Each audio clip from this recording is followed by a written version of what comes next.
2026 Call of Duty Mobile World Championship.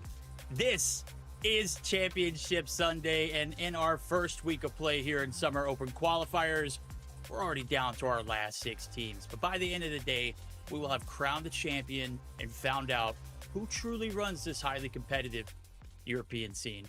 I'm Verdict, and we will not be joined by Beans and Toast Nfinity today. Instead, we will be bringing back a very familiar face that we all know and love and hold dear to our hearts.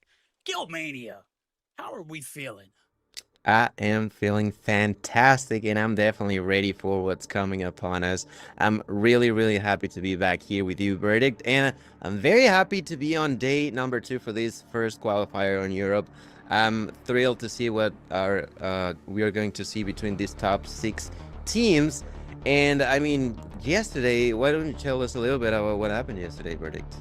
Well, let's just go ahead and say, if I could summarize it, it was exclusive, doing crazy things and hard points, finding ways to win in some of these other maps and modes, but obviously their bread and butter has to be some of the best hard point in the game. I think they're up there as a top 3 team in contention in that regard, but they gotta test it out. The first matchup of the night, of course, we're going to be highlighting that one. It's got to be exclusive and 117 not found. We can't disregard this roster, but they're going to have to find wins outside of the hard points, because I don't know what it is with this exclusive roster. They've got it key and locked down, buddy.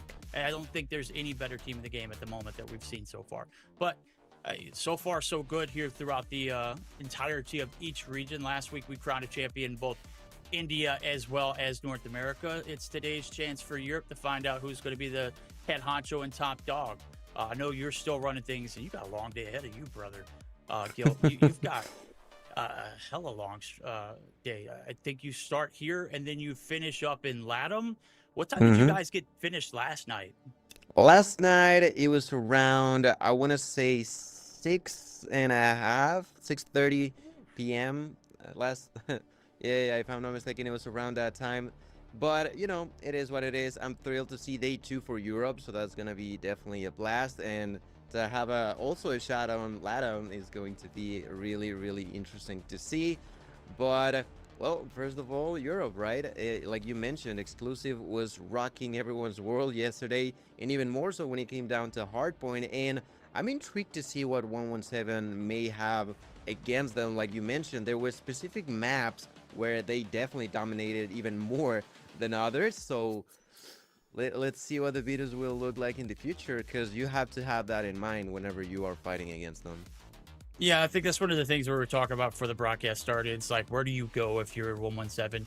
And, you know, what is the old faithful for the side of exclusive? I know that we saw some of the matches yesterday. They look damn good on any and every hardpoint map, but it's about finding the wins outside of it too to go along with it. Now, as we take a look at the format, how do we get here? I know we were running through it yesterday, and we kind of breezed as well, and Nfinity does a great job of yapping. He does a great job of explaining too. I don't know if I'm going to be able to compete, but basically the way it started, we had a bunch of teams in a open format as a single elimination bracket, best of 5 matches. You had to win one or at least one in that bracket in order to qualify for the double elimination bracket that started yesterday. So now we have only 6 teams, as I mentioned earlier. And by the end of it, we will find out our top team in Europe. The grand finals is going to be a best of 7 format with the team with the advantage having that 1 map lead rolling into the series. So best of 7 grand finals, that will have the map advantage. Should be interesting. So far, the meta has seemed to be make the lower bracket run. And if your animus are wanted, you're certainly licking your chops rolling in today. But by the end of this event, in the remaining month of June, because we have so much action packed for it, top 16s move on and make it to the major. That is the biggest thing, because why the top 6 teams are 16 teams, obviously the best in the format, but you get a chance to earn more world championship points. And the ultimate goal here for Europe is to find out who the top 2 teams are so they can represent them in Worlds for the 2026 Call of Duty Mobile World Championship. Gil, we've got our work cut out for us today. We got 4 matches that we're going to see on broadcast. We've got 6 teams left to go. Stage is set. What are they fighting for, bud? Well, what they're fighting for is not only the glory of being the best, but also, of course, this beautiful prize pool in here that is going to be $500 for the fourth, 750 for third, 1,250 for second, and the champion of today will end up with $2,500. And verdict is going to be a blast. And I'm really intrigued to see if there's a chance. I don't know if you think there is a chance of us to see something similar to what happened, for example, in North America and in India, which is that a team that actually got knocked out into the loser bracket ended up actually winning the grand finals. It happened for North America where on Dream ended up losing, and it happened in India where Godlike initially knocked into the loser bracket Godlike, and eventually Godlike through the loser bracket ended up winning the grand finals. So That do was you think crazy. it's a possibility that we could see that today, or is just that Exclusive is just so dominant against others that, well, they will continue to rock everyone's world until there's no one left?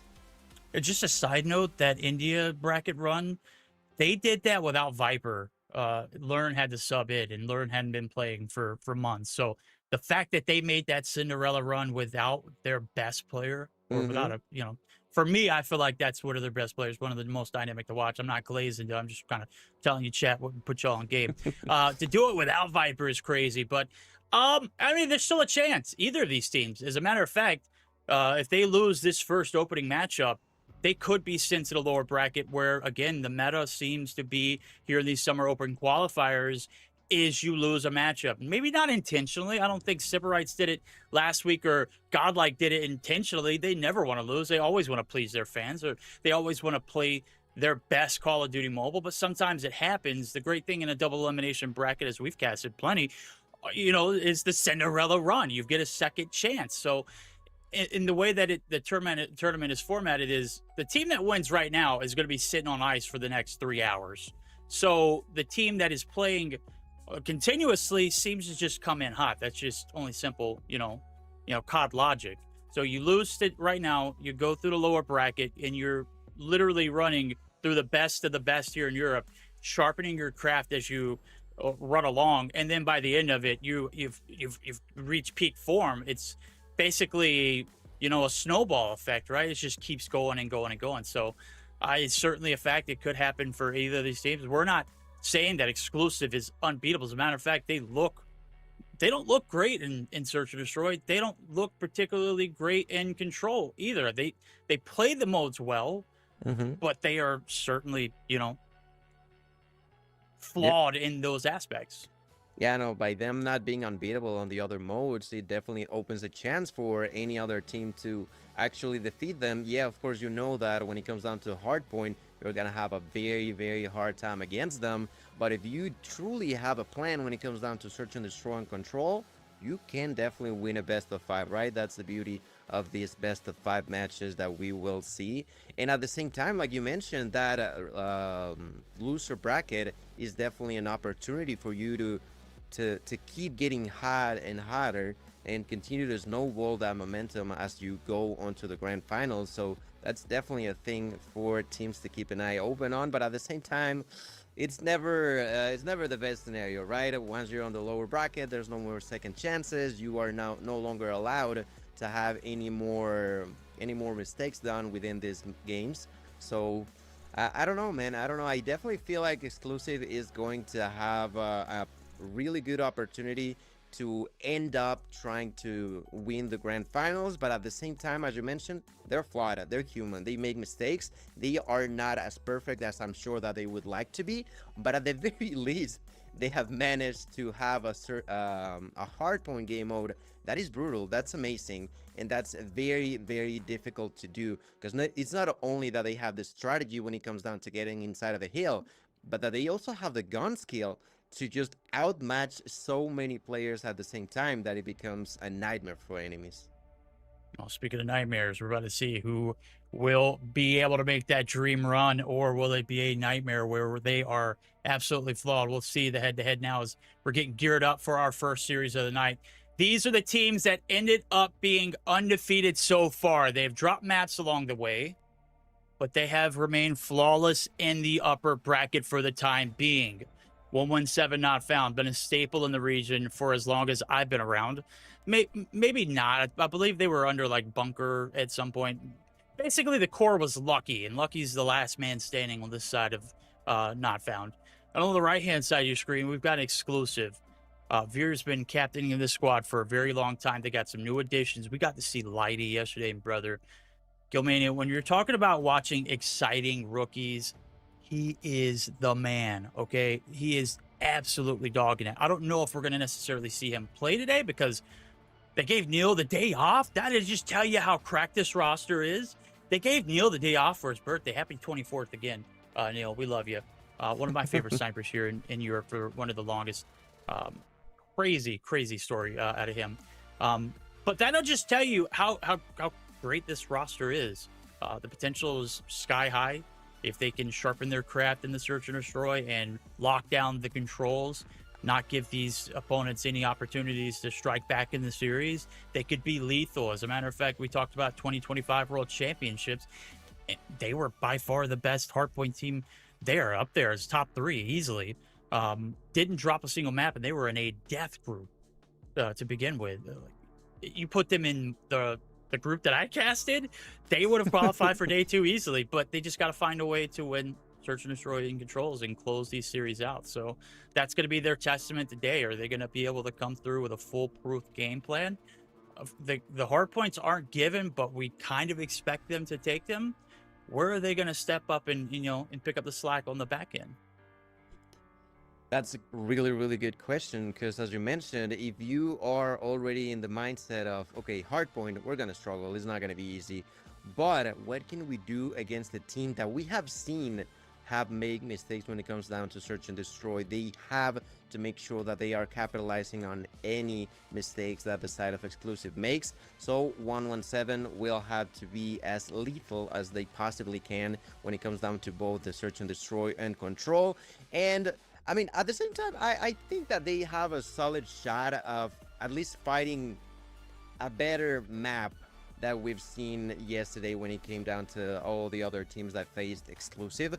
There is an opportunity for them to fight in a better way, but I don't know if it will be enough against exclusive. I mean, they definitely were super hot yesterday, and I would only expect for them to continue to be rolling that way. But is it possible to 117 to actually make them sweat a little bit? Because even if 117 end up losing map number 1, if you are making them doubt themselves, that's more than enough to make them shake and actually capitalize even further when it comes down to the search and destroy. Absolutely. As I was just talking about it too, kind of been running through everything that's exclusive. Let's give a little love to 117 not found. Again, that roster heavily stacked from the beginning to the end. You look at it, I mentioned Luck, the staple piece. He's the only player left standing that was a part of that original 117 not found roster. The Spanish Connection was an absolute nightmare to go against back in their heyday. But again, they're picking up Grizz, who has been a util player, a shotgun, AR, whatever you want him to be, he will do it.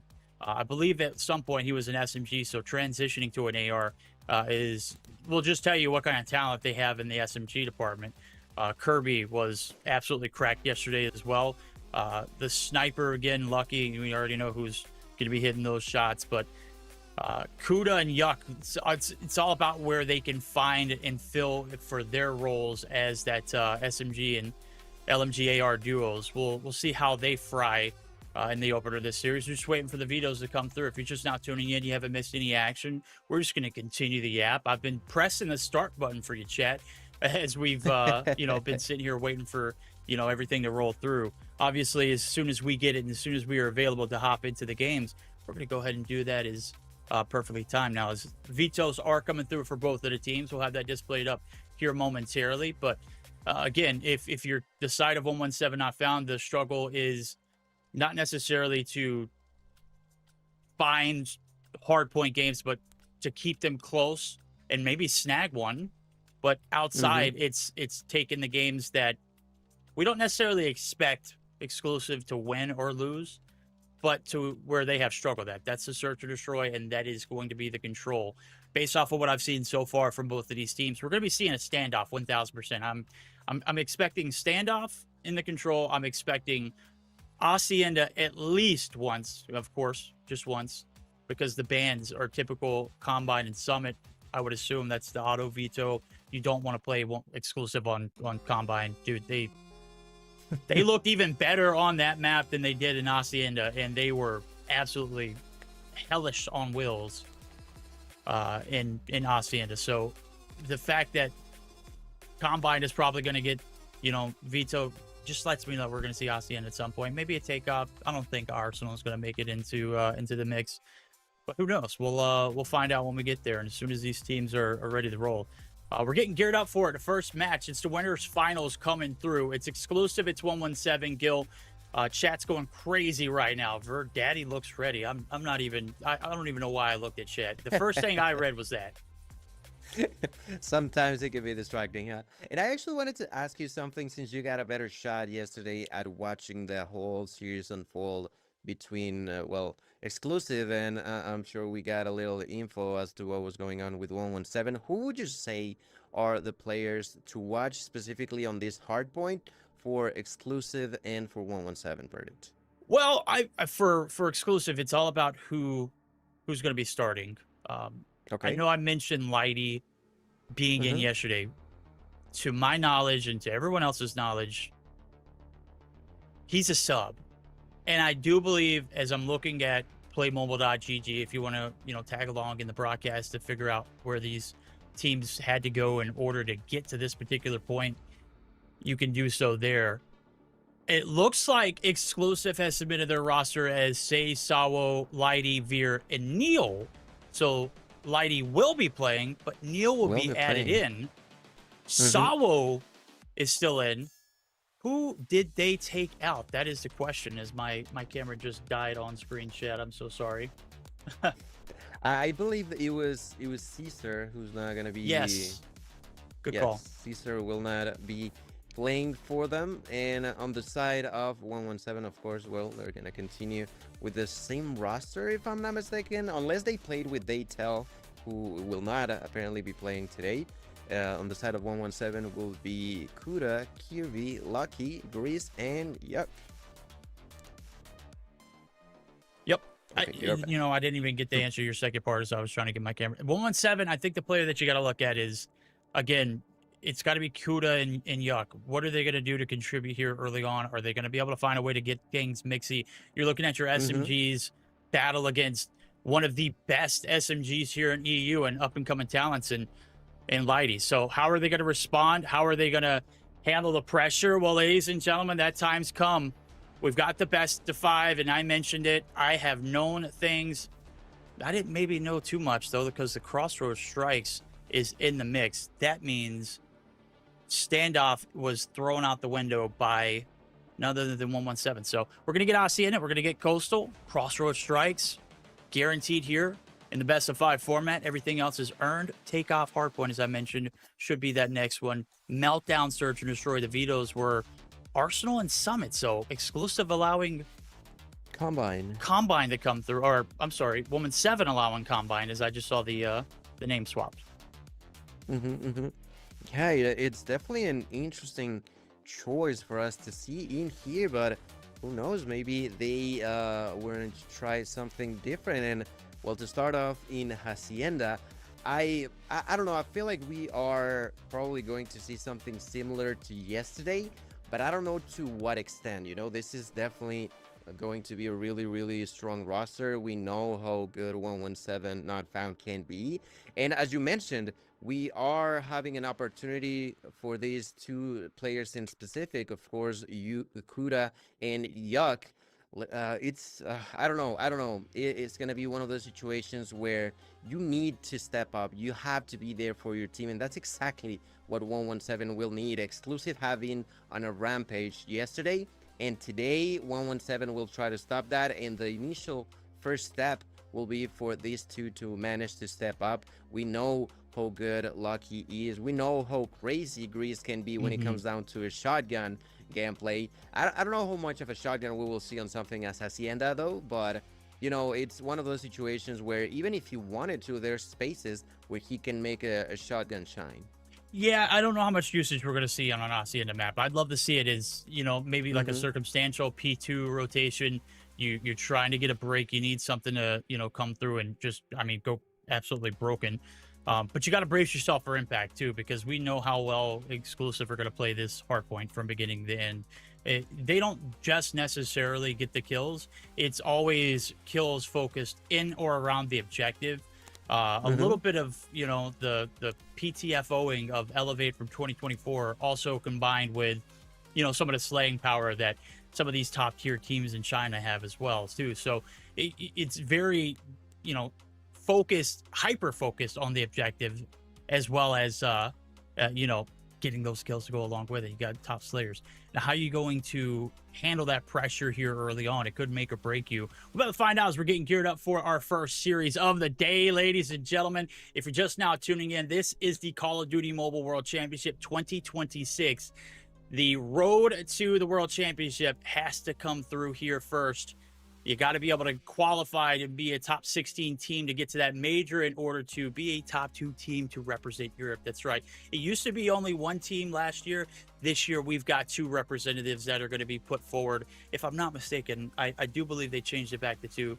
I might be misinforming the people if I am. I'm so sorry if I'm not. I've done it. I have given you accurate information without even looking it up. But if I do recall, the memory should be fine. I do believe that 2 teams should represent us, represent Europe, and I do believe that that is the case. And if that is, man, Europe getting 2 teams, definitely allowing for the game to be super exciting. This scene to be super competitive to go along with it. And as soon as we start the games, I do want to talk about what is the format that has changed quite a lot from last year. And I gotta say that, in my opinion, it's super good. It's super good. It allows for teams to adjust even within the qualifiers itself. Like you mentioned, it's pretty much a month long where these teams will have to try to be as consistent as they possibly can. Because at the end of the day, even if you are not at your strongest at the beginning, as long as you manage to continuously be on those top spots, even top 5, I would argue, it allows for you to go to the major. It allows a little even more time for you to get better and better, and who knows, maybe even be one of those 2 open spots for you to represent Europe. And that's the same situation for every other region, right? It allows for you to not only gather up a team, but also make sure that the team connects well enough so that they can get into their best form coming into what eventually would be a major stage of the world championship. Exactly. This is what the competitive scene here on the Western Hemisphere of the world has desperately needed, because on the East, you talk about it, it's CDM, it's hands down, dude. It's one of the best competitions I've seen, for a mobile esport. And the format continues to evolve and the teams continue to evolve. They just get absolutely cracked. So the fact that we're finally getting something that should have been in place for years, man, better late than never. Okay, that's all I'll say, because I've enjoyed every single action that we've ensued. As a matter of fact, we've got more action that is coming up here in Europe. We had Japan play earlier. It's EU's time to shine. Later on, we'll have LATAM. And brother, you're going to be a part of it all. We're a part of it all now as we're getting geared up. It's ready to roll. Game 1, as I've mentioned in the best of 5 format, we've got Hacienda, we've got Exclusive, we've got 117 Not Found. And by the end of it, we'll have one of these teams guaranteeing a top 2 spot in Europe. We'll find out who it is now as we jump into the thick of it. That's right, ladies and gentlemen. Let's get right into the action. 117 Not Found versus Exclusive. And as we start with this map number 1, the initial hold of the hill is going to be there for 117. The fight continues as Neil manages to survive for the longest time, has managed to just continue to juke enemies out. Unfortunately enough, still not going to be enough. 30 seconds left. The fight will continue. A really good control over the initial hill here for 117 Not Found, as we will now begin to see rotations for the second hill. Oh, Kirby. Okay, he's frying. Locked in, buddy. AR's getting involved now. Say's on the objective. I mentioned it earlier. The key to success here is how do you get these SMGs rolling early? And Kuda and Yuck answered, both sitting on 4. Flip side of things, Lucky needs to go ham as well. Those lead ARs need to have impact on the map and dictate the pace here as we rotate into the P2 setup. 117 starting off very hot. Exclusive trying to get the drop here on the break. And well, Kuda and team, they've got it locked down for the time being. Gilmania, shoes on the other foot right now. Exclusive not liking this manhandling. Not at all. In here, they're trying to get inside it with no success whatsoever. Here we got Sace through the smoke, getting a kill, getting a double, going for the triple. Not going to be the case. Kirby going to knock him out. Kirby trying to continue the hold for 117. Finally, we're going to see the breakthrough coming down from Exclusive. Neil immediately trying to capitalize on that. Going to go for 1, immediately gets struck by Kuda. And there, almost a retake with Sace with a triple. Using a nade, and the 100-killer drone will allow for Exclusive to more control inside of this hill. It didn't look easy at all, but eventually Exclusive managing to stop the bleeding here. Oh, yeah. You could think Say's brother. I mentioned the SMGs, but the ARs here for the rotations are desperately needed. Lighty popping off with 5. Say's on the flip side has 14 to his name. Neil's starting to heat up too. Had a great birthday, I see. And well, 24 fitting him very well. Right now, we're gearing up for P3 rotations. Over the fences we go. 45 to 41. This is the closest a hard point has been all series long, all weekend long. Let's just be real. Exclusive and running tables. And right now, they're really getting tested. And I mean, we were talking about shotguns earlier, thinking that we would not see a single shotgun, but we've seen 3 so far. There's the usage of 4 operators at the same time coming down from Exclusive to secure the entirety of point number 3. There we got just shooting and running all over the place there. Beard with the War Machine getting another one inside of the hill. They are trying to survive now. Kuda with a Tempest will find a double onto Neil and Lighty, and eventually a triple and a quadra now. Kuda dominating here with a Tempest and a 5th one. And number 6 gonna control the rock, the world of Exclusive. Incredible. Now 6-piece, I think 5-piece by Grease. What is going on, Birdie? Oh, they're getting smacked back. Exclusive been running the tables too long. 117 said, y'all didn't give us enough love. Pay us our respects. Freak's going to come through in the last 2 seconds here for Scrap. We're battling over to P4 we go. 67 to 63. We've got ourselves a game. The setup here for Rock looking pretty solid here for Says. He was popping off earlier. Going to get some help over the top from the nades. They've got a great setup here for this P4 rotation. And everyone's going to be battling off the respawn now as Kirby's trying to get this a little more interesting as the checker feed does come through. He's found 2 for himself, but Veer and crew just absolutely stuffing them. And they're not even able to make it out of the respawn, Gil. This is where the dominance starts to come through. Let's see if 117 can form a little bit of a strat here to get it break. Yeah, they need to be careful. There's 30 seconds left, and they managed to break through, but not for so long. There's Sace now using... amazing aim to make sure that no one can get inside. Hisala is gonna back him out. There's the R9 now in his hand. Let's see how much damage he can do with it. So far, just buffing all over. Now that's not another double kill. Now 24 kills total, and a PEM available for him. Almost getting back onto the operators, and that's gonna be brutal now as Exclusive will have yet another opportunity to rock those operators. Rock those operators, get them rolling. Mentioned about the timing and everything yesterday. Here in Hardpoint, you got to smoke them when you get them. Talking to Smokes. Got plenty here in P1. You'll see plenty of more as everything's just cascading through. Shots not landing off the initial hit. The flick, Kirby had the right intent, is going to get shut down. Veer and crew just continue to add to the force. Says, he's balling, brother. 26 through the first set of hills. 2 kills to come along with that Predator missile, and things are getting dicey here for 117. Sawo adding fuel to the fire. He's got a Tempest ready to burn. We'll see him go ahead and pop it. As I mentioned, as soon as you get it, you kind of want to burn it as well.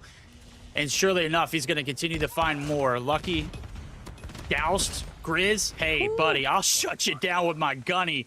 Things looking great here for the SMG and Sawo. Incredible job done there for Sawo and the whole squad of Exclusive as everybody begins to rotate. There Says denying the entrance there for Grease, now immediately trying to have the opportunity to hold them back. There's Jock trying to get through. Says gonna say no with the death machine. Now that's 1, going for 2, a little headbutt. That's a double. to completely dominate 117, and that's yet another perfect opportunity to do just that. Beer now with the War Machine, making sure that no one can get through. There's the pen being used now by the side of Exclusive, completely denying any sort of opportunity for the side of 117, who are now getting further and further behind. There's Jock trying to pull through. There's one. Gotta go for two. That's a double. Trying to now managing to survive. That's a good control for 117, but it feels like they are struggling like crazy now, Verdict. Yeah, dude, you can't allow that. Saze is the only man there on the rotation. Gets not one, not two, but three in order to solidify it. Great battle back here in the rotation now as the break does stick. Saze again, last man standing. Veer over the top with the nades. Kirby looking to find something. He's shut down. The smoke's just overwhelming, but Grizz able to find two for himself in his shutdown as Neil's gone two. Exclusive to their last team standing. They can afford to make a late rotation here as they've got a 70-point advantage rolling into it. Fences needs to be a hill that is won by 117 in order to make this a little more competitive. And I mean, if you're already outgunning your opponents, like you mentioned, you don't really care if you're a little late to the party when it comes down to rotation, as they are now kicking them out. Look at Exclusive. Grease trying to survive. Not going to be the case. Now it's Kuda managing through the smoke. Not enough. 117 struggling to stay alive inside of the hill once again. They're going to get kicked out of the hill. 175 points now for Exclusive. There's Neil. Oh my God. Running to the enemies. They don't care at this point. They just want to get kills. They want to win it all. And that's exactly what they're doing. Almost doubling the points onto the side of 117. We question, all right, teams yesterday struggled to get to 100. 117 have already done that. But at this point in time, how much more can they actually do? Because Exclusive now seemingly are unstoppable. Yeah, if we have a repeat of what happened in the last P4, certainly could see this game in on a P1. Early rotation being made. P3 just locked down in blue. Exclusive, giving them the business. Here comes Sawo. Tempest out. 29 to his name. Waiting for the trophy, waiting for the cavalry. He's that tip of the spear, but Kuda, he's got one as well. He's going to get shut down, though, and we can see Lighty insert himself in the equation. It's a sea of blue. The break comes through early. Sawo and crew. Exclusive. Locking it down yet again on the rock side. Saze. Oh! No, might be the dagger. Saze, have some mercy on their souls. What are you doing? 45 kills, 46 now for Saze. Incredible job done there. 20 seconds left. As you mentioned, this is the perfect opportunity for them to even finish it up on this hill. The side of 117 have not gotten a single second in on the past, I want to say, what, a hill and a half? Ooh. They are just bleeding like crazy, and they cannot stop it so far in here. 5 seconds left. That could be enough. Kirby is trying to prevent it. Will manage to get inside. Is that enough? No, it's not. 250 to 105. Incredible job done there by Exclusive. We saw 117 start with the right foot, but then completely stumbled upon a wall that was Exclusive on that game. Yeah, that wall bricked up, buddy. Let me just tell you. You starting here hot.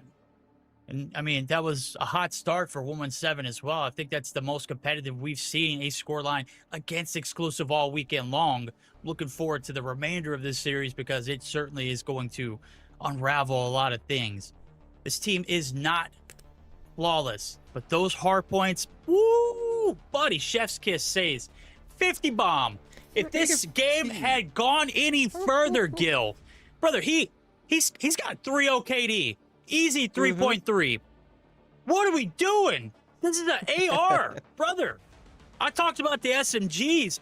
Obviously, in games where Hacienda, you are very dominant, those ARs play a crucial role. This guy didn't just play a crucial role. He was the team for the rotation. My guy single-handedly held down P2, one of the hardest hills to break in the game. He's getting pushed by 3, pops to up, and sends them to their grave. Yikes. What a way to start for 117 Not Found as we take a look at the best of spread. Best of 5 spread. Look at this. Yeah, you guys know what I'm saying. It took them a minute to get there, didn't they? They definitely had a few moments on the side of Exclusive where they had to come up with something new because 117 we're taking control off of things, and what a way to turn around for exclusive. We get to see once again the rotation where we will see we're moving on to Coastal for S&D. And verdict, I mean, you told me about the S&D from exclusive yesterday, and I had high expectations for them, and let me tell you, they just did not disappoint. Yep, indeed. This team is going to certainly deliver any chance they get. As a matter of fact, I was taking a look at where we got here in this series yesterday. It's basically the same exact rotation as I'm looking at the screen. I didn't even get a chance to do my due diligence. Coastal is where they took a W yesterday against, oh no, that wasn't it. It was the Animus team that won Coastal. So this is basically a copy pasta from the Animus series. 117 trying their hands at it. They said if Animus can do it, we can too. As we hop into the action, 117 not found on the attack off the rip. Very, very dominant opening to this series. Exclusive. Not trying to do the unthinkable and finding the search and destroy victory for themselves. Well, let's wait and see. In here, Neil. The initial push is going to be done there by Yuck. Through the wall, look at Sace trying to tag some people out. Gets one, goes for two. Gotta be careful, though. Manages to even things out. Grease with his shotgun will find a kill onto Lighty. Now, that's the 2-for-2 trades. No, 2-for-1, actually. Man advantage is going to go in favor of 117. It's all on Veer here.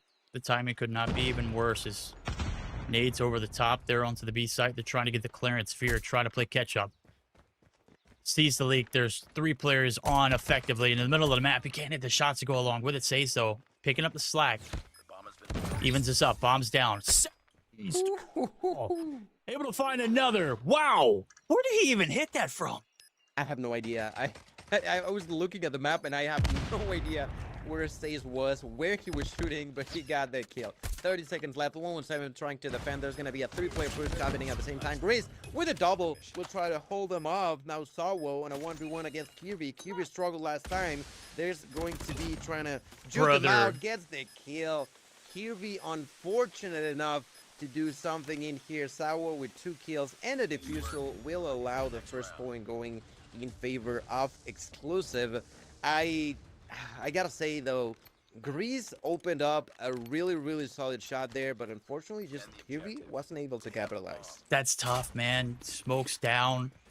Sawo waits patiently. Strikes accordingly. The clutch comes through. Great round to open up there for Grizz. We'll see if he can follow it up now as the hit's coming through the middle of the map. We got 3 stragglers on the backside. Says. He says, not today, buddy. Ye shall not pass.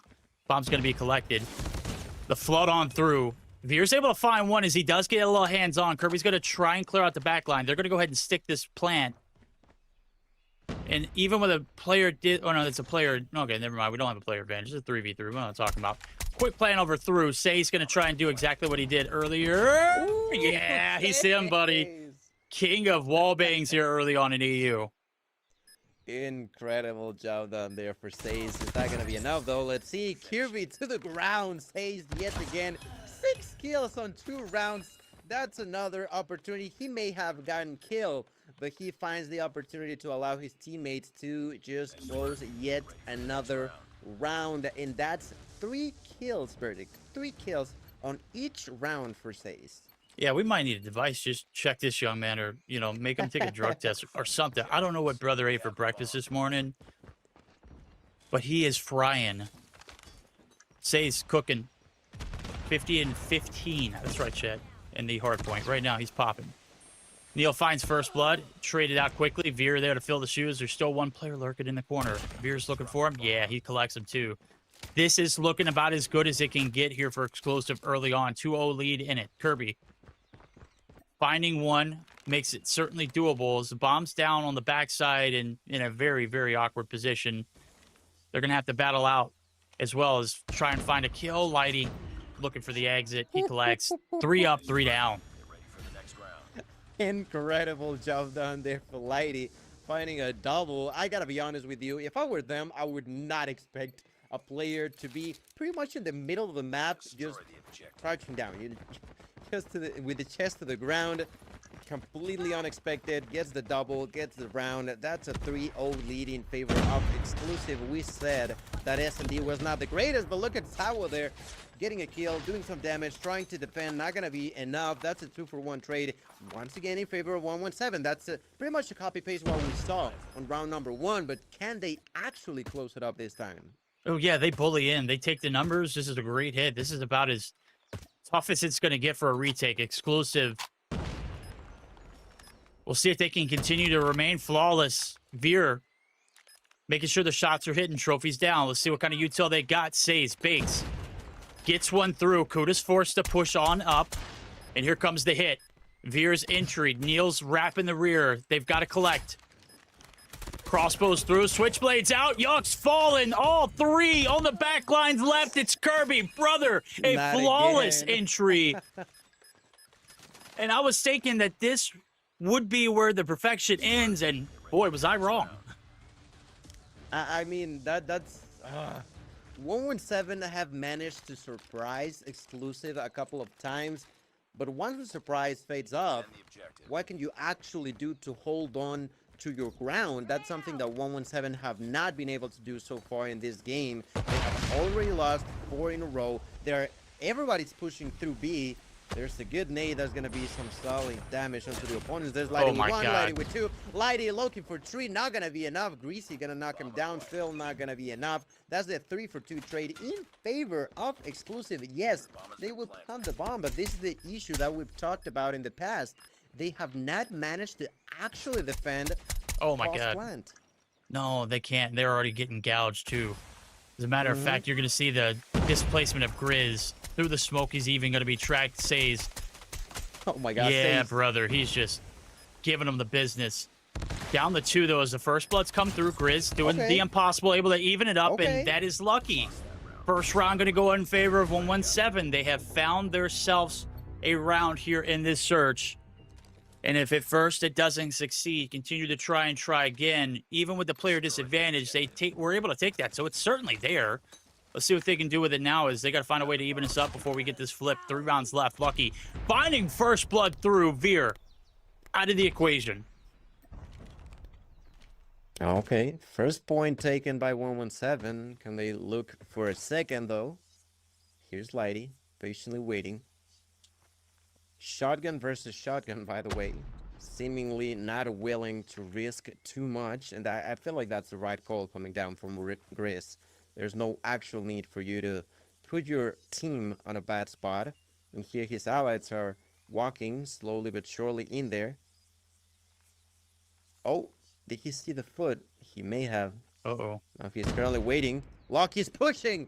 And 1 shot, 1 kill there for Lucky. Immediately pushing through there. Sawo finding a kill, has to back down. Goes for the second, doing a lot of damage, but still managing to survive. It's going to be the bomb planned. 45 seconds. Through the smoke, Sawo trying to shoot something through it. Still not going to be enough here. Interesting transition. We've got a player on the backside. Sawo able to thread the needle, finds one in Lucky. We're evened up. 3v3 here for the hit. One directly on site. Kuda lying in, snaking it. Able to find one. Kirby out of the equation. Says they clean house. And another retake here on one of the harder bomb sites to get back in control if you allow it to get out of your hands. And they have made it look seamless so far. 117 only finding 1 round so far through. The success there on B is high, but holding the site afterwards, that's another story. Yeah, that's exactly the thing. They have planted the bomb 4 times and only once has actually worked afterwards. In here, let's see, they're once again gonna do the exact same thing. Grease is gonna open up the blood bath in here. Lighty gonna answer immediately. Lighty with the opportunity to do some more damage. That's a triple. Looking for the quadra, doing a little damage on Kuda. Not gonna be enough, but oh my god, the damage is done. The bomb is planted, but there's still 2 more enemies there. Says knocked. Lucky alive. Beer, had to be careful, buddy. Beer with a knock through the wall onto Kuda, and oh my god, the body shots, man. The body shots for Neil. The bomb is going to be defused. Look at them. Look at them. They're just having a fest in here for Exclusive. Yeah, that's the EU I know. Toxic as hell, man. You can go back to my days. Casting Mobile Mayhem 2021. I was like, what is this region, brother? I love it. Gotta love it, man. Got to. 117, they're not loving it. They're having a bad time. They are not having it their way. And, buddy, frustration is going to continue to go through. Say is able to find that first blood. Lucky. Not going to be a factor here in this round. And it's much needed. Say is going to be forced to back down. He's been elite here in this series. 10 to his name here through 7 rounds of search. Going to live to tell the tale. Neil able to add fuel to the fire. Yuck. Finally going to be able to get that blood, but at what cost? So far, 2-for-1 trade. The bomb is on the hands of Kuda. Let's be reminded, this is the last round before we switch sides. They're gonna push Beer out. Ooh, and with a headshot, Yuck will get that kill. Neil from behind finds a double and eventually gets knocked by Kuda. Still not gonna be enough. There it is. Lighty gonna finish things off yet again. Lighty has been doing an amazing job here with the R9, already on 9 kills. We're gonna be flipping spawns, but Verdict, it seems like we were getting closer to the end of this map number 2. Can someone message 117 and tell them the map started? Like, this is not what I expected in a winners finals matchup. I was expecting, you know, high intensity here at EU. I was expecting close games. The hardpoint had us in the first rotation up until P4, and then it's just been exclusive. Putting them in a chokehold, sharpshooter, leg wraps. Brother, they've been absolutely body. This has been belt to ass so far. We'll see if they can wake up now as bombs have been planted. Big Blood's coming through. It's all down to 1. Oh my Hello. God. Grizz, we'll see you next round. We're on map point. We already are on map point.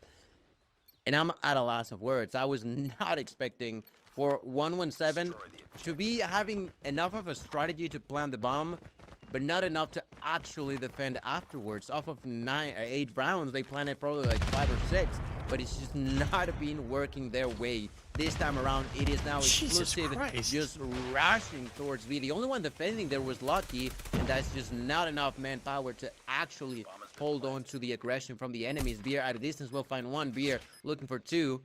Perfect opportunity for Sace to increase even further his numbers. Let's see if he can do it. Neil with a knockout to QB. They are just dropping like flies. Verdict 117 not found. Last nail in the coffin. Only 3 players alive. Kuda trying to push through. Gonna find 1. Gonna find 2. Kuda looking for 3 in here. They're just trying to juke him out. And now they're double kill for Lighty. That's exactly what I was talking about. The R9 Lighty has been making it shine so bright. And that's a 9-1 game going in favor of exclusive, ladies and gentlemen. GG will play, but 117 has definitely not been found in this game. Verdict. Yeah, they didn't find very much in that search and destroy. What round is? Oh, this is a feel bad's moment. 117 getting completely outclassed. As a matter of fact, even the round that they did win, it was at, you know, a 2-3 despair. They didn't have the numbers, and they were somehow able to take that round. Everything else has been 5v5s on the retake, or 3v3s, or, you know, having a 4v3, and just not being able to hold off the leaks through, or even anticipate the wall bangs that Says allows you to get entry onto the point. You can't predict that. It just happens. That guy's a monster. He's been a damn demon. Neil also pulling out the crossbow. This was an absolute masterclass. Nothing like we saw out of this exclusive roster they go through. If you take a look at that after action report, you wonder where I'm stumbling or stuttering. I can't swallow what I've just. I can't comprehend it. There was a lot of kills on the left-hand side and a lot of deaths on the right-hand side. Yes. And I mean, I gotta say, like, it is just so difficult on an S&D to fight off against Stays with the wallbangs, against both Neil and Lighty with a hyper aggression with the shotgun, and I'm not too sure what weapon Neil was using, I'll be honest there. But then you got Beer at a distance with the sniper. It was just way too difficult. They had such a good synergy weapon-wise that it was super difficult for 117 to just find some sort of defense once they were planting the bombs. But that's the story of the past verdict. Look at those numbers: 250 to 105, 9 to 1 on the search and destroy.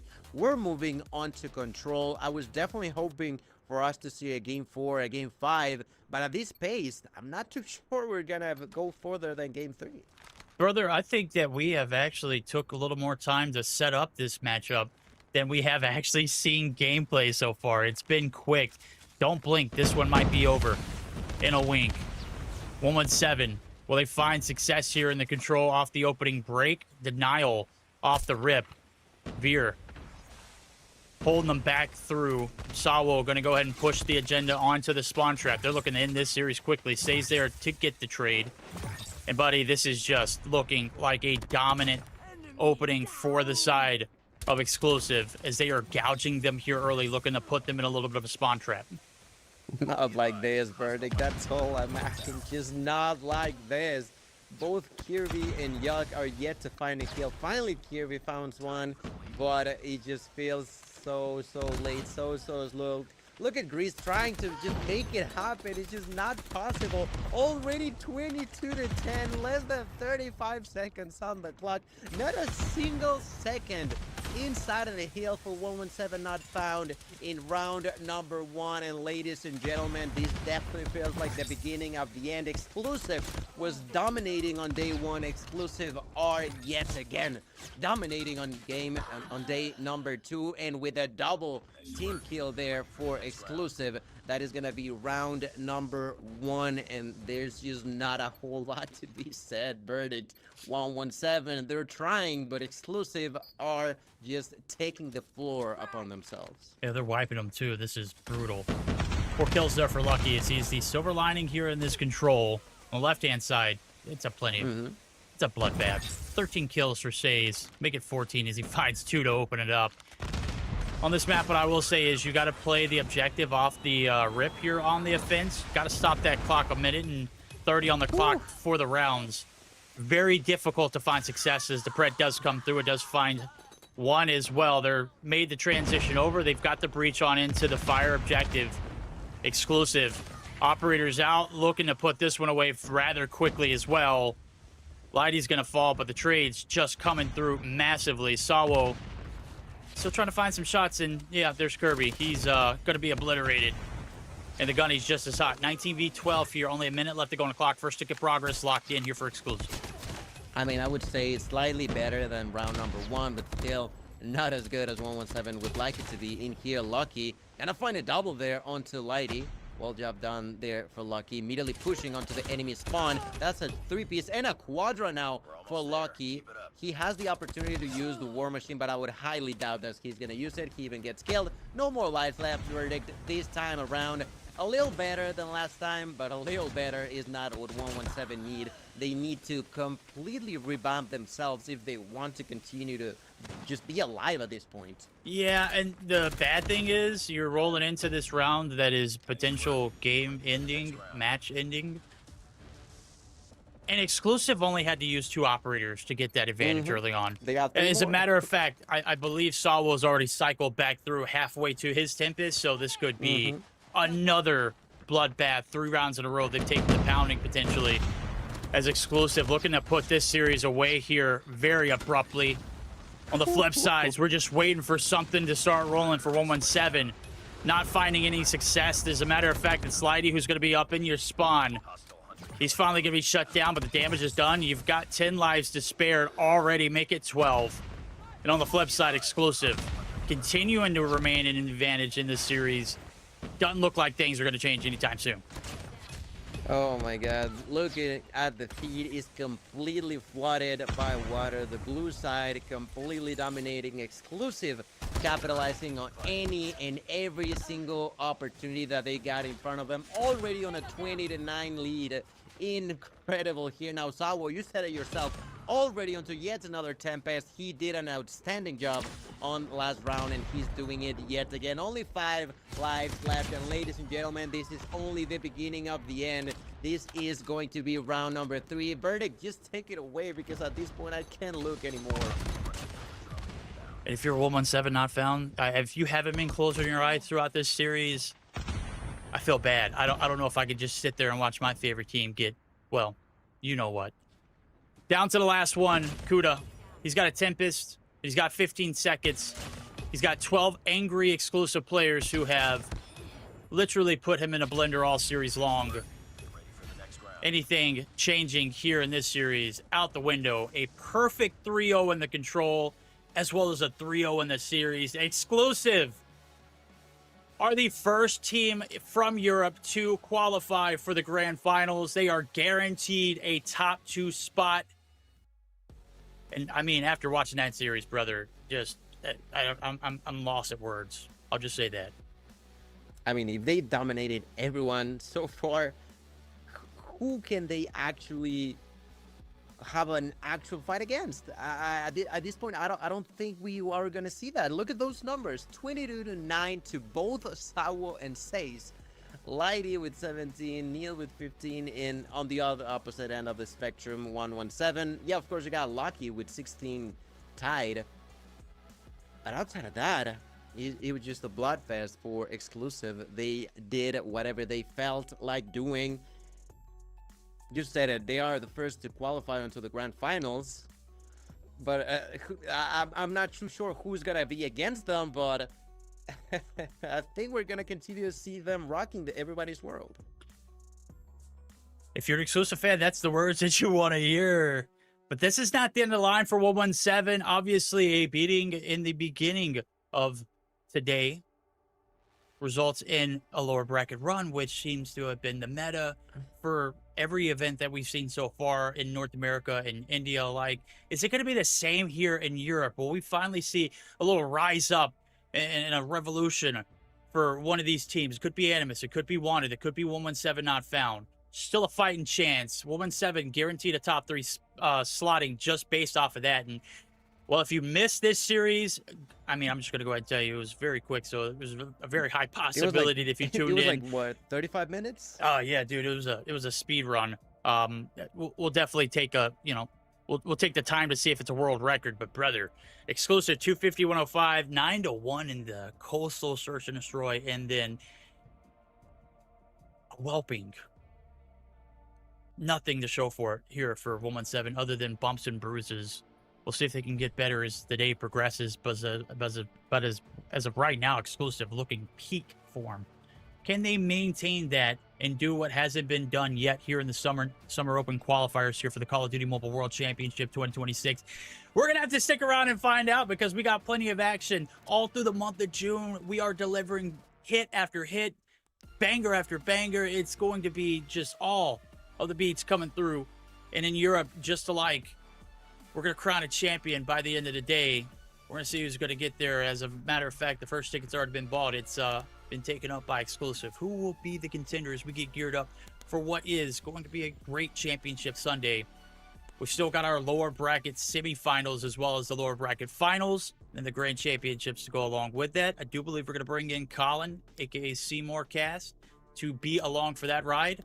So don't go anywhere. We're going to take a short intermission, and on the other side of it, we'll have that lower bracket semifinals to come up with Gil and Colin.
what? I just spent the entire time muted, Gil, and I'm very upset. I was saying thank you, everybody, for coming by, and welcome back to the Call of Duty Mobile World Championships European Qualifiers, day number 3.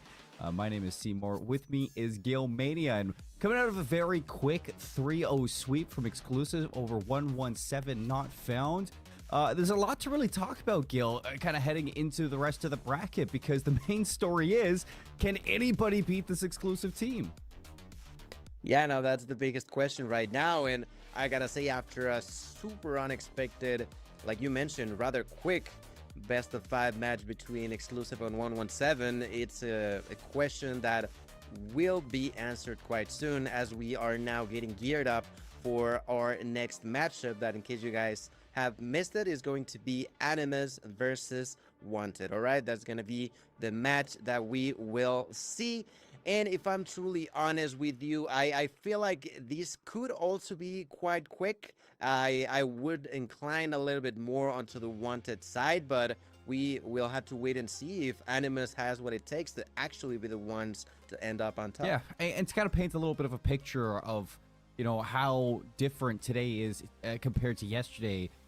Even Nfinity was saying that this Animus roster should be the number 2 roster in all of Europe. So the fact that we're coming into day number 3 after seeing this Animus team kind of a fall from grace versus exclusive yesterday, losing in a 3-1 fashion, it's a little bit, you look at how good they played against exclusive in that winners semifinal, and it kind of raises some question marks in the series. Like you said, I think I would even put Wanted in the kind of driver's seat for what to expect here. Hacienda, Hardpoint, Coastal, Search and Destroy, Crossroads Strikes, Takeoff, Hardpoint, and a Meltdown, Search and Destroy. That's going to be the lay of the land for this best of 5. And we did get to see Wanted play against exclusive yesterday on this Hacienda. We saw Animus as well play on this Hacienda.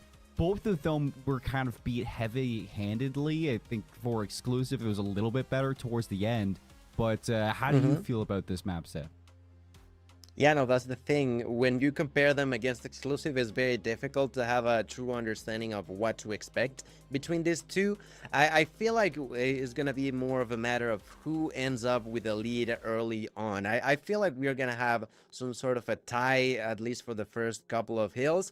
But after that, whoever gets the advantage first, I feel like they should be able to manage to just try to snowball, in a sense, the remaining of the map. So yeah, that's what I would assume that could happen in this Hardpoint Hacienda. Yeah, well, I mean, for Animus, I think the big thing to kind of improve on going into day 3 will be the respawns in general. I look at the Hacienda, I look at the Crossroads Strikes and the Takeoff to all kind of be something that if we do get to see that Takeoff, we walk away from this series knowing that Animus has been putting in the work to improve as a squad. Wanted yesterday, you could argue that they should have won that map 3 raid control versus exclusive. They were up 2-0. They got reverse swept to go to that combine, and the hard points, it was a lot harder than, you know, you'd like to watch. They got kind of mollywopped in the combine hard point to lose 3-1 versus that squad. It doesn't look like these teams are going to be ready as everybody drops from the lobby all at the same time, but where I'm kind of going with this conversation point, Gil, is that, like, Wanted, at least in the control, looked great. For Animus, it needs to be the respawns where they step up today, and I think that that's kind of what they'll be looking to bring as well. And as I was taking a look onto the results, it was Animus who ended up with a win against exclusive on Search and Destroy. Yeah. And it was Control where Wanted got the advantage in there. So I'm intrigued to see. It's definitely gonna heavily impact this hard point, because as we mentioned, it is very difficult to assume what could happen when you have exclusive in front of you, right?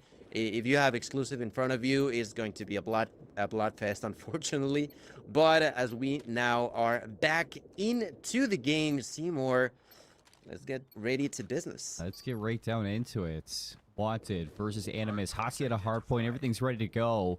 And I'm looking at Animus on the breakoff to see what is going to be the difference here. And they are going to send player number 4 on a little bit of a route. Narcs is going to be the one to take top waterfall position. And with that, in the smokes, Champy really needs to survive here. The rest of his team goes down. Champy eventually will fall too. Animus is going to start with collecting time.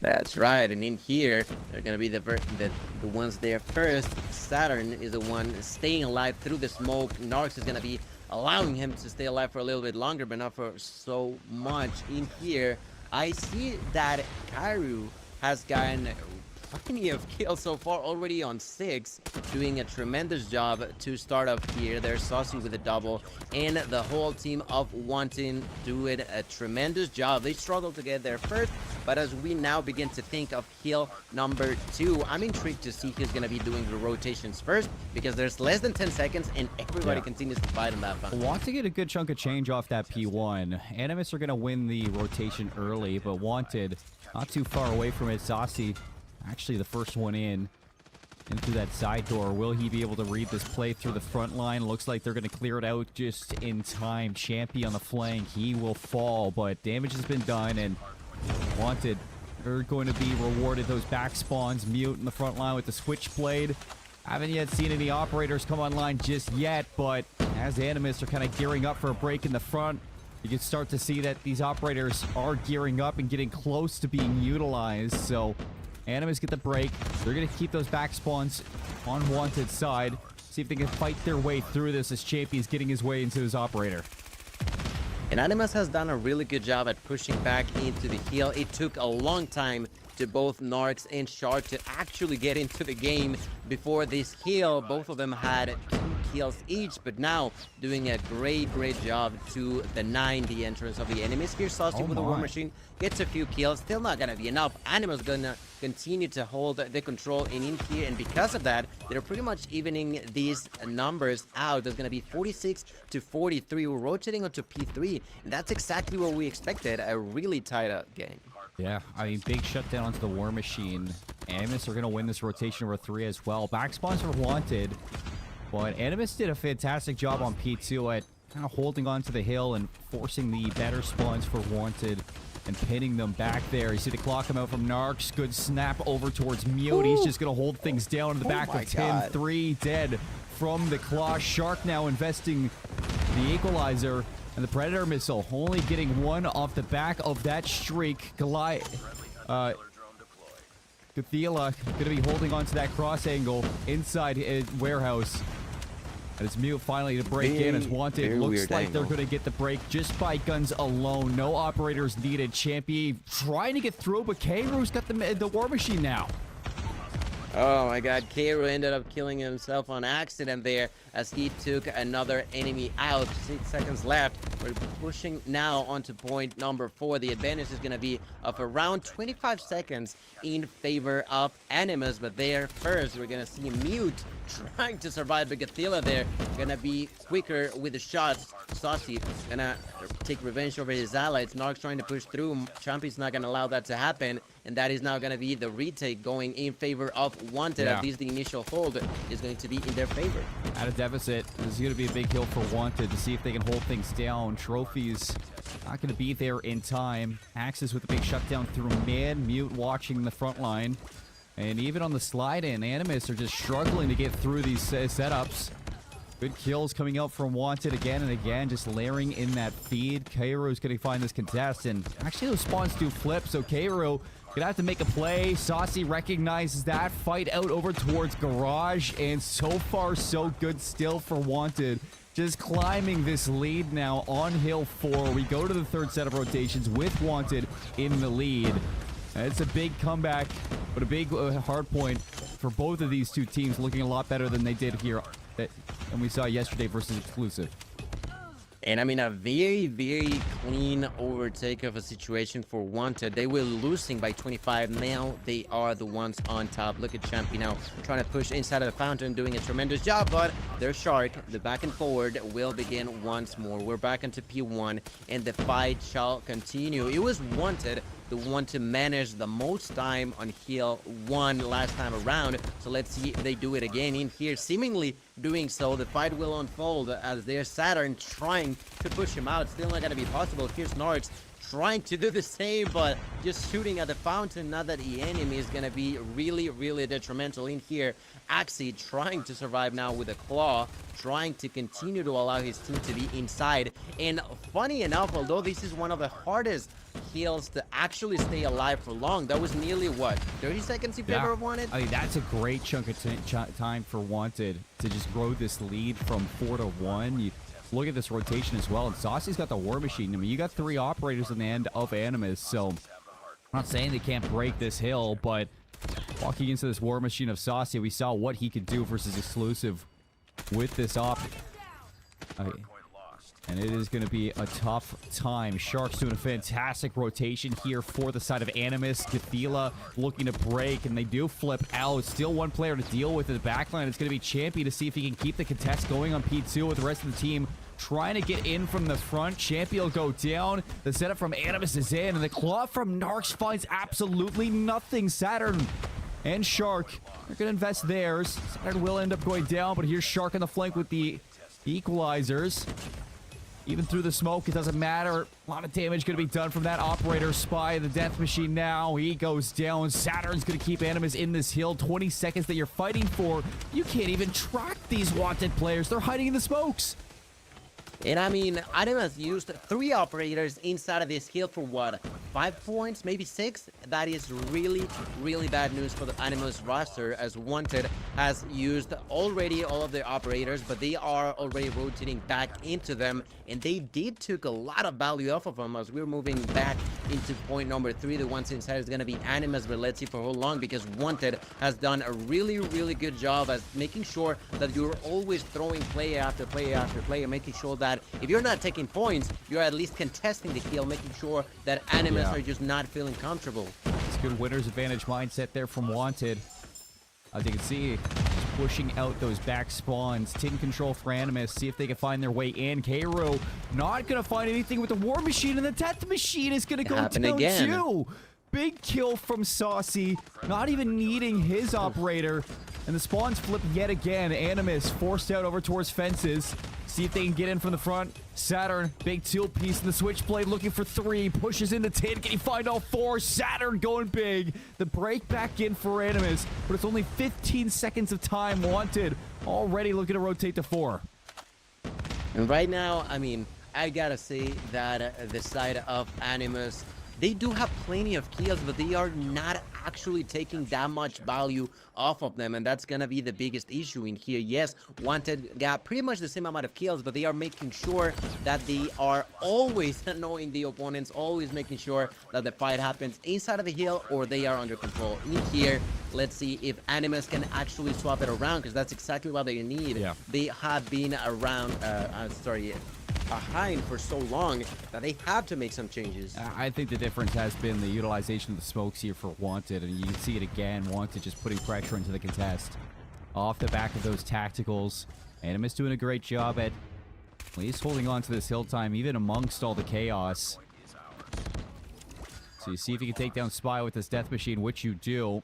Just keep your foot in the hill. That's what Cairo's looking to get done. Axis at the 3-piece, and here comes Wanted now from the front. Mute goes down. Spy's going to be on his way in, and finally the players of Animus setting up to bring this back. Cairo dropping the bread missile as well.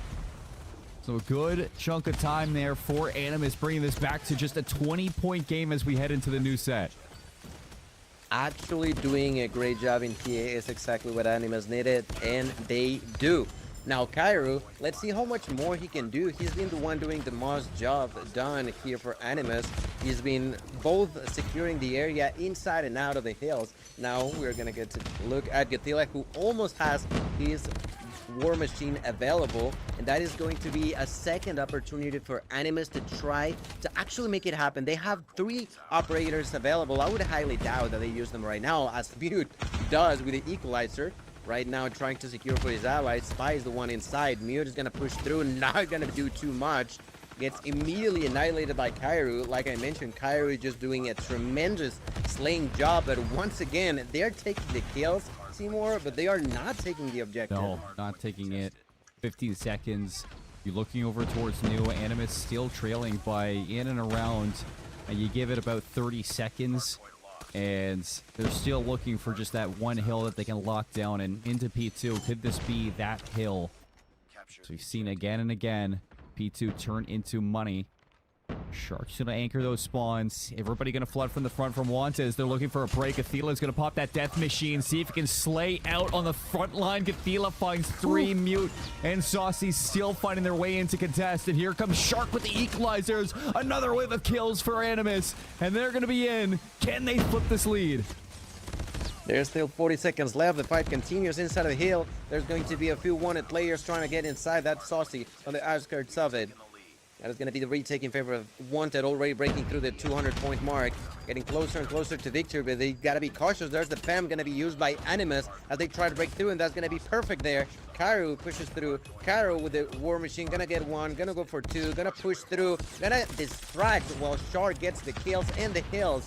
Now that's actually trying to get back inside. Gonna be doing it. And once again, that's the issue. I think Animus is getting the hold of the control of the hill, but gets it for what, maybe 5 seconds, and immediately getting kicked out. That is just hurting them like crazy. It is, and Wanted sometimes even doing that without operators, which is even harder to think about. Wanted now with numbers over towards New, as you see Animus are racing to get here in time to contest for this hill setup. Saucy and Spy combined for 2. Saucy's going to invest now the War Machine to this hill, and he's sitting back inside Tin, so chance for Saucy to do some heavy damage with this operator. Saucy gets 2, allows access into the fences now, pushing through those spawns. A lot of damage, but no kills. Narcs looking to build the team back in. Flank from Mute, getting in and around with the Switchblade.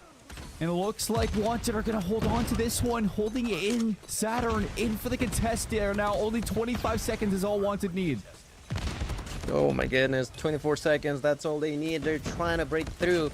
There's Narcs trying to survive, but there's Axis with the 1, with the 2-piece. Now goes for the 3rd one, has the claw available, and immediately takes it out for a ride, completely denying the entrance. For the side of Animus, less than 15 seconds left for the victory on the side of Wanted. That's another kill for Axis, make it 51 and increasing here with the opportunity of the score streaks that he has gotten. I mean, Wanted are only going to be 4 seconds away from putting away map 1. Animus rotate early, but how many times have we seen this broken? And again, it's just going to break right down before the hill even pops. Nobody from Animus will touch. 250 to 190 on the Hossie. And it is going to be Wanted to open up our losers semifinal 1-0 over Animus. What a change of expectation from what we had yesterday, especially when breaking down a lot of these teams. And this Animus squad is just not the squad that we remember, Gil. Absolutely, and that's the thing. I feel like they are not strategizing well enough. They're not synergizing their kills. Yes, they are defending themselves. They make sure that they win a lot of gunfights, but they are not capitalizing properly, and that ended up hurting them way too much. You can see it in there. They are not on super negative numbers. You got 41 to 49 for Narcs, 42 to 49, 41. They're pretty much dead even. There's like a 10 kill gap, but there's a 60-point lead in favor of Wanted, and I do gotta say it, 53 and 52 for Spy and Axis. Really well job. Good job done there for the 2 of them. But that's the thing, the strategy from Wanted was way too clean, and Animus just had no answer for it, and we saw it perfectly when it came down to the utilization of the operators. They were just not taking value whenever they were using them. No. And not just that, all 5 players on Wanted having over a minute inside the hill. Just everybody slaying out around that objective. And that kind of shows how difficult it was for Animus to just get control on these rotations for Hacienda. But we move on into the Coastal Search and Destroy. This is the map mode combo that Animus stole away from Exclusive yesterday. It went all the way to a 12-10 scoreline. Animus tied things up, and the S&D looked good in the long run. However, I mean, as much as we say that for this Wanted team, just looking at how they play that Hacienda, Search and Destroy is also where Wanted took a map off of Exclusive. Although it was slums, not coastal, it's definitely something we need to talk about here because Wanted are not going to roll over to Animus. They also look like a very strong search and destroy team. And although Coastal is a little bit of a change to Slums, it's still like a relatively well-known map here in COD Mobile, and you expect Wanted to have a deep playbook here as well. Yeah, it's gonna be interesting to see who is going to be ending on top for Search and Destroy. But I do gotta say, now pressure's heavily onto the side of Animus. They gotta make sure that they tie this one up, because if they don't, I'm pretty sure that Wanted will just try to capitalize on the enemy's mistakes and get a potential 3-0. So this Coastal will be really, really crucial for the two teams in here. And to remind you all, whoever ends up winning between these two will be facing on the losers final against 117 Not Found. So you all keep that in mind as we begin to get geared up for map number 2. As you mentioned, Animus doing a good job yesterday and even taking off a map onto the side of exclusive, but here is Wanted. We're gonna roll into the game. Cmoore, who would you think could have an advantage in here? I mean, I want to say Animus because I want this to be a competitive series, but the real difficult part is just going to be who's going to have the better defensive side. We saw a lot yesterday on Coastals that the defending team needs to take space, and I don't want to see both Wanted or Animus, you know, come out with passive strategies. I need to see them fighting. I need to see those R9s get into action, look for those first bloods, and shut down these attacks a little bit early.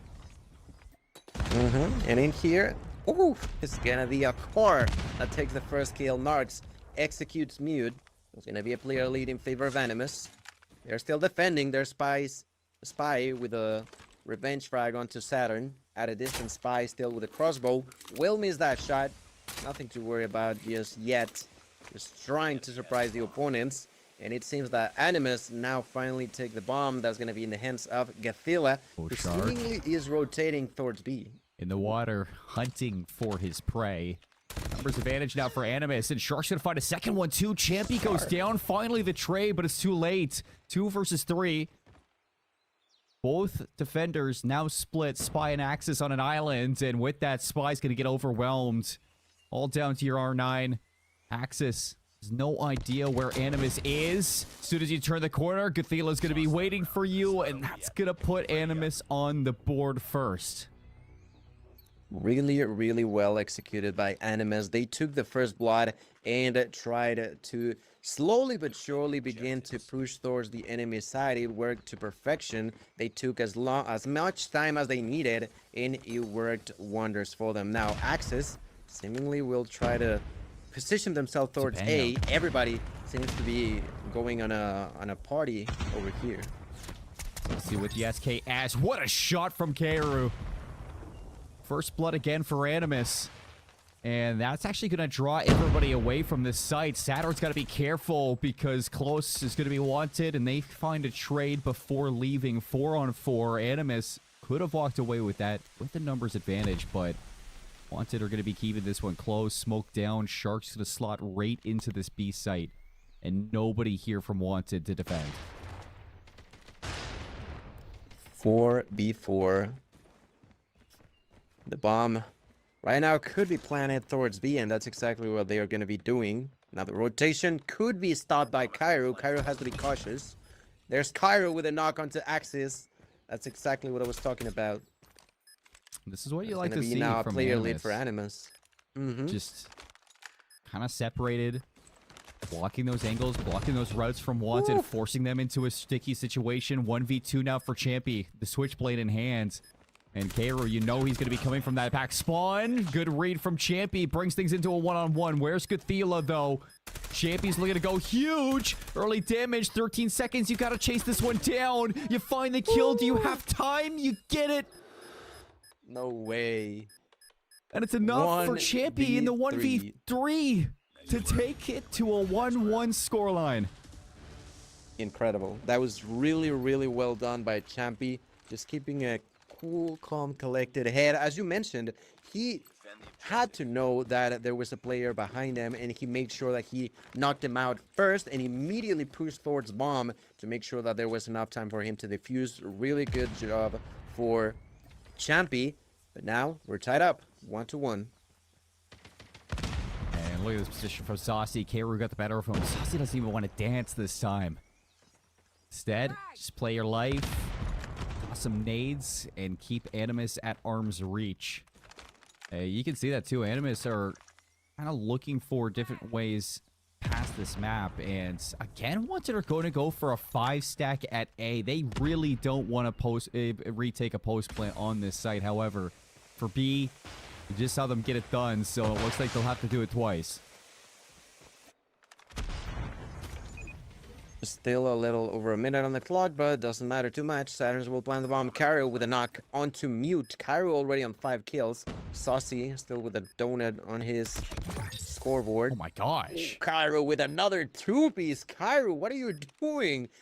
Round number 3, already 7 kills in. Looking to find some more. Saturn with a knock onto Saucy. The only one alive was Spy, and Shark will bite him straight to the chest, take that round, 2-1 lead, and you said it, Animus had a real shot on this S&D, and I've liked what I've seen so far. Yeah, I mean, you just leave Keiru on islands and just a one-man wrecking ball. 3 kills in the back ends, and Wanted can't even get a pinch set up to retake B. Have to start showing some bodies over towards B to deny these quick plants. However, as soon as you do that, Animus are taking a shot over towards A, and they overwhelm the side of Wanted with 2 quick kills. It's a 5-on-3 for the retake. Now make it a 5-on-2 with Narcs catching mute on the Tundra. Wanted gonna have to go big. It's all down to Axis and Champion A. Axis is just building your way back in. 2v3. Champy needs to go big. Another one from Axis, this time on a Saturn.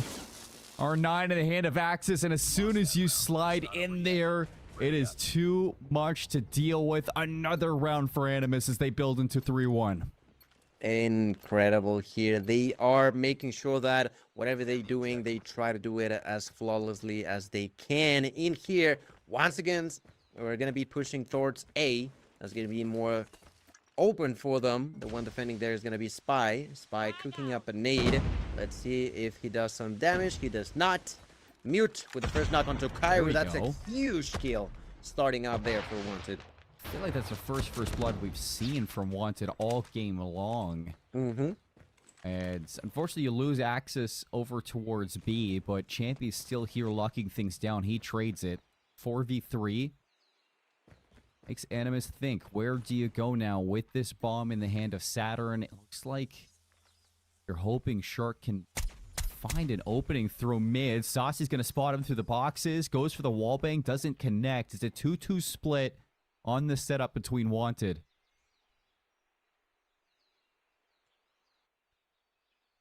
Plenty of time left, but this time, Animus, they do not have the player lead.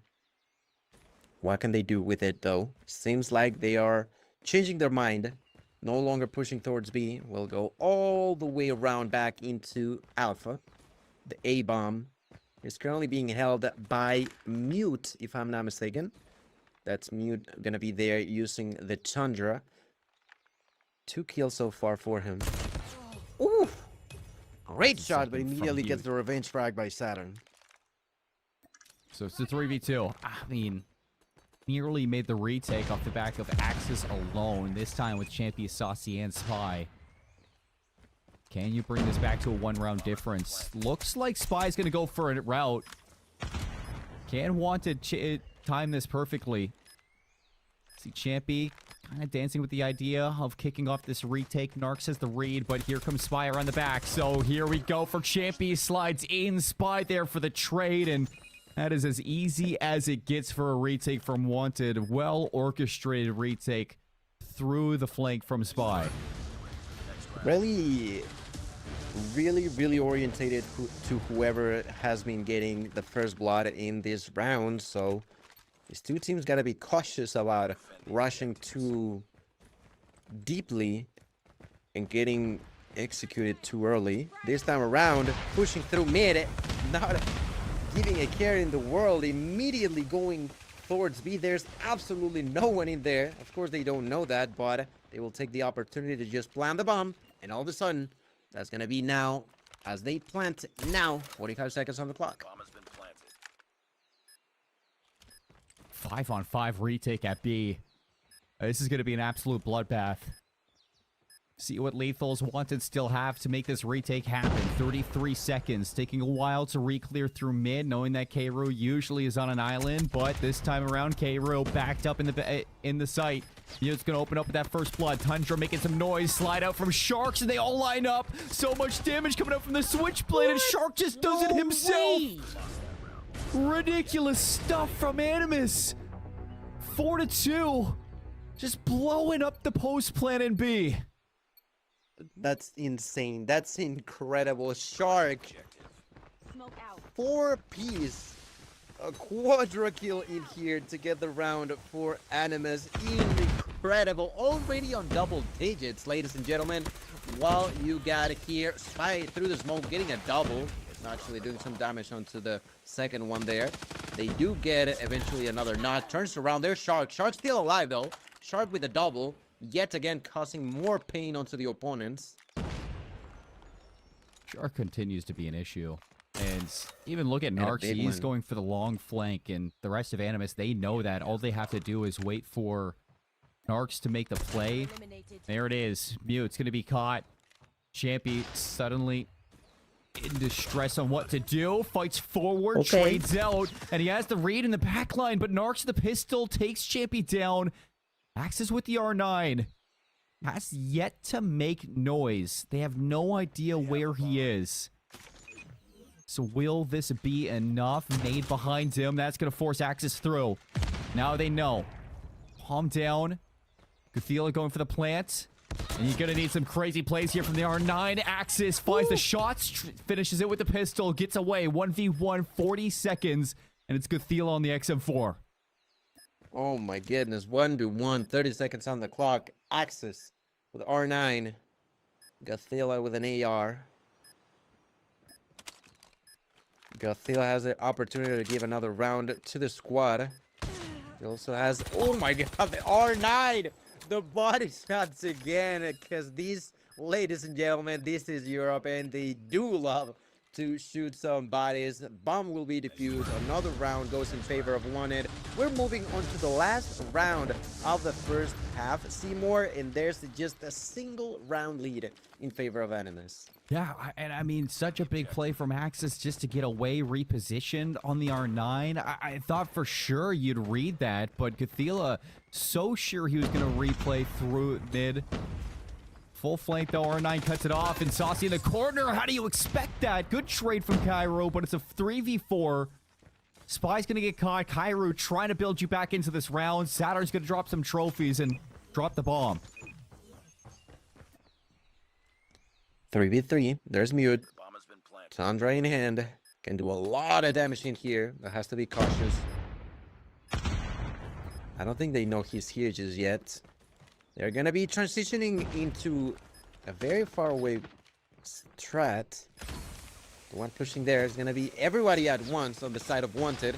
Through the smoke, pushing through. There's Gothila trying to defend the first blood. There's Saturn trying to survive. Kyrie gonna help him out. They'll retake by Mute as there's a 1v1 now. Switchblade in hand. Saturn! Oh my goodness! Mute with a shot, a double, and a defuse.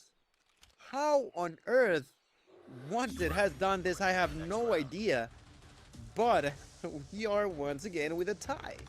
How did Mute hit that? I don't know. He was 1 HP. The quick scope of all quick scopes, and it's a tie game. Wanted retake yet again. Big plays coming through from Mute on the retakes, on the first bloods, you name it, but we swap sides now. And the big question was who is going to have the better defensive side. Wanted really step up towards the end there, putting 3 rounds in a row to tie things back up here on Coastal. First blood as well on this attacking side. Looks like they're leaning to go to B. That's where Saturn is waiting with the R9. Let's see though. Cairo had a big impact on the 4 rounds that Animus got. This time around, unfortunately enough for him, not as much. it was Shark who was taking the lead there, but Shark is no more. He was taken down early. He was the first blood of this round. There's a minute left, and it seems like Wanted are still not sure of where they're trying to push. Although there's only 4 players on the side of Animus, I would say that they're doing a really good job on defense. Yeah, this is the good call, though. Mute, another shot there. I mean, he is unstoppable with the Tundra. Cathela tucked away, but not going to be enough for Mute. It's another one. Tundra is just catching bodies right now. Saturn's going to take down Spy, so at least you're giving yourself a chance here, but 35 seconds for the retake. 2 versus 3 would be essentially a 2v5. Axis has so much space on this push out through mid that Animus need to do so much seeking just to find these players. Mute's going to be locking down the outside lane. He's got the Tundra still catching damage. Mute. Pistol to finish it. And with that, Wanted taking the lead on Coastal after being behind for so long. And I think I gotta ask Chad. I don't know if that was a 3 or 4 piece by Mute, but that was insane for a single round. Already on double digits himself. 11 for Mute. Saucy with the first blood onto Narcs with a headshot. That's a great way to start once again in favor of Wanted. And those first blood continue to hurt the team on the receiving end. We got the bomb. There's gonna be Spy picking out the bomb.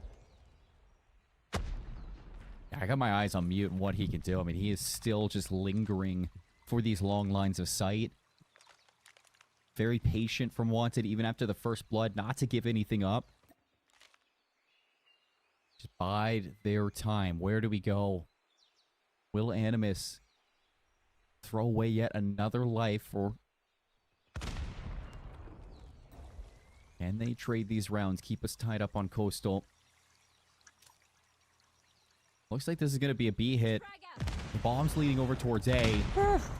So Shark's going to be in trouble, taking a load of damage from those frags. Saturn's on his right, so he doesn't need to be worried about flanks. The bomb rotating back over towards A, so will Wanted. It's going to be a 4-on-2 on this side of the map. Carry with the knock onto Spy. Evening numbers out. 4v4. Axis with the knock on Cathela at a distance. Carry with the opportunity to cause some harm. Unfortunately enough, that's not going to be the case. They are now trying to do a sandwich on them. Shark going to be opening up the flood. Let's see how much more they can do. Kyrie still pushing through. Champy gonna get executed with a shotgun by Saturn. Kyrie knocked by Saucy. That's a 2v2 now. 11 seconds left. They have not planted the bomb. That's something that Wanted Shark have to make sure. Oh, Shark! Oh, but Saucy catches him. Axis gets the bomb down, and Saucy clutches it for the team. Wanted do it again. I mean, hats off to Animus, hats off to Saturn just in general for the way that he was able to work with Cairo to give you a chance for that round. But Saucy going big at the 11th hour. 6-4 now. Wanted grow their lead by 2. Feels like forever since we've seen Animus win a round here on Coastal. They need to start stepping up, not just in the end game, but at the start of rounds 2. Need to start seeing them finish off some of these initial first bloods. Yeah, I mean, they were winning 4-1. All of a sudden, 5 in a row going in favor of Wanted. Completely unstoppable. Snowballing through them as they now begin to push towards B. The one defending there is going to be Saturn at a distance through the smoke. Oh, still manages to get a shot onto Champy. Saturn with first blood. And Axis just slides right in. The R9 fighting 2. Axis getting it done. Picks up the switchblade, tucks away into the corner, and it's going to force something out of Anis. Another one for Axis. It's all down to Gathela. 1v2 would be a 1v3. With 32 seconds, can he get it done? Can he keep Animus in the runnings for Search and Destroy? They're trying to tie this series up after dropping the Hostia hardpoint. Gathela with the nade over the top. He's looking for some wall bangs with the Odin, and Saucy's gonna get found there. 15 seconds now. You gotta kick it into gear, and you spotted out Mute, but Mute's been winning these all day long, and he's not gonna stop now. 7-4. Mute with another clutch up on the Coastal. Oh my goodness. I don't know how Mute managed to survive that. It would only take a single blow of breath to knock him down. And this time, they're not gonna make the same mistake. First blood in favor of Narcs by executing Mute. That's a great way to start. They need it. They have to break this spree by Wanted. That's 6 rounds in a row. And Animus, because they have not been able to do anything Yeah. about it. And this has to be that round. I mean, you get first blood. You've stopped Wanted in their tracks. You have numbers. I mean, realistically, the only way that this falls out of your hand is if, you know, Axis gets active again, just finds a multi-kill, or, you know, maybe it's Champy this time. We've seen many players on Wanted really step up, but right now we need to see Animus put this away.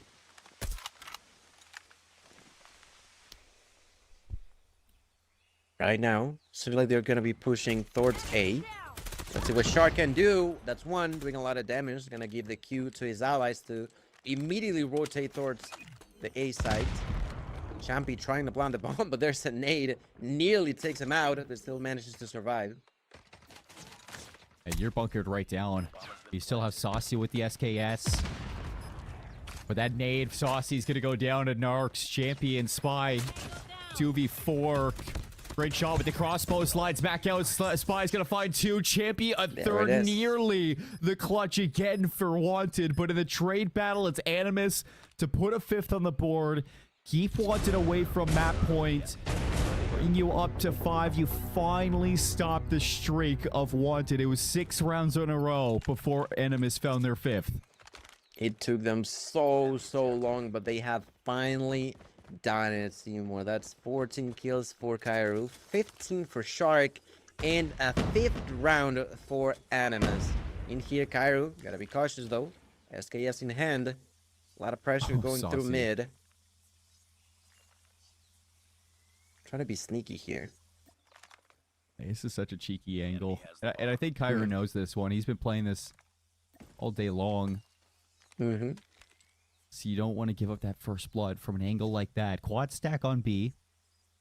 Still, though, look at the way that Wanted are set up. I mean, they're just expecting somebody from Animus to get a little extra. And as soon as you get that first blood, bombs hanging out over towards the A side of the map. This is where you'd most likely see some of the rotations happen for Wanted to push out this lane, overwhelm Narcs, and get this bomb down at A. 5v4. You have not dropped a player just yet. Spy's the one holding the explosive device. Less than a minute. Wanted to have played against the time previously, but they don't seem to care that much about it. The nade doesn't hit either, so you have zero information at the moment if you're Animus. This could, in your mind, truly be either side of the map. Fortunately enough, though, you're going to get a late rotation. I think Narcs has spotted some info. Axis has got his way through. Can Gothila catch this one? He does not. Mute with a shot on the Narcs. It's a wall bang. 2 go down. It's all up to Saturn and Shark. 2v5 for the retake, and Shark a little ahead of the curve is going to be found by Mute. Mute with a double, puts it away again. Dominance from Wanted today. And on the Sunday, the day that Wanted looks to step up to be one of the best teams we have in Europe, they are showing out in this best of 5 versus Animus. Some of the best we have in Europe. It's just so difficult to fight against Mute. He's just so deadly. And this is, look at him go. 17 kills already for this player. Saucy gonna be taking the heat by Shark. Bites the dust in here. Shark still alive, 4v4. Bomb currently making its way towards A. Walking fast. And here's Mute. Trying to hold back. No! Narcs is finally gonna get him down. Narcs with a good shot there. Anything more would be fantastic. He has the info that it is going to be a play out over towards the A. Bomb goes down. 4v3. Gothila down low. Shaky shots, and Champy gets away. Stays alive, and off of that, Spy's going to take down Saturn. Champy now the only one left alive. 1 versus 3. Narcs gets it done, finally taking Champy out of the play and keeping Animus alive in this map. 2 rounds down. Can they build their way back? Can they find 3 rounds in a row, Gil, to send us to OT? I don't know, man. I don't know. Animus is keeping me on the edge of my seat. They are still alive. They're still fighting. But they're a single mistake from losing it all on map number 2. Let's see what they do this time around. Heavily pushing Thoughts of the Fan on B. And that's the right call, actually, as there's 4 players from Wanted on that side. Let's see what they do. And this is the importance for the first blood, right? We have seen it round after round, how slow they try to begin these rounds.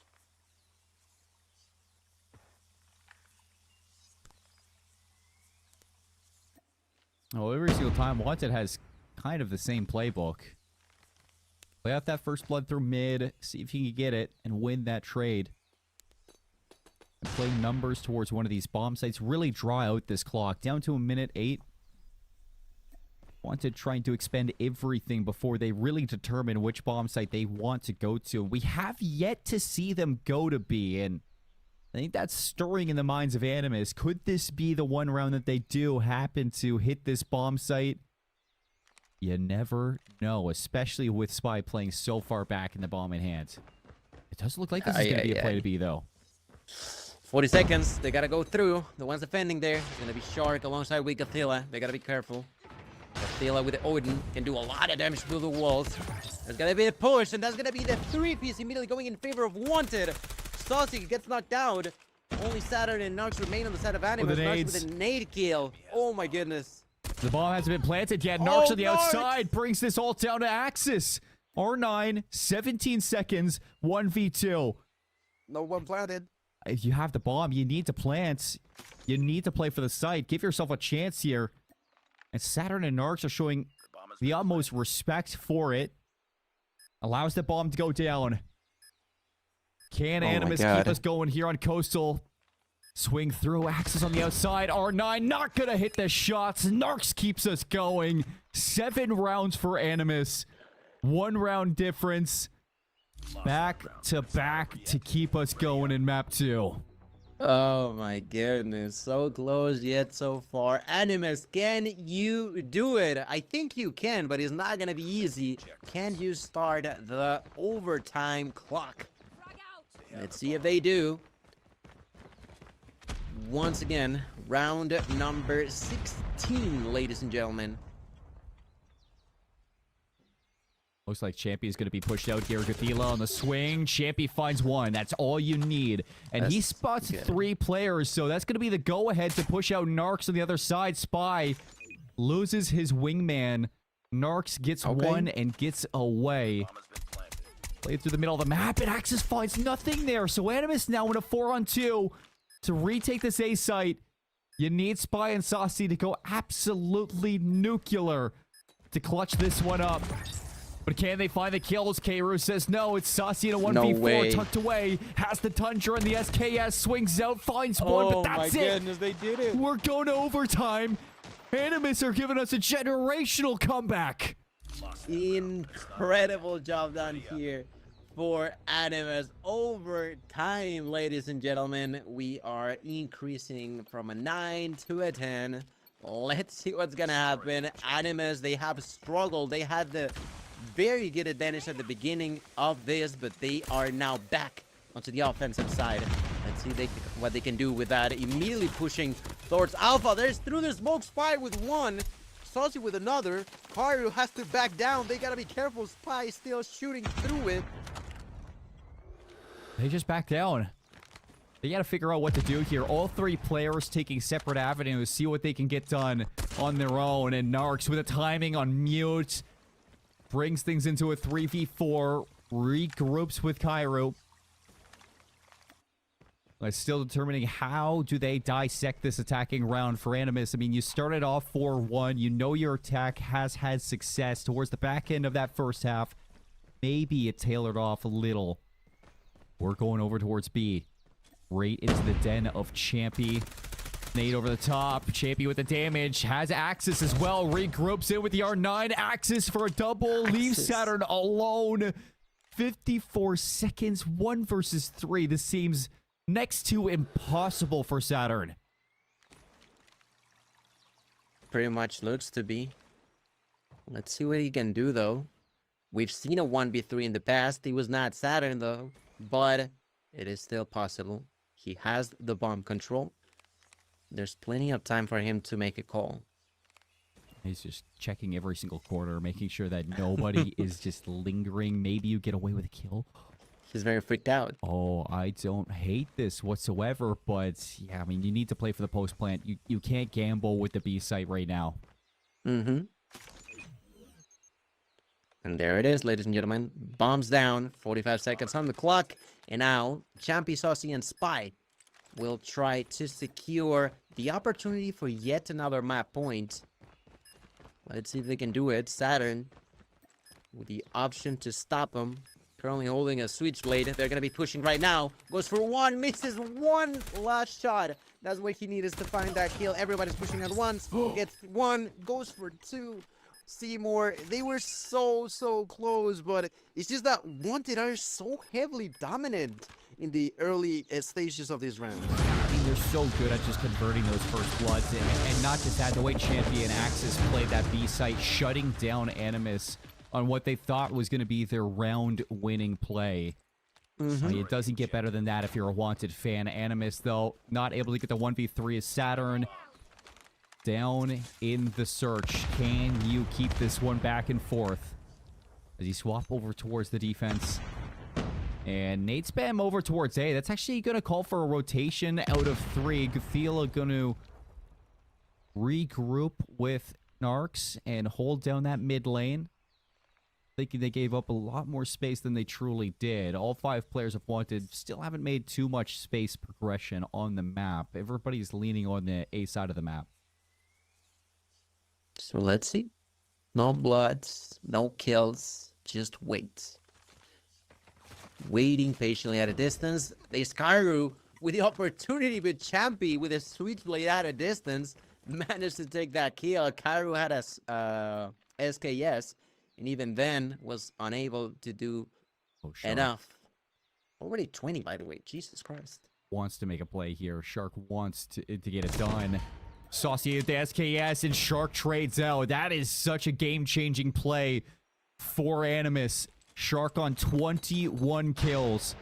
One of the team on the backpack. It won't stop Wanted from taking a play over towards the A site, but it gives a chance for Animus to lock things down with another kill onto Axis. It's now numbers for the Animus team, and you know that Shark's still on the inside, but Champy shuts him down. 3v3. Narc's not able to make the flank, and it's all down to Gothila and Saturn. This could be the beginning of the end. They gotta be careful. They gotta be cautious. They gotta be fierce at the same time. There's Gothila through the wall. Not gonna do enough. Saturn's completely on his own because Gothila has to go all the way around now. Less than 30 seconds left. They gotta make a play right down. Just needs to time this one with the Gothila. That's all you got. 24 seconds. Everybody backed up into the building. Can the Odin give you a chance here? As soon as you swing, Mute's gonna miss the shot. You don't want to give up this opportunity. Here comes Saturn swinging around from the right. Good kill from Gothila. The jump in from Saturn, but muted Chippy. They won't budge. Wanted take the map 10-8 on Coastal. Lead the series 2-0 over Animus, and they are one map away from the losers final. GG, well played. It was really good to see how Wanted was constantly adapting. It felt so difficult at times for Animus to do something, and it's just that I felt like Animus had a star player every few rounds. You know, we saw Shard doing his job. We also saw Saturn at one point in time, but the problem is that they were not as consistent as I'm sure they would have liked to be. They had their moments, but they were not as strong as they had to in order to dethrone Wanted. And because of it, looking at the results, Cmoore, this is looking heavily favoring even more to Wanted at this point. You got to feel bad for Shark. 21-13 for the loss. 21. So much impact there for Animus. But a lot of it came down to those early rounds that we saw for the comeback. I mean, 6 rounds in a row for Wanted, and how many of them came down to 1v1 clutches that, you know, you had opportunities there for your Animus to keep this game a lot closer than it was in that run that Wanted had. Yeah, you climb back towards the end of that coastal, but you're really going to think back and maybe even watch back some of those clutch plays and see how winnable that map 2 truly was on your side. Wanted, I mean, they just got the ice today, and leading into Crossroads Strike, that's not what you want to see. This is the coldest map that we have in COD Mobile. So going into this 2-0 up, Wanted are ready to put Animus away, send them packing from week 1, and continue the run through the lower bracket with a chance to go into the lower finals to take on 117 Not Found. Crossroads Strike, Yield, talk to me a little bit about this map. I mean, at this point, the side of Wanted on this map for Crossroads Strike, I feel like they can just try to play it off as this was a team deathmatch, you know? They can just rush as much as they want, and Animus have to try to stop them. At this point, I've seen a bit more of a gunfight situation advantage for Wanted. So I feel like Animus will have to be tiptoeing around this map, because if they don't, Wanted is just gonna do whatever they feel like against them. And I kind of have to agree with you. Even yesterday, what we saw on the raid control versus exclusive, Wanted looked fantastic in the controls, not just on the defensive side, on the attacks too. When you put Crossroads Strikes into the mix, I mean, this is one of the few maps that we do have in the rotation that was actually built with control in mind back in Cold War. So to have that come into play here, this is going to be interesting for Animus on how they can kind of dissect this. For the attacking side, I think that there's just as much weight as the defending side to kind of get into a lot of these zones. We are going to see Animus start off on the attack, so for Wanted, really kicking this off. If you want to 3-0 this is a good round to set a precedent for Animus. Same can be said for this attack. You come out, you win this offense, you forget about everything that happened in the past 2 maps. And let's get right into the action, ladies and gentlemen. What could be the last map for Animus if they're not careful enough. In here, they're gonna have the kill lead early on and immediately try to push towards A. The only one alive there is gonna be Shark. Shark trying to survive, gonna get the knock onto Spy and continues to take time inside of the A side. That's the first tick, and that's gonna be really, really important for the side of Animus. They got a stack going on, at least for a short while. 2 players gonna be onside the A zone. Nice swing around the outside from Saturn. 3 dead again for Wanted, and that lead is starting to show, and not just the progress on A, the lives as well. Saturn in the close corner, putting that XM4 to work. Champion gets in for a moment, but won't shut down the A zone from getting captured. Animus might be down 2-0, but that is not going to stop them going to this map 3.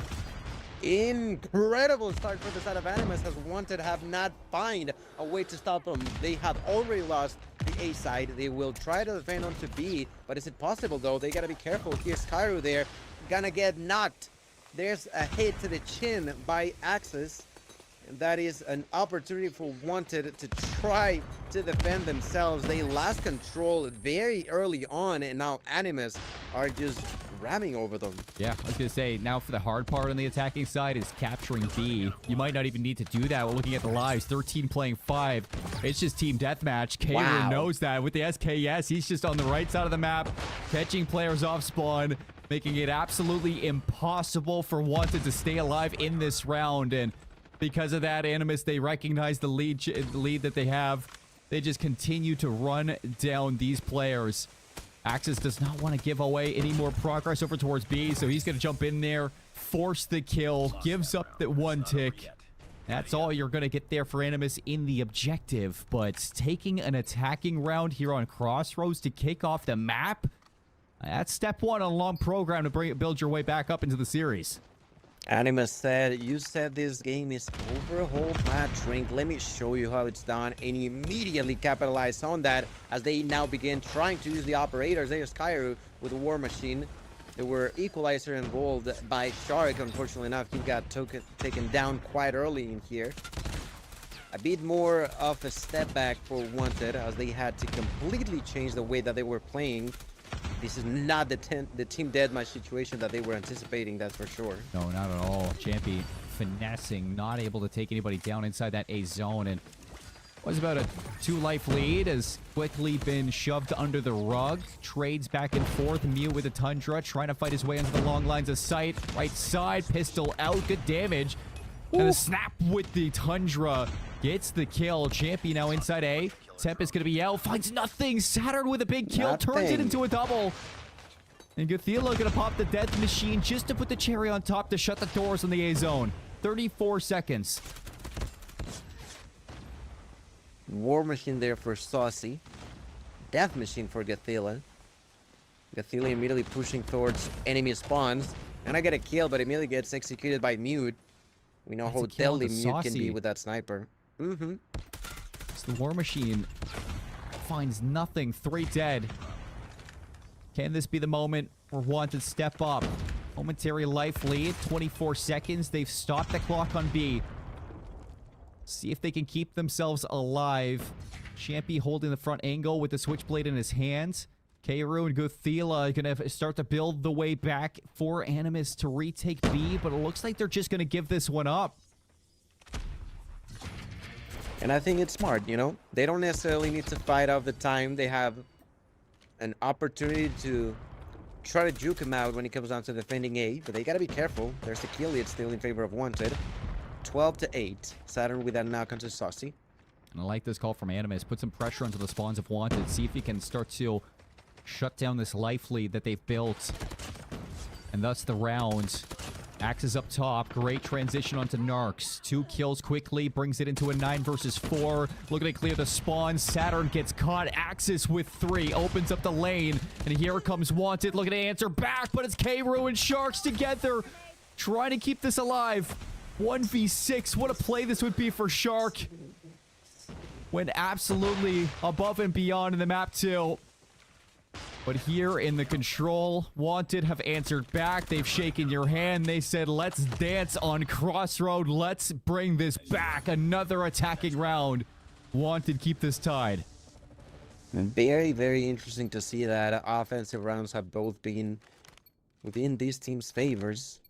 It's going to be tying it up 1 each. There's the opportunity of 2 operators on the side of Wanted. 1 for Mute, and that's the Annihilator. Let's see how much he can do. Mute with 1.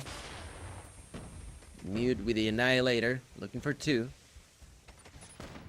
Plenty of shots left. Misses 1, misses 2, goes for the 3rd, and gets killed. Not a whole lot of value there.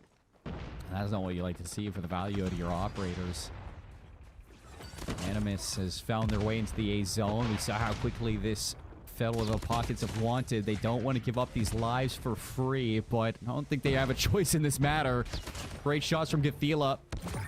Left side from Mew, the Tundra, looking for some angles into the A zone, but silenced by Kairu. This SKS is putting in so much work. Spy on the backline with a death machine. No, it's Champy. That's a Tempest going to be used. Forces the equalizers out of Sharks, and he is locking down A by himself. Allowing his team back into the zone to capture A and put another minute on the clock. This time around, not a huge kill lead in favor of Animus. 18-14. Gotta be careful on the side of Wanted, not to fall too far behind. In here, the one with the most kills, already 26, by the way, for Axis. Shark, 23 as well, doing a tremendous job. Alright. It's just as much as say for Axis. Shark is right there the whole time. And you're right to kind of put that out there. Because right now, it's Animus holding onto this life lead. Gothila with the slide out. He has the death machine, but I don't think you need any operators right now. You just need to bleed out these lives. Force the side of Wanted to have to make a play. And this should be another round to Animus on the attacking sides. Both attacking teams have just been lights out on Crossroads. 1 player left. That's going to be Axis going down. 2-1 for Animus. And you might be thinking right now, Gil, do you even want to be on the defense for round 5? That's the question. That's exactly what I was thinking. At this point, if I'm Wanted, I don't think I would go for the objectives, right? You don't want to be on defense. We have yet to see a defensive victory round here for this control matchup. Saturn pushing for more. Spy gonna defend himself with the double. Spy, gotta be careful. There's people coming in from every single angle for a second there. 26 to 24. Axis trying to do a lot of damage onto the opponents. There's the operator's gonna be used. Equalizer for Axis. Axis with 1. Already 30 kills for him. Oh, and Trying to Axis push just trying for to keep more. these equalizers alive. You can tell that he needs his teammates to start to make a play, and that play is going to be over towards the B zone. Second segment's actually going to get contested here, but Saturn goes down. Mute will find that kill, allows that second tick in. Wanted now being pressured onto both objectives, both zones. Mute's going to get out of A, go reinforce B, and allow for that zone to be captured. 20v19. Wanted trying to build their way into a round 5, but here's Narcs with the Annihilator. And with it, Wanted gotta make some plays to take him away from here. Beautiful shots coming out from Narcs. Swings around, looking for more, just trying to stay alive. 4 dead though for Animus in a quick second. That lets Wanted out of their zone. Unfortunately enough for Narcs, that was just not enough. The kill gap is minimum, but it's still there. Oh, not anymore. 12 to 12. Double kill there for Cairo. Cairo with the SKS has done a lot of damage in the past. Can he do it again? Shark with the opportunity to push. Everybody on Animus getting a kill for each. They have now gotten the lead. They have also to defend the A site. Can they do it properly? Look at Axis trying to push for more. We're losing this fight. It's down to a minute 15. 10v9. You got operators starting to be built up. Champy's immediately going to pull that Tempest, Mute, the Annihilator. Spy still holding on to theirs. Champy's going to get flanked out. Saturn traded. Mute with the Annihilator. Looking to push out over towards Tank. Nice shots from Narc, and Mute will go down because of it. 7v7. On the other side, it's Saucy. No operator, just the SKS, but enough to allow your team to continue putting pressure onto A. 47 seconds. Lives are even. Mute goes down, and suddenly it's Animus with a small lead. 5v5. S&D type situation. 35 seconds left. Spy's got the death machine. The death machine by Spy. What does Saturn have, though? Nothing. Saturn's down out of the round. No operator there for Animus. 5v4. Here comes Spy with a swing. Gathila, top side of A. Axis is going to shut down the Animus. All down to 2. Oh my Shark god. And Cairo. Switchblade and SKS. And That's it. Animus have That's nothing round. to say at the end of this one. Wanted, barring an absolute clutch from Cairo. Not just getting the segments here, forcing the round 5. And That's most it. Woo. likely the defense as well. I think Wanted have locked down defense in the last round. That's exactly what's gonna happen. Defensive round. Round number 5. 33 kills for Axis. 32 kills for Shark. Head to head. For the top fragger of game number 3. Map number 3.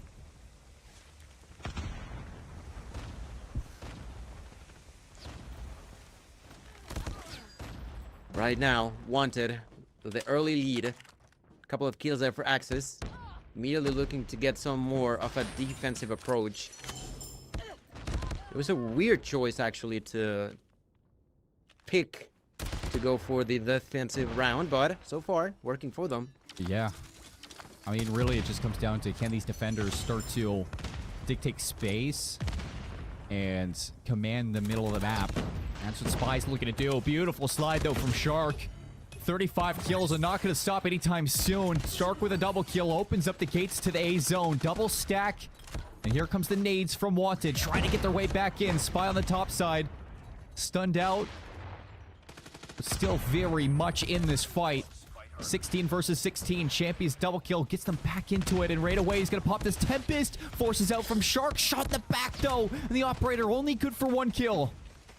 Oh my goodness, ladies and gentlemen. 14 to 13. 30 seconds left. The side of Animus gotta be careful about the time though. There's a huge kill there for Mute. That's a 3-piece for him. 25 total. Looking for some more. Avoiding the enemies to get too close to the objectives. And now it's not a matter of lives, it's a matter of time. Animus have to be careful, have to be cautious, but they also have to push through. Oh, the And equalizers. Axis Here with the comes kill. Axis around it. Immediately, KR's going to shut it down, but it's only Narc's going to be inside A. And there is so much to deal with. What a shot. Spy finds nothing with the death machine, and Narc is still alive. Finally, Axis takes him down, but it's keeping Animus alive in this round. 7v7, the double stack on A. Nobody able to pressure on the outside. It's a flank coming out from Champy. Can he get here in time? Can he get here quick enough? Champy trying to be the hero, but A's going to get captured. Champy goes down 5v5. 5v4 now, ladies and gentlemen. Only 4 lives left on the side of Wanted. Unfortunately enough, Axis is no longer going to be brought back to life. Over a little under a minute on the clock. Plenty of time for Animus. They gotta be careful. Either a map 4, either a takeoff hard point, or a 3-0 sweep from Wanted. Just down one player. Search and destroy. A machine from Cairo, but everybody on Wanted is behind the walls, sitting in their spawn. Mute nearly finding the shot that actually takes the War Machine out of the play, but as they've backed up Wanted, Animus are going to jump onto B. Stop that clock at 28 seconds, and now you have to start to figure out how do you want to play this if you're Wanted. It looks like they want to re-clear through mid. Champy with a kill on Tigathila. That's huge. 30 seconds left. Shark trying to push. Shark with 1. Looking for 2. No. Spy gonna get knocked. Champy as well. 2 versus 3. There's a 100-killer drone. Up above. Gotta be careful. Sussy getting knocked out. Spy completely on his own, but they're capturing the objective. He's trying to run as fast as he can. He's not gonna be there on time. Objective captured. Cmoore. That's round. That's game. That's map. And Animus will remain alive, ladies and gentlemen. We will be going to map number 4. That's right, that's not the end of qualifier number 1 for Animus, who are not willing to give up just yet. Staying alive at the most important point of crossroads. Every single round going to the attacking team, and just barely you're right there for the 3-0. Hopefully that doesn't come back to bite Wanted. I mean, you've let the doors now open for Animus. They've walked through. They're back into the series. Takeoff is up next. Well, let's talk a little bit about what we saw there. Who popped off? And it just continues to be Shark at the forefront of this team. 39 and 28.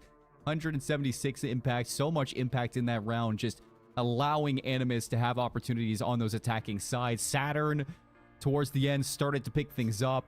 And not just that, how many times did we see a Cathila with that Odin inside of the hill, just locking down those lines of sight, locking down those chokes with that heavy? Wanted had no answer on the attacking rounds from Animus. And although Wanted, I mean, came out with attacking rounds of their own, forced out that round 5 in such an emphatic way that they actually got the defense in round 5. You just never really saw the match when it came down to the slaying that Animus was bringing. And you can see it there. I mean, just outslayed barely. Axis, the only one that was really keeping up with Shark. And I mean, he was doing a fantastic job with the XM4, but you needed a little bit more from the rest of the team to shut down Animus in that map 3. No 3-0 sweep from Wanted. We go to take off hardpoint Gil. What are we expecting here? Oh my goodness. I mean, I would have loved to say that Wanted could have an advantage, but in real reality, if Animus manages to fix the issues that they made on the first hardpoint, they have a true shot of getting us to game 5. I gotta be honest with you, Cmoore. I kind of got a gut feeling that we may be going to that game 5, being frank with you. Think so? I mean, after the Hacienda, there's no reason not to. I think Wanted walk away with some of the big money hills that Hacienda kind of offer you with those rotations, and they were doing a great job at just slaying out inside the objective alone. Like, that was the big difference, is that everybody on that map 1 had over a minute of time in that hill. Animus struggled at kind of playing around those zones, playing around those hard points, but they sure can keep up with the slaying that Wanted has to offer. You go into this takeoff, when you talk about it as a team, all right, let's start putting our efforts towards the objective rather than around the objective. I mean, I can see that. I think I'm right there with you. I mean, just a few little tweaks and we have Meltdown Search. That's right. That's right. I feel like that's a real possibility, and I even see people at chat already beginning to discuss, are we going to see a game 5 or not? Let us know in the chat. Start supporting Animus, start supporting Wanted. Who do you guys think will take this into their hands. I already said that there's a big chance for Animus, but at the same time, this is still Wanted that we're talking about. They've been really, really good, as we will now jump straight onto game number 4, Takeoff Hardpoint. Cmoore, take it away. Takeoff Hardpoint. Got to love this classic. Can Animus get it done? Wanted have been lights out when it comes down to these hard points, and even against exclusive looks pretty darn good on that Hacienda. However, have yet to see them play Takeoff, so here we get to see what Wanted have to offer for this map mode combo, and right away, a good wave of kills for Wanted gets them in the hill first. Saucy and Spy put together yet another 3, but it won't stop K-Roo from keeping the team fighting for this hill time. All right, ladies and gentlemen, let's see how much more the side of Wanted can do in here. Mute jumping inside of the hill, immediately getting executed by Kairu. Kairu now doing his job. 30 seconds left. A few second lead there for Wanted. We know how chaotic this kill is going to be. So for now, let's enjoy the chaos. Narks, good shots there. Gothila backing you up. 10 seconds left to at P1. And on the rotation, you can already see Animus trying to beat Wanted to the new hill. Shark going to be playing forward, Switchblade in hand. He has been the difference so far. Can he continue? Champy immediately shuts him down. 4 go down, and a break from the front. Wanted will get the setup. You got a little bit of pressure towards the top side. And that's enough for Saucy to just throw some nades, finish it up with the XM4, keep the contention in. Saucy goes down. Saturn will break back for Animus, but his trade fest just does not stop. Great break there for Wanted. Spy with the death machine, just spraying and praying. Does not matter too much because his allies are making sure that no one gets close. Look at him go. I don't think he... Correct me if I'm wrong, but I think he didn't get a kill with that death machine, and that's because his allies were just way too quick with the kills. In there, Spy finally had the opportunity. Unfortunately, not gonna happen. That's gonna be now 14 seconds left, and a few ticks more, going seemingly in favor of Wanted here. Wanted, I mean, amongst all the chaos, come out to a 40-point lead. So even though they're losing out on these early wraps to the hills, the early time, they're still doing a great job at breaking and contesting. That was the story of Hasi too. Animus need to start to do a little bit better on these setups, and maybe a death machine can help them out. Cathila down the staircase, good shots in. Spraying and praying through the doorway, denying Animus of entry. Or denying Wanted of entry, but not denying them fully, as Wanted still walking through these doors, keeping a foot on that time, keeping this one in their lead. Axis pops the claw on the Hunter Killer Drone as well. Saucy with the War Machine, and that's Wanted for the break. That's right, the breakthrough, 30 seconds left, and that's a lot of time for Wanted, and Animus have to be cautious in there. There's going to be the breakthrough by Saturn and Gathila. I would like to say that Gathila has had not the greatest day so far, but this point in time, finally putting in the weight, putting in the work, and allowing to get at least a few kills to cause some damage onto the opponents. Unfortunately enough, that's not been enough just yet, and it comes down to the same situation as before. The gun fights. Wanted are just outplaying the opponents. Wanted outslaying them, outplaying them, and I mean, not out-rotating them. You can give Animus that. Animus at Neil once again. See if they can start to put the puzzle pieces together and lock down this time for good. 50 seconds. Axis on the angle, finding some good damage in, and on the flank, it's Champion Spy putting together a few kills of their own. Team break from Wanted. Everybody getting a kill. Animus forced out yet again from the hill that they early rotate to, and another 3 in the feed for Wanted, pushing out these lanes. Flank play from Saturn. That's going to get stopped. Champy now with the Tempest, won't get anything done with it, but the rest of the team with their nades, the guns alone, and a Hunter Killer Drone and a Saucy, I mean, they just can't stop from fighting this hill time.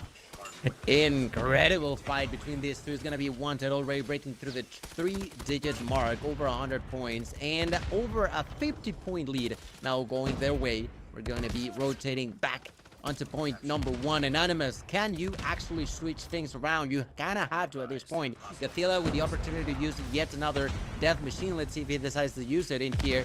He's holding the top side of construction, currently waiting for someone to walk by. There's Mute with a knock onto Kairu, immediately trying to push through the smoke inside of the hill. Opportunity for Axis to stay alive. Claw in hand, jumping out of the hill, trying to survive. Enemies will get in. Axis now trying to fight back. Not gonna be possible. Animus making sure that Wanted are not taking an easy walk in the park here. I mean, not an easy walk in the park, but not a difficult walk in the park at the same time. Mute just happy to slide in off those smokes. Trophies down again. Death Machine this time from Spy. Wide swings out the left side. K-Ro getting behind, will shut it down, and a couple kills there from K-Ro. He puts together 3. Now with the War Machine, do we see it used on Hill 1, or is he going to hold on to it for the future? Looks like the latter half of that. But because of K-Ro's play, Animus actually getting a lot of time off this first hill. Animus and once got again, 5 the rotations. operators. With the War Machine here, Gil, this is not a bad setup for Animus to have. Absolutely. I mean, 5 operators to be used whenever they feel like there's going to be the first one to be popped. That's a claw by Narcs. The Death Machine was used by Godzilla, but immediately got knocked. He's probably going to be getting a retake there. A 3-piece now for Narcs to figure everyone out, and now Shark is going to be helping him out. They throw the PAM on the side of Wanted, but I think that's a bit late. Let's see if Narcs can retake the hill. No! Spy with a knock with a switchblade. Reloads, goes for more, not gonna be possible. Saturn's still alive now, gonna get killed by Axis. And Wanted does not care, even if they have already used 3 operators, Cmoore. I mean, K-Ro just doing a great job on his own for shutting down a lot of these plays. Okay. Late play, too, from the Sparrow and the War Machine. Saturn and K-Ro building Animus back into this game number 4. 20 seconds left on this hill time. You get the rest of it. I mean, you're still looking at a tie game, but Champy, late hero play with the Tempest. Everything's going to chain, and K-Ro even gets caught by it. Spy cleans up, and Wanted hold on to what is a 40-point lead going into Hill 3 of the second rotation. Ladies and gentlemen, this could be the beginning of the end. Animus had to be careful. Saturn from up above with the Pred missile, not going to connect onto anybody as they are already inside of the hill. Look at Champy trying to survive. Not going to be possible. Shark going to be going through it. He's going to be the one holding the hill. Let's see for how long. Shark got to be careful. There's Karu trying to defend on the outskirts of it. Already 27 kills for him. Spraying through the smoke, K-Ro finding his Spy on the quick flank. The Switchblade looking to shred right through the setup, and looks like Spy's got it done. Even on the outside. Forces the play out of Animus. And the Death Machine, too. You just can't stop him. 35 kills. Spy's going to take down K-Ro. That's a fury out of Spy. Unfortunately, though, for Wanted, the spawns do flip out. And for Animus, on the back of this 15 seconds, and like I said at the end of P2, you get the rest of this time, you are right back in this game. And I mean, the kills keep on raining on the side of Wanted, but now they are the ones who are not taking value off of them. Those 2 seconds feel oh so sweet with a point gap with less than 10 seconds. That's really well job done by Animus. First there was Champy, executed by Godzilla. Godzilla already with another Death Machine now. 35 kills in and looking for some more. Let's see what he can do. Trying to hold on through the wall. They're trying to get through. There's Spy, there's Axis, both dead. Next one to try to get in is going to be Champy. Champy, let's see if he can survive though. He's the only one there. There's Godzilla with 1, going for 2. Not possible. Max One value back. out of the Death Machine. Although Wanted's still going to be able to break this hill. Woo. War Machine now from K-Ro, and the equalizers from Shark also going to be invested into this hill. No operators on the side of Wanted, so Animus should be walking away with this time. Shark spraying through the doorways, denying Wanted of any entry to this. Oh my and as the God. lead changes the way of Animus, now they're looking to build off of that. Shark swaps back to the Switchblade. He's got a Hunter-Killer drone. Saturn right behind him. Won't lock down that scrap time. It's Mute trying to get the rest of it. 164 playing 170 as we swap into the third set of rotations here on takeoff.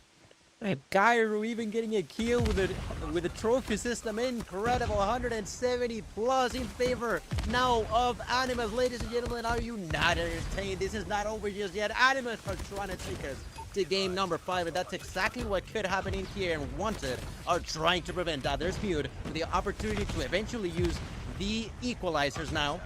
There's going to be a lot of operators being used by Wanted on the next kill of that, I'm sure. There's Saturn's trying to stay alive. Going to be executed by Axis. Axis feels the pain by Cairo. Cairo trying to get inside. Let's see for how long. 30 seconds left. There's Mute with the equalizer. There's one. Goes for two. Has to be Kestrus. There's Saturn executing the equalizer. That's great timing there for Saturn. Immediately bouncing inside of the hill through the smoke, trying to survive. Getting a lot of hit by the opponents eventually. Getting knocked out. 15 seconds left. Shark is inside. Gets killed by Mute. Mute back in. Back and forward, back and forward. Ladies and gentlemen, this is still not over. This is where kind of Wanted may have blown their load a little too early for this map. A little lead for them, but you're going into P2 and you only have 2 operators here. I mean, fortunately enough, Animus only have their 1.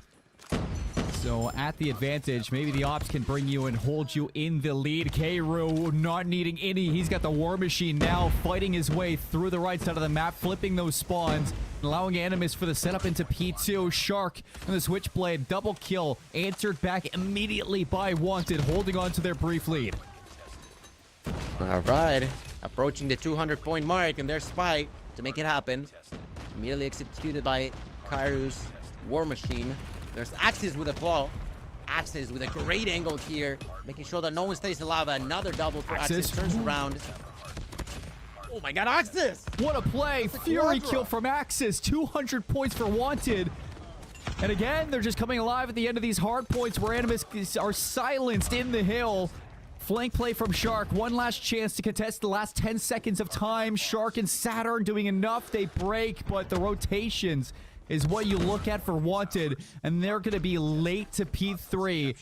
Hasn't stopped them in the past, Gil. It hasn't stopped them, but last time around, Animus managed to defend for a little longer. Let's see if they can do it one more time. The one inside is going to be Narcs. Narcs with a claw. Spawn out. They Equalizer as well for Narcs. Narc. And Animus are now trapped inside P3. Nades starting to flood in. Shark's going to invest the equalizer with the claw of Narcs. And Shark on the equalizer. It looks like Animus do a great job at forcing those back spawns and trapping you in the back. Wanted have been silenced on the third rotation. Mute finally takes out the equalizer. But Animus have the setup. Can they find the kill? Saturn on the crossfire and gets just Gothila spraying down with the XM4. Animus back in the lead. Oh my goodness. 20 seconds left. Finally some more time in favor of Animus, ladies and gentlemen. There's Saturn defending from the outskirts of it. A double kill for Saturn to maintain control over the hill. 20 seconds left. It's all that Animus needs. Less than 10 seconds here.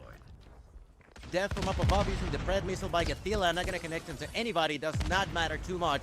Everybody's going to be rotating onto the next hill. And once again, we're going to see Animus there first. Gothila with the Pred missile. Axis is going to be caught in the rotation. 3, 4 dead, 4 wanted. Animus 9 points away from forcing a map number 5. Saturn's going to take down 2 with the Sparrow, allowing Gothila to walk forward with the XM4. Spray through the smoke. Is it going to be enough? The contest still there, but it's Gothila's death machine to call game and force us the distance. Animus push us to 5, and they keep the reverse sweep alive. Cinema. That is all you can say about Animus and the way that they're playing this series. I did not mention it too much because Gothila, much respect for him. He is an absolute OG when it comes down to the competitive scene for Europe, but he was struggling like crazy throughout the first 3 maps. Goes along onto takeoff and completely destroys everyone. And look at those numbers: 58 kills and 37 deaths. A complete dominance, a minute and 42 seconds as well. I saw someone in chat saying that Gothila's best map was takeoff. I don't know if he was serious or not, but he must have been, because this was just crazy for him to come back from. Just pure takeover to silence the game as well. I mean, that is a well-deserved MVP. 200 plus kills between Shark, Saturn, K-Roo, and Gothila in map number 4. That puts them over the hump. That steals away the hard point, and that keeps this reverse sweep very much alive. Shout out to Saucy and Spy. I mean, they were going toe-to-toe. Axis, Mute as well. Champion with a little bit of a lackluster game number 4. Maybe that's where we draw the line on what the difference was in the takeoff, but regardless, We go to Meltdown, Search and Destroy. Chat said it. You said it, Gil. And here we go. We got the distance here for the lower semifinals. Winner of Meltdown goes to 117, not found. Loser exits day 2. I feel I had a loss of words. Ladies and gentlemen, I said it before and I'll say it again. Are you not entertained? This Europe qualifier number 1 for the Call of Duty World Championship has been crazy in here. We're going on to map 5, Meltdown, Search and Destroy, as you mentioned, Cmoore. And at this point, I have no idea what's gonna happen. I don't know what's gonna happen, but I'm already happy with the results that we've seen so far. Animus Wanted, it could be anybody's game at this point. We saw it on Coastal, on which, although Wanted, in my opinion, had a better strategy when it came down to it, Animus also managed to surprise them quite often. So in a map like Meltdown, surprises can actually give you a very good edge, a very good advantage on this round. So what do you guys think in chat? I told you, Cmoore, I don't know who's gonna take it, but I'm already enjoying myself. Well, I mean, you just think back to the early rounds of Coastal on the attack of Animus. A lot of them came down to 1v1s that Wanted were just clutching. You go to Meltdown, I mean, yeah, there's still potential, but, I mean, you don't have those chokes as much for the bomb sites. A lot of it's going to come down to those first bloods and trying to get some map control slowly as a team, because it's a lot more difficult for the defensive side to just kind of walk up, play an off angle, and walk away with maybe 1 or 2 kills on the map. It's going to be a lot of fighting for mid-map control, a lot of opportunities to overwhelm these bomb sites from the attacking side, and a lot more difficulty from defense, I'd say, for this map 5. And I think for Animus, that's kind of what you want to see. Their attacking rounds were great. The way that they really dissected Wanted a lot of the time came down to the wire and forced out some pretty clutch plays. Wanted answered the call, but how often are you going to be able to do that now in a map number 5 after losing back-to-back maps in such close fashion? You have to be feeling some pressure here from Wanted going into the map 5, and that has me a little bit worried for them. And let's speculate no more. Let's get straight into action. Ladies and gentlemen, map number 5, Search and Destroy here on Meltdown. And I don't know who to look out for, but I would say Gathila. If you manage to keep up the momentum in here, it could pretty much be a game for Animus. First blood is going to be for Narcs at a distance with a sniper. Gadila's going to follow up with a couple of those kills. It's already down to just Saucy and Mew to, well, Saucy will together a couple of kills. 3 kills for Saucy. 2v2 in the SKS. I mean, Saucy's doing it all. 2v4 into what is now a 2 versus 1. Looking for the aces, Saucy. And for Saturn, it's just get out of here. Get some distance with this Tundra and bring things down to just you and Saucy. It's going to have to be the ace now. The ace clutch. Oh my god, it has to be, right? At this point, at least for this specific round, come on now, Saucy. Saturn kind of losing his mind. Not too sure where the opponent could be at. Oh, did he see Saturn? Or did he see Saucy? I think he may have known this. And the acknowledgement that he's over here, slowly clearing his corners on the flanks. Saucy has no idea where Saturn is. 43 seconds. I mean, there's so much time. And fortunately enough for Saturn, I mean, he has the bomb. Yeah, that's a big advantage there. He's going to plant the bomb. And now, let's see what Saucy has to say about that. Plenty of time left, so they're going to be pushing each other. They both have shotguns, by the way. And there's Saucy with the ace. He got it. A few body shots as he should. Ace to open this round number 1. Cmoore, I don't even know what to say at this point, man. Look, R9 haters, you can say what you want, but it was the SKS that did majority of that heavy lifting for Saucy. 5 kills, 4 of them coming from the SKS. Beautiful shots from Saucy and Wanted. I mean, I was literally just saying, I don't know how many times they're going to be able to clutch maps or clutch rounds on Meltdown with all the pressure that they faced across both the crossroads and the takeoff. But here you go, Saucy right away, showing that the ice is very much still there. First blood's going to be traded. Mute takes down Guthila, and that's going to slow this takeover towards B. Spy spot Saturn. Good damage. Won't find the kill. Axis somewhere else. Will take down Shark. Putting Wanted in a life advantage. Bomb dropped. 3v3 knocks with a knock onto Spy. Spy immediately dropping there. I like this call. 2v2. Axis, that's tremendous positioning there. Takes the easy kill there onto Norix. Now Karu completely on his own. The bump's on the ground, so he's got to pick it up. And that's going to be the call out for the opponents to maybe do something. It seems like no. They're going to make him, they're going to allow for him to make a call. And then eventually it seems like they will then begin to move. Yeah, play for the retake. 2v1. No need to give up a potential trade there for Kairu. An opportunity maybe to make this into a one-on-one. Just give some time and bleed this clock. 40 seconds, and hey, why not just wait for Kairu to walk through that door? I didn't actually think he was going to re-clear through mid. I thought you'd put that plant down and play for the post-plant, but Kairu really wanted to bring things into a one-on-one before making a play for that bomb, and Wanted, another round goes their way. 2-0 up on Meltdown. Fast play out to A. Oh, very fast one indeed. There's Champy with a few nades. That could cause a lot of harm. There's Gathila. Champy and Axis getting the kills originally. Champy with a double. Shark with a double on his own. 2v2 now all of a sudden. Shark had no kills prior to this round. Now holding 2. Shark with a triple. Shark Oh, with a Shark! snap! And you asked earlier, it's like, who's going to be the guy on Animus to make that difference?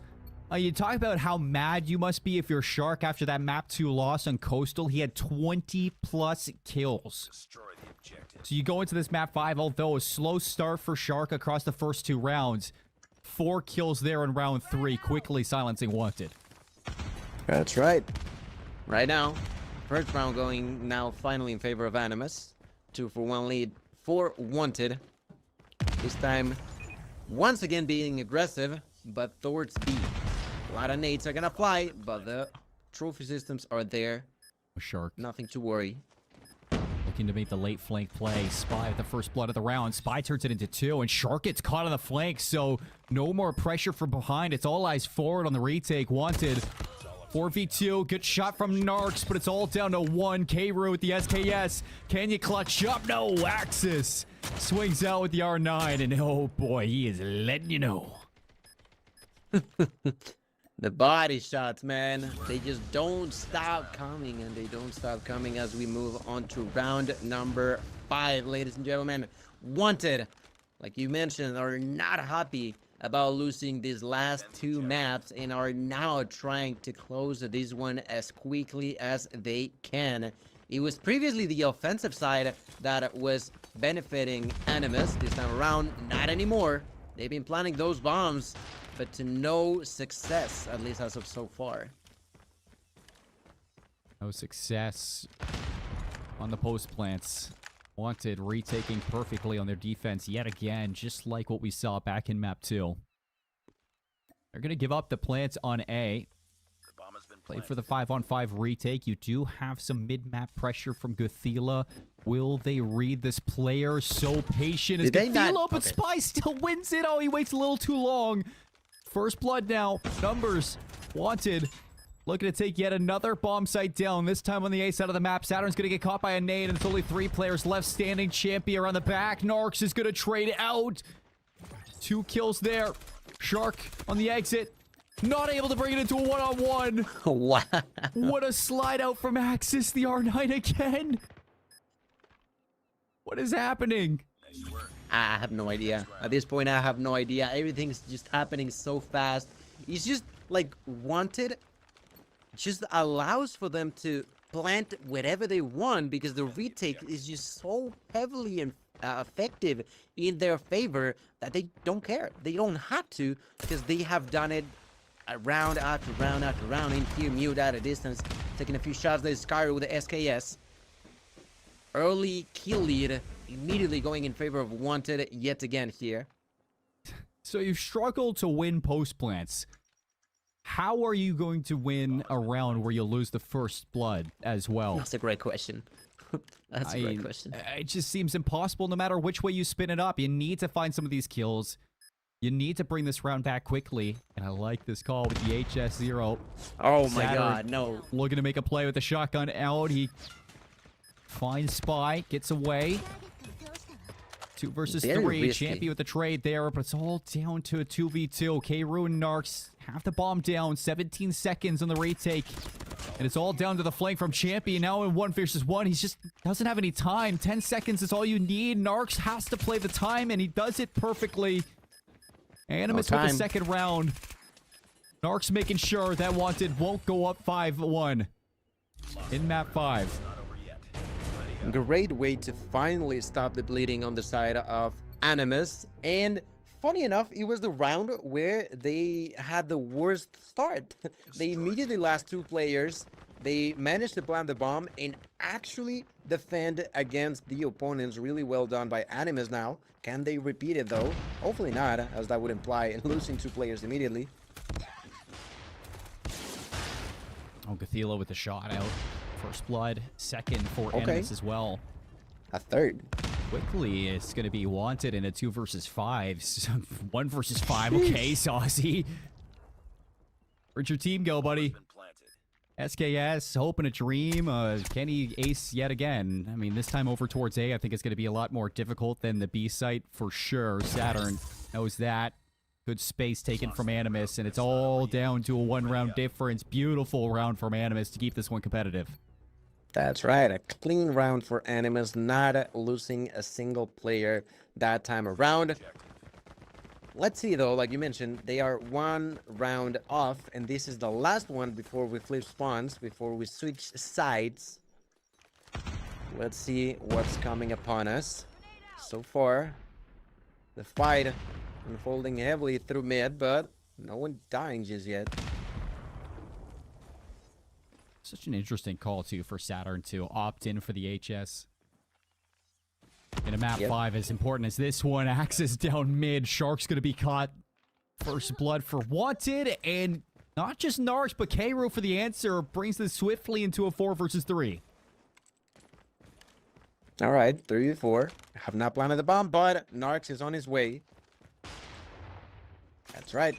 Bombs down, and now, ladies and gentlemen, that's going to be 45 seconds on the clock. Once again, Wanted have to do the retake. Saturn, we questioned his decision-making for the shotgun. But so far, that's 2 kills in this round. Oh, is he going to get a third one? You're just kind of dancing right now with this HS in hand.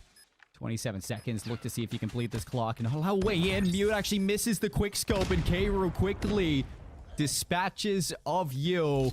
4-4. I mean, what a turn of events here, as we were literally just, talking about Coastal a couple maps ago. It was Animus in a 4-1 lead. Wanted bring things back to a 4-4 tie going into the second half. Animus doing exactly that now on Meltdown. Tie game. We switch sides. Yep, that's exactly the same thing that happened on the first search and destroy, but with the names switched. Now that Animus is going to be defending, let's see how Wanted like to do it. They immediately went towards the B plant, and now the retake on a 5v5 basis. Let's see how well they managed to defend on the side of Wanted. A great nade and a concuss there. Axis immediately gets executed. Shark pushing for more. Saucy trying to defend here with the SKS on a really good head glitch. Gets the kill, goes for more. 2 for 2. Saucy's in such a bad spot. Mute. 1 versus 2. Good shot. Swaps over. He's going to defuse. Oh, and he's going to try to stick this one, although K-Roo gets off the bomb. Knows that Mute most likely than not will be able to put this round away, and why not for the kill too. Quick scope on the Tundra. 5-4 Wanted bring back their lead in the second half. Incredible job there by Mute. Has been super clutch in the past, and he is super clutch yet again. This time around, let's see. It seems like they want to repeat the same meal They are heavily pushing towards B. The only one defending there is going to be Narcs at a distance. Narcs not able to defend on his own. And because of that, Bomb should be getting down quite quickly here. Oof. 2 quick kills from Wanted again. Animus going to be playing from a deficit, 3v5. Champy just tucks away in a corner. Bomb down quickly. 40 seconds for the retake at a deficit. And really the first issue is getting past Champy. Gothila mid-map. That's a great start to things. And Champy's going to get caught. So there we go. 3v3. Now with 3v2. The retake starting to work out. And it's once again Mute against the odds for the post plant. This time with Spy. Good quick scope over. Looking for 2, but can't get the shot off. And it looks like Animus get things done in the 3v5 retake. Keeping it close. Keeping it tied. Oh my goodness. For a second, I thought he was going to get a double kill there. And if he did, it would have been complete chaos in there. Whoo-wee, ladies and gentlemen. Round number 11. And there's absolutely no lead. We're tied to the dot. Neck to neck. Back to back. And in this round number 11, it seems like finally Wanted will change a bit the pace. This time not going towards B and actually pushing apparently through mid a little bit.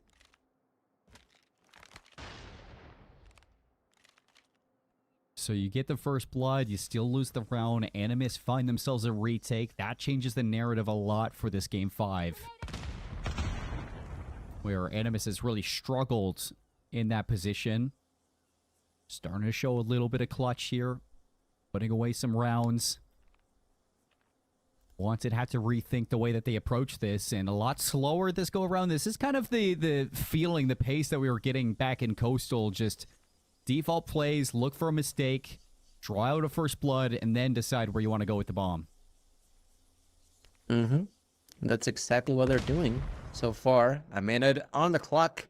No one has died. Shark not spotting anyone. At a distance, Mute will open up the floodgates by eliminating Kairu. That's a huge first blood and a double now onto Narix. Well done, I'm sorry, by Wanted.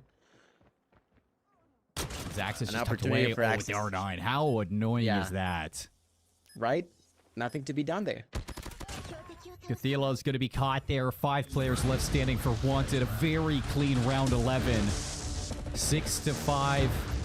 Pulling ahead once more. This back and forth affair between Wanted and Animus in the second half of Meltdown. You can tell this is a game 5 with your life on the line for the brackets. Winner moves on. Loser goes home. Don't want to let off the gas just yet. Not yet. A few kills straight in. Spy with a knock onto Shark. That's going to be huge. 2 of the most important players this map have already dropped. Really solid start for Wanted here as Kairu also gets executed by Mute. Only Gothila and Saturn remain now. You just can't stop this guy. Finish. Champy too. A big win versus Saturn. Again, Gothila. 1v4 this time, so maybe you can soften it up a little bit. It's not a 1v5.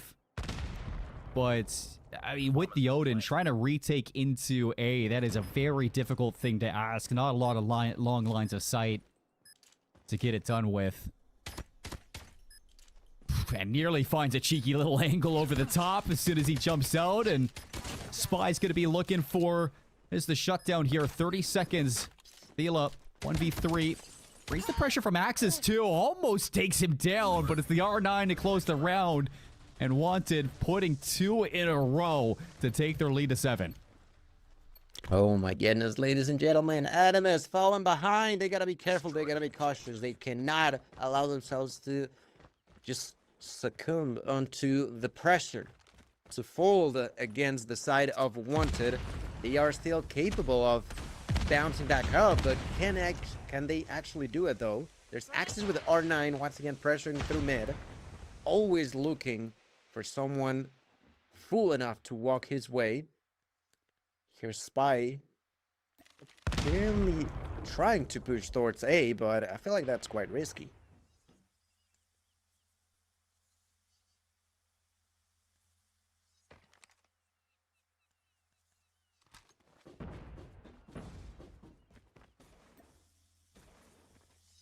Saturn Oh, big win there. First blood for Animus this time. The enemy has See if they shut the doors over towards the nuclear reactor, and it looks like you've done enough to ward off this attack. Wanted looking for a different avenue into a bomb site, and Axis slowly going to reclaim some space top Jennies. That's right. Bomb still in the hands of Axis. Slowly just waiting for someone to walk by, but now time could begin to also be an enemy for Wanted. And that's something to keep in consideration now as they seemingly try to rotate towards B. The ones defending there are Gothila and Narx. Gothila executed by Axis. Axis immediately taking that opportunity to plan. Gotta be careful. There's Shark. Shark pushing forward. Oh, a headshot by Saucy. Incredible there. Now Narx through the smoke, trying to see something, but cannot really tell what's going on here. Well, Saturn finds his way in, 2v2. Mutant Champy again. We've seen them in this position before. Champy's just going to lay down on the reactors. Let's see if he can put the switchblade loose. Pops up. Saturn goes down. Narcs 1v1. Mute on the other side. 18 seconds. Goes for the quick scope. Swaps back over. Just finessing his life. Drawing out that clock. You just got to stay alive. But Narcs is going to track you down. Plenty of time for the defuse. Animus keeping this close in a one-round game. My goodness, Mute getting stuck there, not being able to run away, and Narx finds the opportunity to take the kill, defuse the bomb, give the round to Animus, who can once again take a second breath. Being on an 8-5 would have been super bad, and they managed to stop that from happening. Now, a huge boost of confidence on the side of Wanted as they begin to push towards A.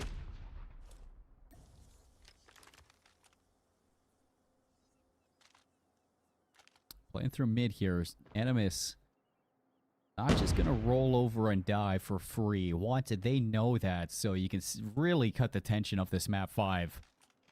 With the butter knife, how tight it is. Kru going to spot Axis. Axis, Kru, you know that there's a little bit of presence there from both teams now. Shark takes his sights out of the reactor through mid, making sure that nobody goes up top, and I'm really curious how Wanted dissects these rounds. I mean, they're so thorough with not just clearing out the map, but using the time to clear out the map.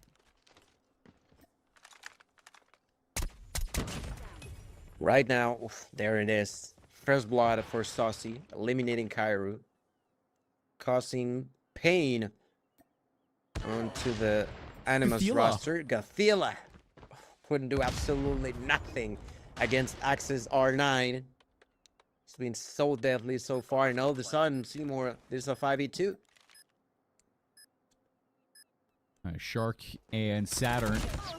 Shark's going to find the first one. Nice trade from Spy for the positioning, playing off the off angle of Axis. Mute takes down Saturn. A pretty simple round there from Wanted, all things considered. Like I said, this team is just so thorough in using that clock to force Animus into a little bit of, I'd say, a pressured situation on their defense. I mean, they have to start to rotate some players away, and as soon as they do, that's when you get caught. Kru losing that first blood through mid. Axis spot seal allows Saucy to take that head-to-head with the knowledge of where Kru is.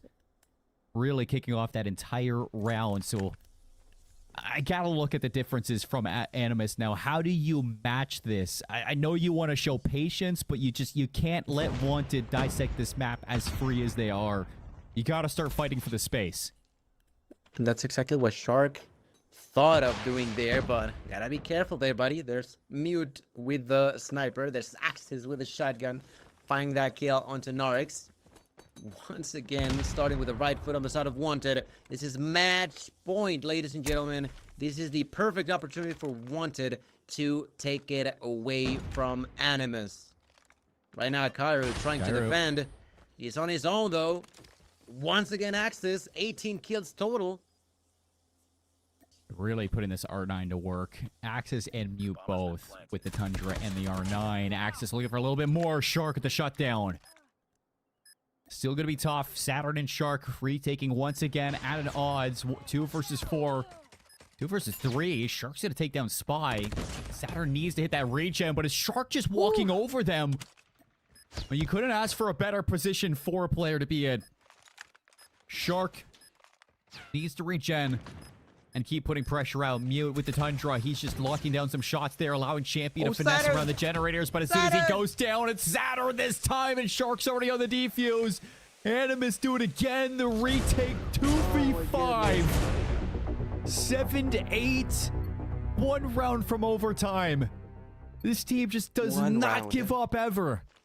They never give up, man. They just never give up. And because of it, they are a single round away from once again starting up the overtime situation. I believe Animus can do it, but can they actually pull it through? Right now, Shark, gotta be cautious not to die here. The frag's connecting, but not fully taking his life away. He's gotta be careful, and there it is. There's Saucy with a kill onto Shark. That's a big first blood with how good Shark has been. How instrumental Shark has been for these retakes at B. So now that you know you don't have to worry about this one, you just look to Axis to get the job done once again versus K-Roo. Stun up's going to stop them, and K-Roo trades onto Spy. 4v4, Axis still looking for an angle in the R9 over the top. Flying now, Axis. With some acrobatics, trying to do everything himself. 3v4. Axis goes down. Gathila's going to find his way in. Saucy, it's his turn now on the front line. With a switchblade in his hand. Will he be able to stop this and close this game here? And now Saucy for the first one. Slides back down. He's got some help behind him. Gathila trades it, but it's Champion again. 1 versus 1. Gathila versus Mute. Tundra versus Odin. And Mute knows he's got 21 seconds to win this round. He's just toying with them. Gathila, he's got to push. He's got to do it right now. Mute, he knows it. He's got the gloves on. He gets it. Does he have time? Oh my god, I think he does. No, he I think doesn't. He does.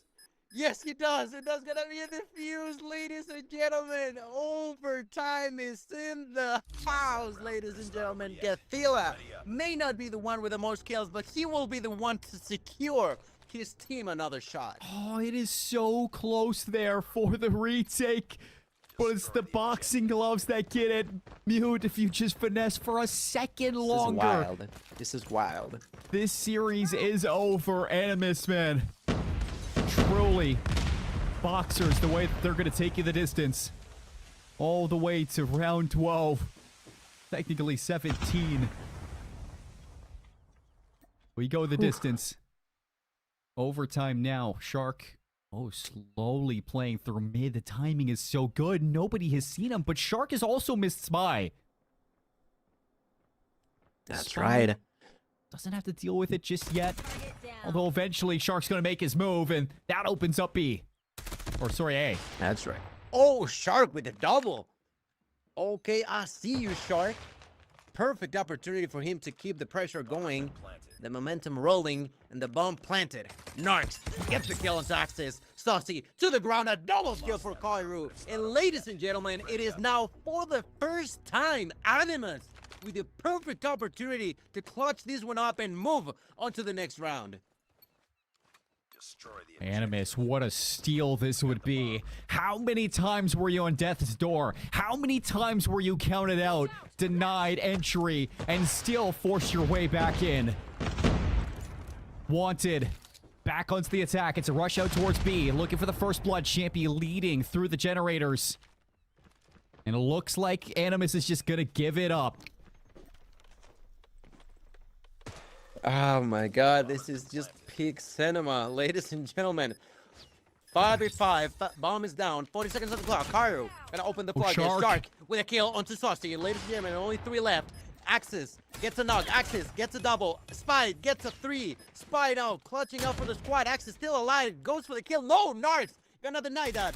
1v2, only 22 seconds left. And ladies and gentlemen, this could be the beginning of the end. Spy trying to keep his dream alive. In here, goes for the knock. Gets it. Turns around, 15 seconds left. Spy is just trying to fool Cairo out. Cairo trying to survive. Spy with the opportunity. Suffering a lot of pain, a lot of damage. And that's more than enough. He can just duke him out. Spy can just easily take that kill, and we are not done. This is not over. This is far from over, ladies and gentlemen. Wanted are still in the house.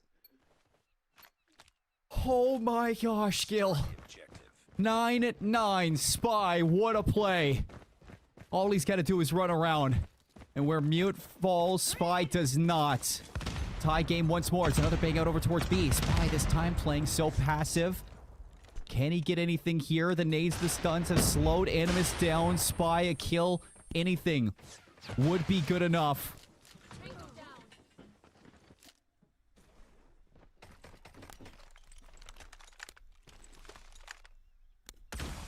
Bomb has been planted. 40 seconds on the clock. 5v4.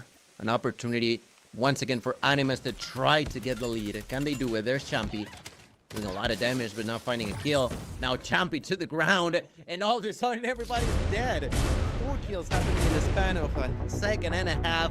Once again, we are with a situation where Animus can just take it away. Can they do it? Gothilla is finally getting some momentum going, and so are both Narcs and Shark. They have been doing a lot in these past couple of rounds. Look at Saturn's immediately rushing towards A. They seemingly want to go all the way around. The only one defending that angle on the side of Wanted is Champy. Oh, good nade. Ooh, Spy. That was a crazy nade. Kara with the answer. 4v4. Wanted. Man, oh man. They do not want to be the choke artists here. Karu, I think he would have spotted that cross from Spy. It doesn't fully draw out the A site. Is still Saturn going to be here with the R9, and they line up for Saturn. It's a collateral, and Daxis and Champy immediately Wanted are going to be running away, tails tucked between their legs. That should take them back over towards B, but for Wanted, they're just going to post up and wait a little bit. Whoever wrote this script is doing a majestic job, because it's insane the amount of back and forward that we've witnessed so far. And in here, Spy and Saucy beginning to feel the pressure, beginning to realize this could be the beginning of the end if they're not careful enough. Now Saucy with the SKS can do a lot of damage at a distance. The bomb is yet to be planted. Spy's pushing forward. Spy with the help of Saucy gonna get that kill into Kairu.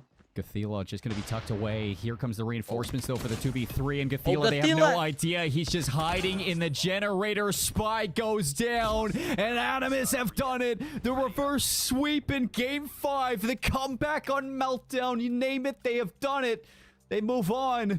They shut down Wanted in such a dramatic fashion. That is one of the greatest series I've seen in COD Mobile. And one that just continued to deliver throughout every single map that we had, Gil. You couldn't ask for anything better from this Animus team. 3-2 on Crossroads, 250 to 216 on Takeoff, and 10-8 on the Meltdown Search and Destroy. A reverse sweep over Wanted. None of that happens without Gothilla. Say what you want. It's the clutch to force them into overtime that even gives them that chance. It's crazy to say, but it is the reality. Gothilla was the key factor to completely just end up winning this reverse sweep. Incredible to say, but it is a true fact. Look at those. Like you said, the reverse sweep happened. The dream is going for the side of Animus, and I'm sure the Wanted are not happy whatsoever. But it's just that Animus fought so hard that they have definitely earned this victory. I mean, they've earned it. I mean, they've earned it, and they've gone above and beyond to get it done. I mean, this is a team of Animus that we kind of questioned after yesterday. I think even Nfinity himself said, is this the same Animus that we've regarded as the top 2 team in Europe for the qualifiers? You lose to Exclusive in such an easy fashion. You go down, and you're starting to lose some of these maps. You go down 2-0 to this Wanted team who, I mean, you got to give it to Wanted. They have made improvement after improvement, but when it came to closing out those maps, it just seemed like you fell short at the finish line one too many times in those last 3. And for Animus, this is a team with the experience, the veteranship to know that even when the going gets tough, they can still get through those tough times. You got yourself a date now versus 117 not found kill after a reverse sweep. That is so much confidence sitting in their boat. Absolutely is. Absolutely is. They will now be fighting 117 not found, as you mentioned. 117 coming down from a very big loss against Exclusive. So I'm intrigued to see, because I feel like, in a sense, even Animus could try to keep that momentum going, you know? Yeah, I think that for Animus right now, they're a dangerous team. Any team in the lower bracket that makes a reverse sweep like that is primed and ready for a run. And for 117, I mean, you lost pretty quickly to Exclusive earlier on. I mean, it was a DoorDash of a series, over before you know it. So one team is at their highest high, and the other team is kind of at their lowest low right now. And it's really set up for what could be a very questionable lower finals for 117 not found if they haven't turned around their mood going into this lower final. For Animus, ball is in their court to see us what they can do. We got to get set up, though, for this lower final, so we're going to throw into a quick little break here on the side of our desk. We'll be back with 117 not found versus Animus very, very shortly.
Welcome back, everybody, to the Call of Duty Mobile World Championship European Qualifiers Day 2 of the stream here. My name is Cmoore, joined back on the desk with Verdict. Verdict, a little bit of a break for you, man. That was a crazy series. You got to sit back and watch the entire thing, too. So it's, I don't know whether, like, I feel, like, happy for you or it's, like, a little sad that you got to miss out on that. You know, we got into the control and I was like, dude, you know, this is going to be a brief one. I know we took a little bit of a break. This one much quicker, I'll say. I know chat's going to appreciate that.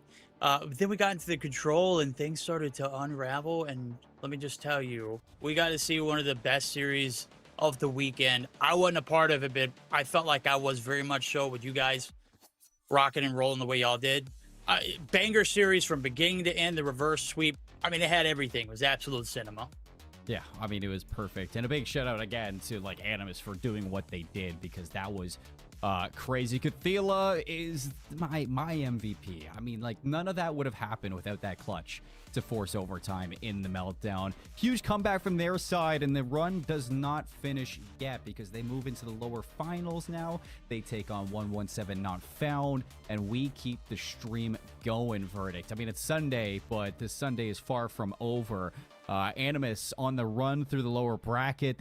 They're now taking down 117 Not Found, or taking on 117 Not Found, after their fall earlier today in that winners final of 3-0 versus Exclusive, and a quick 3-0. So as we look towards this best of 5, talk to me a little bit about what you need to see from 117 Not Found going into this series that needs to change after that loss.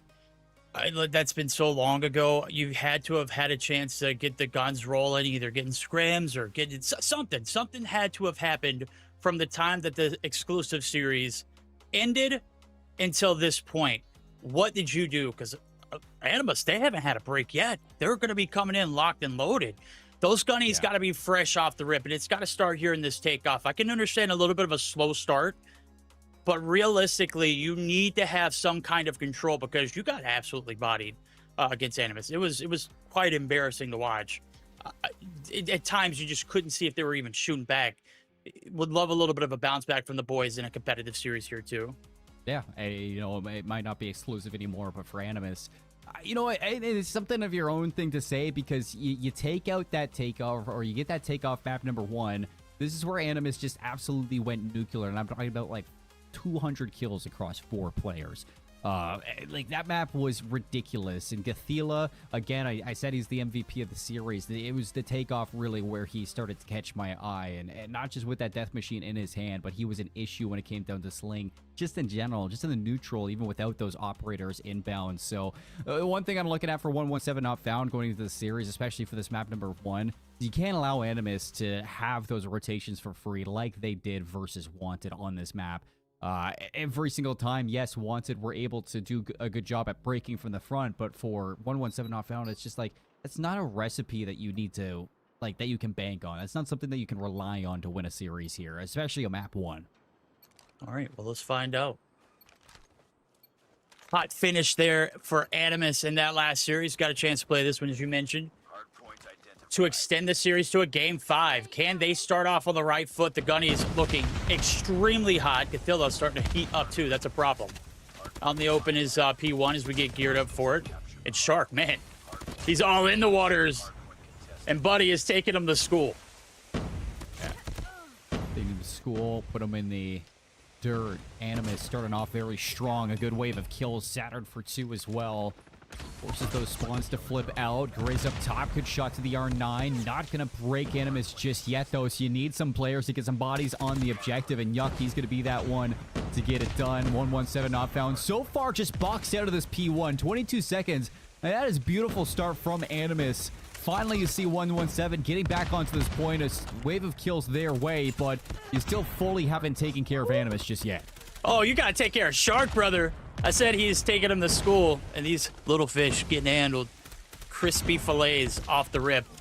Shark continue to run and gun. Gabriel on the outskirts going to be able to find some as well. P1 done and dusted. We expected a slow start out of 117 Not Found. This is kind of, you know, a gauge of, you know, what left off in that last series to, I mean, an extremely long time, at least 2.5 hours since we saw them play. Now they got to get their foot going. They can't allow this first set of hills to be a snowball effect. Let's see if they can get back into the swing of it here and get a break on the P2. Shots in there from Kirby. Gothila getting the better of him. No, equalizer from Shark. He slides right down the staircase. Shots through the smoke don't connect, and Yuck's just going to take it down. Weird one there from Shark, but it allows Yuck for the break. 7 up found. I mean, only 9 seconds so far. They're trying to break this one as best as they can, and Animus just continues to shut the door. This time, it's the Sparrow invested. Saturn getting it done. Gothila, beautiful shots to the XM4, and he is holding it down for the team. 20 seconds, and look at the space they're taking. Oh, dude, it's crazy.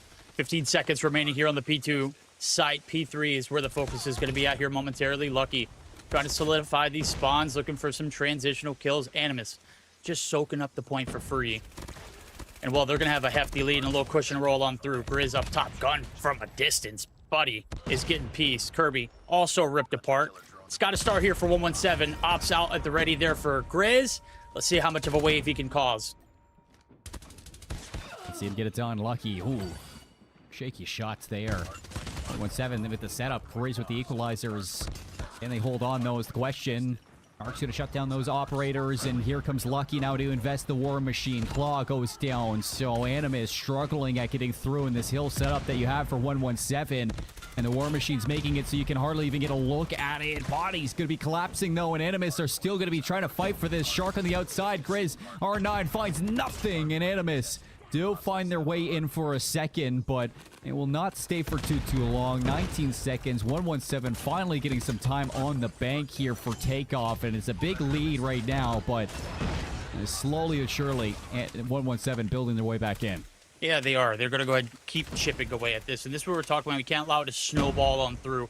They gather themselves in the first set of hills is great. Let's see if they can continue that motion. It's all about the rotation.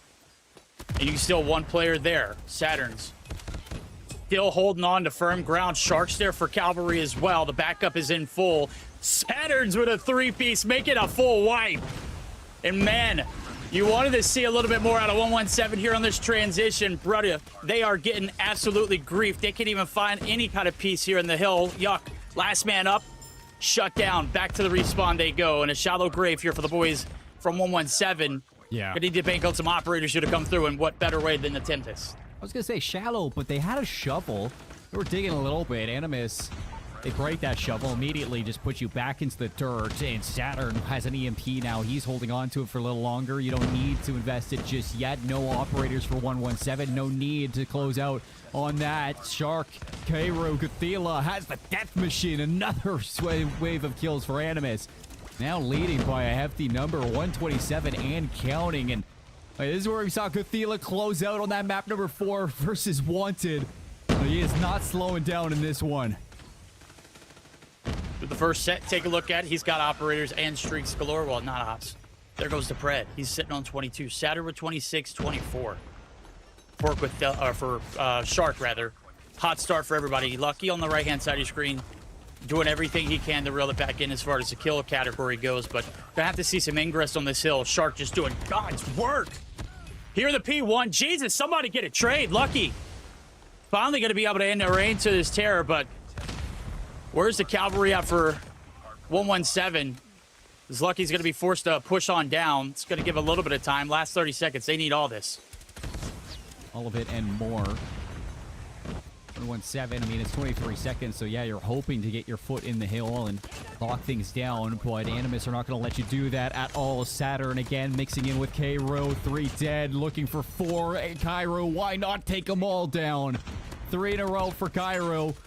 Just spraying and praying, locking down that lane, allowing your teammates to clean up those kills, and Animus' lead just nearly back up to 100 points. Narc's already on the rotation, too.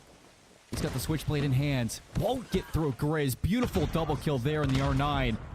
Can he hold on, though? Leave for the R9 to find a little bit more. Grizz takes another one down, but here's the Sparrow now for Saturn. Massive. Grizz doing everything he can. That R9 is absolutely lethal. We hadn't told you it's, absolute meta. Strong. I'm sure I'm sure we've seen plenty of it this weekend. We'll continue to see it until it's either banned or nerfed. I don't see nerfing coming anytime soon. Right now, they got to find a way to nerf this Animus roster because 100 points is not good here in the first game of the specified spread, but you got to pace yourself. We talked about low and loads earlier, and let me just tell you, you can't blow them here if you're Animus. You got to continue with this energy, and not found. needs to get a rhythm going. It just seems that they have found P3 and that was it. Everything outside of it has just been like bits and pieces. Bits and pieces is not going to be enough to take down an Animus team that just reverse swept in the round prior to this. I mean, you can see it's not even just, you know, Goodthilo we've been putting so much focus on. Like, look at Shark. He's nearly on 40 kills. Saturn, 35. Like, everybody is north of 20. And the only players who are really shooting back has been Lucky and Grizz. Or Grizz has the R9. Of course he's going to be shooting back. You go to P3 now. This is where we saw 117 not found give themselves a good run back in the first set of rotations. Can they do it again? Grizz with the R9 slides out to the back. Good kill there on the K-Roo. Claw for Yuck, locking down the doorway. Goes down to Shark. Kuda needs to build his way back in, and it looks like even though 117 not found, they're down by nearly 100 points. They're still not out of it. Finding salvation in P3 is a great way to go. It's one of the best money hills on this hill, or on this map alone, but you can't just live off P3. You got to find some kind of positivity here rolling into the P4. Get a connection going. Shots coming through for Grizz. He's going to be able to get some damage in, but Goodthilo able to find a 2-piece before he's done. Yuck and 117. Solitude and Peace, not so much, but some time certainly collected. 186 to 127 as we get geared up for P4. This is where things, yet again, favor the side of Animus. Yeah. Can 117 disrupt that pattern? I mean, you got Kuda with his operator, but that's going to be it for the time being. Is it going to be enough to break? Well, K-Roo is going to invest the War Machine and immediately make your life a living hell to try to get through. K-Roo spamming his way through the doorway, and even when he takes that XM4 out, it's the same exact thing. Pred missile now. Hunter killer drone. Everything from Animus just being thrown out these gates. You still have those back spawns if you're not found, so this is a terrible situation to find yourself in. Another Pred missile. This time it's K-Roo, and Narcs just continues to spray and pray through this doorway. Equalizer for Shark. It doesn't get any easier. After the guns are down, after the streaks are down, 20 seconds won't win this map for Animus, but you just have no answer to this fourth hill if you're 117 not found. You just got to stop the bleeding, brother. Fight back, shoot back. It's been tough. Animus, I don't think they got the note. The last series done. You completed the reverse sweep. You don't have to continue the dominance, or do you? Yeah, it's double elimination bracket day.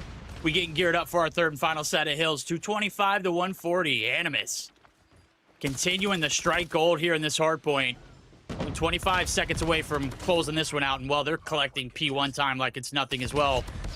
Yikes. Colin, we've got ourselves a clear front runner right now in this matchup. Yeah. I mean, you're chowing Animus on easily what looks like their best hard point in the map set. Takeoff just is uncontested right now as 117 not found. Investing operators just for P1. That is a recipe of disaster for a team that just continues to get thrown to the wolves right now. K-Roo's up top. He's got the MP, the War Machine, and he is full reign over your respawns. With the XM4, he's not missing. K-Roo on 49 and counting, nearly a 50 bomb with 249. You're looking to put this away. War Machine's out, and so is the map. 250 to 144. Animus, what a disgusting way to open this best of 5. Yeah, if you're looking at, finding some kind of, positives off of it, if you're 117, those P3s were great, but everything else, they got picked apart. You got to brace yourself for impact, though, because that hard point, again, you mentioned it. It's the map pick of Animus for a reason. We saw the comeback there against the side of Wanted in the last series. We saw the complete of the reverse sweep. This next one, they're keeping that same energy. Saturn's 53 and 27 with 2 minutes and 32 on the hill. Shark started hot as well with 50 bomb himself. That's 3 players flirting with 50. 2 of them getting there. And K-Roo, I mean, literally paving the road to success with a lot of those transitional kills, finding plenty of kills off the respawn as well. When you've got an AR who's doing that and anchoring, brother, it's very difficult to overcome. And I mean, Yuck, Kuda, all like struggling towards the bottom end of 117 not found, just in terms of the slaying for Animus, where everybody on Animus was getting their job done for that map 1. We knew that was kind of the recipe to success for Animus, at least to open up the series, especially after what we saw versus Wanted in the series prior. 4 maps in a row now for Animus, and for 117 Not Found. I mean, it's the opposite. It's 4 losses in a row, needing to turn things around, going into the Search and Destroy. And I think for 117 Not Found, like, this is, I'd say, the kind of way back in for the series will be the Search and Destroys, especially over towards Slums. I mean, if you go to Coastal, then I'd be maybe drawing this one up for Animus to have a little bit of an easier run throughout the first 2 maps, maybe first 3, after seeing the way that they handle the Crossroads, but I've yet to see Animus on the Slums personally. So, like to see what 117 Not Found can do to bring this series back. Bomb spotted. Got to start here. Bomb acquired. Wasn't a bad hard point. You know, you just came into the matchup a little guns off. Everything's got to be on point now as we got a quick smash towards the B side. 2, make it 3, make it 4. Holy hell, the defense. Saying ye shall not pass. Lucky. Last man up on this side. Whoa, okay. We know he's no stranger to the quick scopes. The shots there from the Tundra. They're crispy, but he's going to have to continue to be flawless now as the 1v4 ensues. He's found 2. Shark and K-Roo, last players up. Yeah, last up and ready to rock and roll. 2v1, Lucky. Bomb down, you gotta go recover it. And with the Tundra, I mean, we saw what Mute can do against Animus with this gun in his hand, but I'm not sure many people can reenact what Mute gets done. Wallbangs for K-Roo. Not sure what that was connecting on, but something. Oh, I think it was the cars on the other side. But there's Lucky. Good shot there. Gets out. 53 seconds. You've got the first one done, and you can immediately see Shark just repositions. He flips the map. And look at Lucky, dude. He's gone. Shark's still on the trail, but it's gone cold. Lucky in this 1v4 has been flawless so far. Hadn't missed a shot. Haven't skipped a beat. Shark's going to evacuate the bomb site as well with that bomb. And I mean, the intel's going to be there as soon as he captures that bomb. It is 1,000% going to alert Shark. And, well, he's going to go ahead and collapse, and the timing could be everything here. Shark's right around the corner. Lucky's forced to run. And Shark's going to get the graces of a good hop there. Bomb not going to make it down, or does it? Shark, wait a minute. Okay, that could have gone south 10 ways to Sunday, brother. Yeah. Could have been something of a disaster for Shark, but instead the defuse comes out. Animus kick things off in the Search and Destroy with a round win. 1-0 up. Comes down to the clutch, but they have plenty of experience, especially against Wanted in the clutch. So, playing off that experience, you did not stand a chance there if you're lucky. Hats off for what you almost did, but here comes Shark again on the aggression. Saturn and Gothila gonna assist on the damage. Hitfire's not gonna connect. Kuda will take 2 down, but that's all you find there if you're 117 Not Found. 2 quick rounds. You know what? I'm not a fan of the quick hits. You know, granted, Lucky almost clutched a 1v4. The quick hits in the first 2 rounds are not it. Like, I feel like the first 2 rounds need to be drug out a little bit more. We need to see a little bit more intel being gathered. We want to see these guys progress and adapt throughout the game. We don't want to see them just aping sites just for the hell of it. And look at it. Right now, we have no intel of what to expect here in this 3rd round. You're getting pieced apart. Shark is just all up in you. And he's just going to continue to roam. Brother, where are the comms? Yeah, where are the comms gone? Like, what Jesus has Christ. happened right now to 117? They're just running it down. How many times do you ever see somebody run it down and it actually works? Defend the objective. Nah, not this guy. Smoke out. Not very often, is the answer. So, a little bit of a struggle so far for 117 to get around on the board here in the Search and Destroy, but Animus, we don't want to talk too much on the faults of 117 when they are playing so high through this series. Shots to the wall for the PKM. Nothing going to be found there from Kuda. And it seems like they want to take a look towards B, but Animus are giving nothing up for free. No. And again, it goes back to the first 2 rounds, just smashing the site. Again, you don't really know what's over there. Kirby going to be able to open it up, and they're just going to play the learning game across it.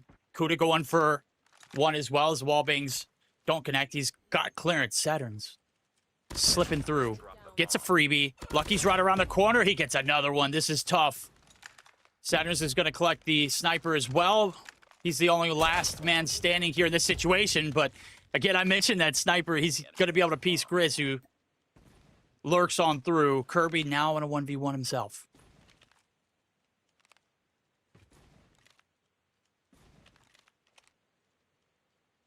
Yeah, Kirby versus Saturn, who's on 6 eliminations for this game. Saturn just barely misses out of the timing, but he is waiting for that bomb to go down. And you can see how much stress is going on in Kirby's head. Saturn's got the right angle, and he waits it to perfection. The patience pays off for a 4th round. Animus, they do it again. Another 1v1. I'm trying to do a little bit of research here. Is this the map that 117 has picked? It was banned by exclusive in their first series. It made it through the cut here in this one, and I'm be honest with you, they kind of look lost on this offense. They hadn't found very much success on brute force pushes or sniffing out for intel. That last round, of course, coming down to a 1v1. But it was a clutch of a 1v2 by Saturns. First blood does come through. Lucky's going to be out of the equation. And, well, this round's starting very similar to rounds past. Very similar indeed. Kuda, Yuck, though. Here's the answers. 3v3. Still a line drawn in the sand on the defensive side, so you gotta re-clear mid, and Narcs is getting a lot of information with Tundra. Goes back in, takes down Kuda. That's bombed down as well. Makes matters even harder for Yuck. I mean, you got to go reclaim that, knowing you got to cross Narc's lines of sight. Oh my god.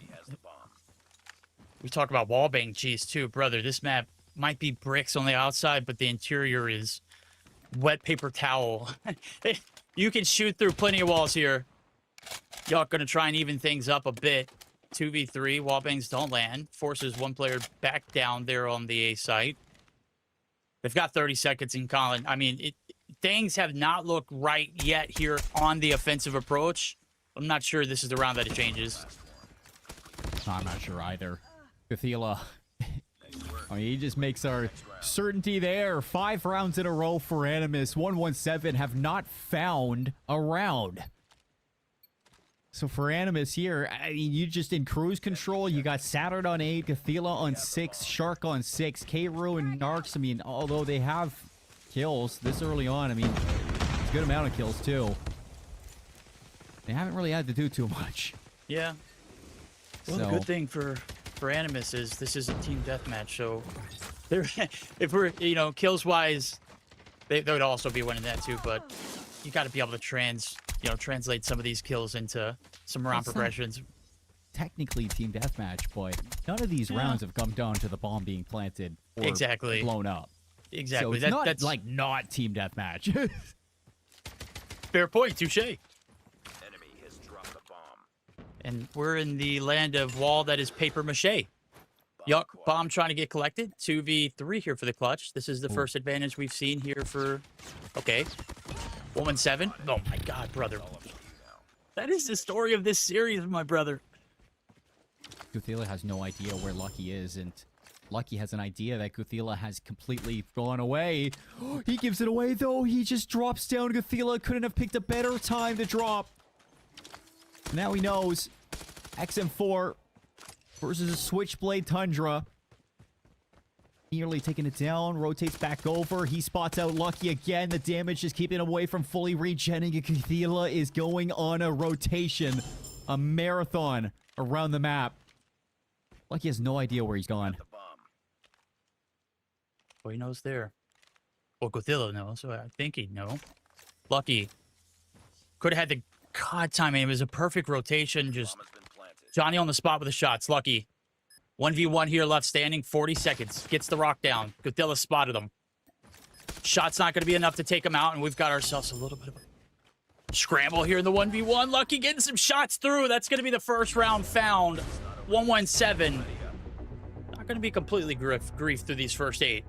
No, and you know what?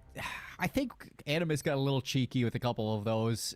You saw from Narcs, he was kind of playing with his food with the L car, dancing around over towards B or on A. And you like that 117 outbound. I mean, in a round where you do have an advantage 3v2, you're able to secure it. So, not out of the waters just yet, although it is very deep end. 4v2. Narcs and Gathila again in the clutch. Bomb is down at B in a few seconds. Gathila and Narcs gonna have to make a play, see if they can clutch up for the team. Hits on. Narcs waiting for his time to pounce and take a shot. Does spot the trophy. Gathila in the middle of the map. Grizz, perfect mirror. Almost gets turned on, but the gunfight, of course, it's going to be won by the R9. Kirby puts it into the rain there. That's 2 rounds in a row. Maybe they just need a little bit of momentum to roll through. And surely enough, this is going to be their last round on the attack, so you'd like to see it a bit earlier, but better late than never. Destroy the objective. Into search and destroy. I mean, this could also be a situation with 117 not found, still just warming up after getting mollywopped in the winner's final. Kirby shots there onto Gathila, 3 versus 3. Kirby trying to find a little bit more, but it's lucky to catch Saturn over on the A side. So Narcs this time alongside Cairo with his SKS, and you thought for a second that SKS was spamming all the right angles, but Cairo's gonna force away. Bomb gets planted at B. Now you put your eyes on Narcs making this rotation all the way around, see what he can get done. Switchblade picked up. Ooh. Sniffed out, deleted. Cairo gets a few shots in. Kirby ear holes him. 5-3. All right. Now, okay, we got ourselves a map. We got ourselves a match. You know, as rough as it was for those first 5 rounds, hell, even that 6th one. I mean, that was a doozy of, you know, some shots that were missed and whiffed, and maybe a little bit of anxiety, and then also some jitters that you're getting rocked and maybe you don't have your footing. We start to see some life out of 117. Opening blood comes through. Narcs going to be able to find first. Kuda, that wallbang is lethal, brother. Narcs going to get ripped off the heady right there. And nonetheless, 4v4 ensues. Gathila going to be able to find the upper hand. Bomb should be making its way down. The bomb has been planted. Oh, Cairo slides out with the SKS. He's got the post plant in. 2v2. Full rotation from Lucky at the Odin. Long flank. Will it pay off? Lots of time. And you got no idea he's back here. The slow walk, although he has missed the timing onto Shark. And because of that, Kuda goes down. Lucky in the 1v1. 20 seconds left versus Shark. The clutch. Back in their loser semis. Lucky's just going to hop this one. Shark, are you going to check this one in time? He's got to go check the bomb. And no, Lucky just sticks it. It's not over yet. Ready up. Colin, that's like 4 in a row. Oh, you got to be And that kidding one, me. hey, that's good timing. Pros don't fake. That, hey, all is fair. They know the comms. Last known location for Shark was middle of the map. He cut through Grave, right? Didn't get the timing for Lucky, but he created his own timing and surely put himself in a position to go ahead and stick it. And if you hear Shark running, you just hop it. There was plenty of time to do both. You could get the kill and hop the bomb. And surely enough, Shark can't get there in time. Narc's able to find first blood yet again. Grizz in the middle of the map, disrupting things through blue. And well, now he's on the trail of Narcs, who is known to be here in this middle site. Might be able to get a look onto Gathila if he peeks around the corner. Yeah, Grizz just looking for timing here, and it looks like he's found it. Actually, Gathila shot in the back, and Keiru goes down as well. Grizz makes the play. 117, welcome back. You found it. And by it, I mean a way back into the series. Saturn alone, Tundra not going to be enough. That is a shotgun, by the way. 5-5, the tie is found. 117 have brought it all the way back. All right, I could sit easy back now. I was leaned up against my chair like, brother, what are we watching? It got ugly there for a second. 117 finding a way to dig it on out. Bombs over the top. Yuck finds a 2-piece. Gets the wall bang. Grizz finds a 3rd. Devastation here for Animus. Gathila finally going to be able to open up with one for himself, too. But damage has been done. It's down to 2, and they're both one-shot. Cathilla succumbs to the shots, and, well, Saturn, he's got crossbow, a dream, and then, you know, a pocket secondary. I'd say a secondary. It's a primary. That's right, the Switchblade. Yeah, I'd agree.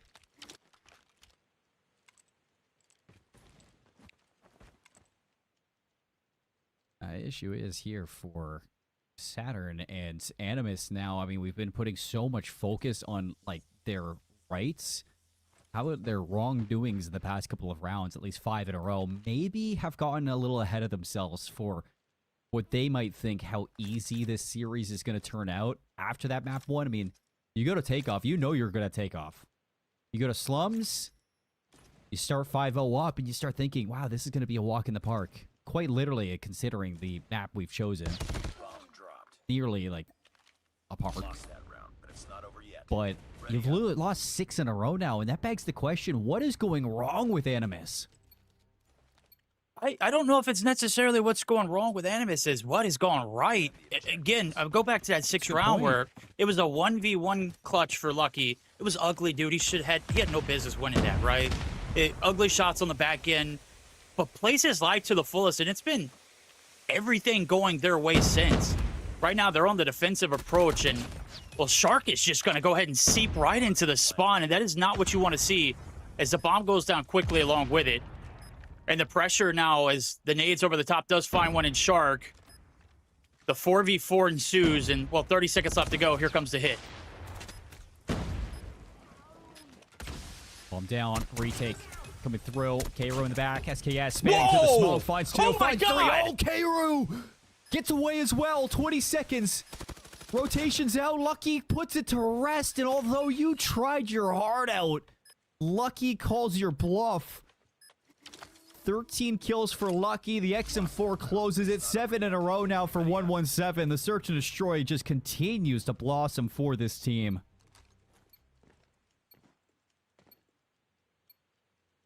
Brother, I've seen some crazy clutches with that SKS. I thought I was just about to see another one. Lucky ice. Doesn't miss a beat. Keiru, he doesn't either. Finds the first 2. Kuda there for the trade. You're looking for a free smash over to that B side this time. It's not going to happen. Shark could be able to find 1 and, well, make it 2. Lucky down to his wits. We've seen him clutch 1Vs already here today, but a 1v4 might be a tall ask. Might be. But it's an ask that you need to answer. Somebody needs to answer this for Animus. They found their way back. Lucky. I mean, try as you might. He's got the Tundra, so you've seen some crazier clutches today just in general with this gun. The only thing is I think that Animus recognized what he's got, and everybody is on the floor. Quick play. All right. Yeah, you gotta hit the floor. You can't give him an inch to work with. Don't give him a pixel, brother. Just wait for his sound cue to go off, and certainly it's play to a T. Good post plant positioning, great approach, great situational awareness. Smash over to the A site, as we haven't seen this one all game long just yet. The Grizz R9 is gonna be able to find 1 some damage. Jacques able to collect as well. And you got all this map control, but I mean, never mind. You don't have any control. You're left up here without a paddle. Let's be real. Up creek. So here we go into our next bit of time for Animus, still trying to find their way back into the series and attack. Bomb leading into blue, flank from Narcs, good, or Kirby, trade from Narcs. In the meantime, not found.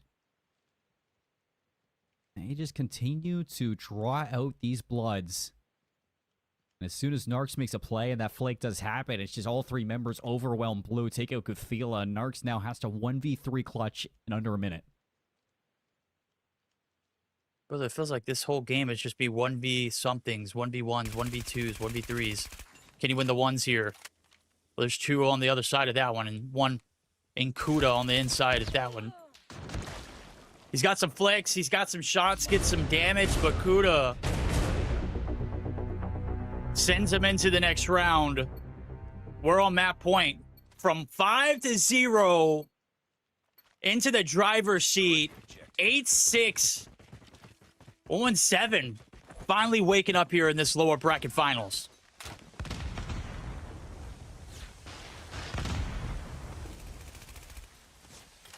Shots through the smoke from Narcs connects on nothing. You're looking for a way, and take a look at 2. Grizz has found his way through again. Nobody knows. Who's watching Grizz? Who's watching the flank?